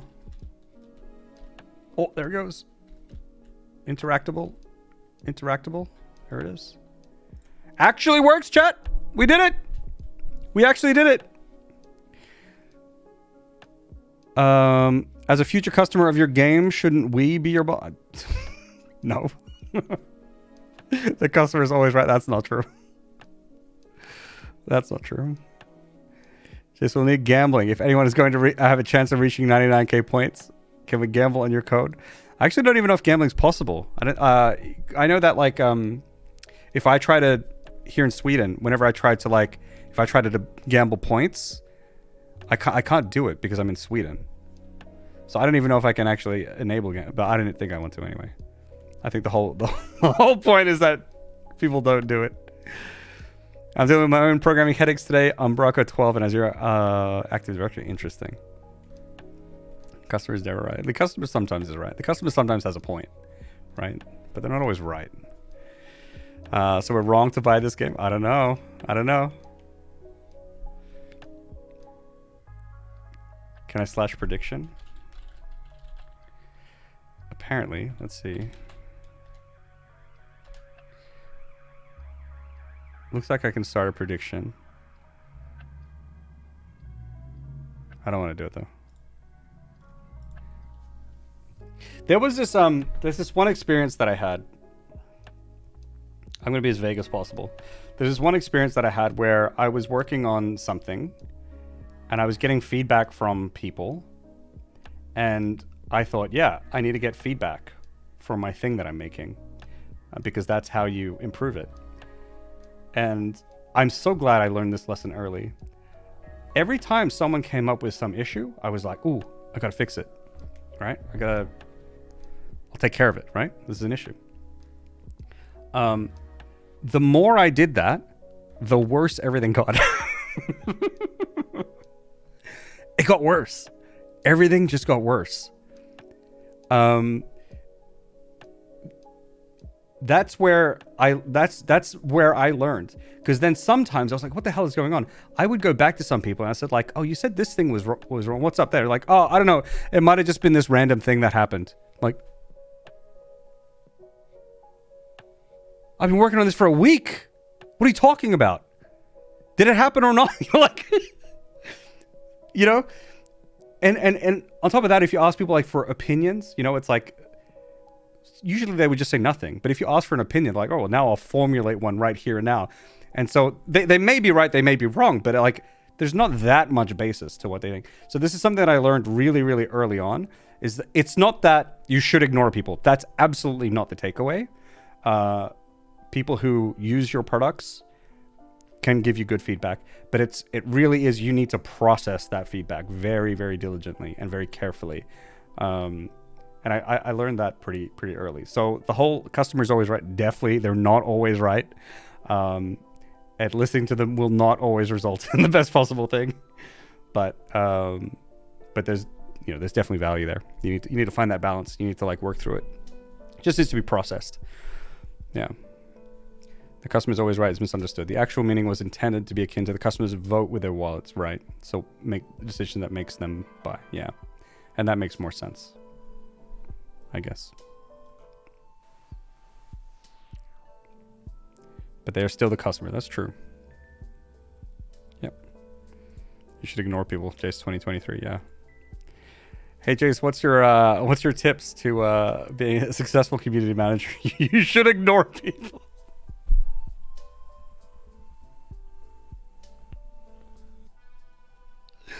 I had chat closed every stream.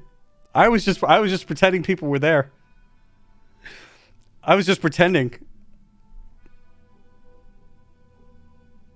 Every dev stream with Coffee Stain, I didn't even have the chat open. I was just inventing questions off the top of my head and answering them myself. I got pretty good at it. Alrighty. Well, anyway, folks, I think I have streamed as long as I was supposed to end at 5. It's now 5:40. So, and I think we made some good progress. Let's do the check-in. Let's check some stuff in.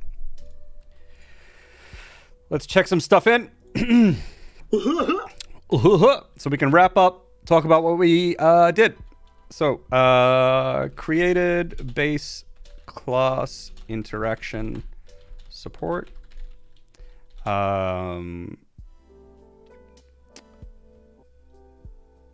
Yeah, that's about it. But also determine best interactable.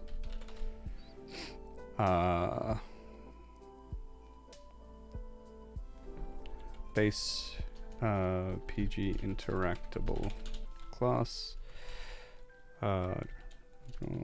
Execute. I'm rewriting this. So I have 3 lines of things that we did today instead of just 2.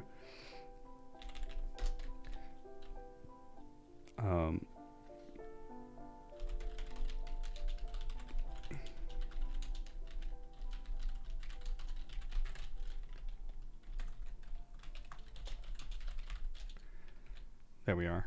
Not bad.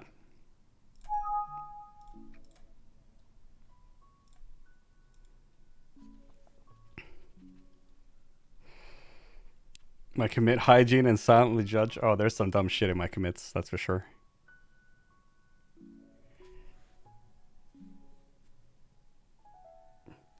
ChatGPT, give me some sample customer service questions to answer. Yeah. No, obviously kidding. Obviously kidding.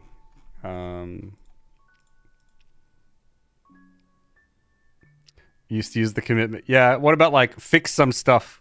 That's the best one. Just go up here. Fixed some stuff. It's like, yeah, no shit. Good job of completing 3 things today. I think that's pretty good. I think it's pretty good. Oh, eyes are a bit red because I'm kind of tired. Also, these lights are bright. But yeah, a commit message not completely unrelated to its content. Impressive, indeed, indeed. Thank you all for hanging out. Thank you all for hanging out. Had a good time. Made a lot of progress today. I hope you enjoyed yourself. I hope that if you were working on stuff, that you made some progress as well. Yeah. I really appreciate it. Thanks, everyone. I hope you had a good time. So you can find someone to raid. Also, there are some follows that I want to catch up on. Muglin, thanks for the follow. Also, Phantom. And yeah, thanks for the follows, folks. Let's see. Where do we go? Where do we go? Where do we go? Where do we go? Let's drop y'all off with JoJo. JoJo's pretty cool. They're playing spooky games. All right, she's really cool. Did a nav bar? Oh, that's what I should do. I should ask people what they got done. That could be fun. Did a nav bar with Angular Material UI. It's something nice. Good job. Made some progress as well. Star Discord. Good. Invisible Matter as well. Nice. Happy birthday. How did you know it was my birthday? Incredible. Yeah, thank you, everyone. I really appreciate you hanging out. Next dev stream will be Tuesday. I do dev streams on Tuesday and Thursday. On Saturday, I'm going to be playing more Satisfactory variety stream, right? So if you guys want to hang out, you can do that. I also have a YouTube channel. You can check out my videos. I also have the VODs channel if you miss streams. We also have a Discord if you want to hang out between streams. And then also the raid messages, guys. We're going to be raiding. So there's raid 1. Copy paste that message, except for the sub message part, I guess. That's for if you're subscribed, and if you're not subscribed, you can use the other one. And we're going to use that as the raid message as we go and check out JoJo's stream. It's going to be, I think it's going to be a bit of a different vibe there. Could be. We'll see. Working on a game's netcode. Nice, nice. I've done some netcode stuff in the past too. It's always fun. I'm lucky to get my PowerShell script to work. You've got this, Night Rider. All right, I'll catch you all later. Bye, everyone. Thanks for hanging out. I'll see you on Saturday for Satisfactory. Take care, everyone. Bye. Thanks.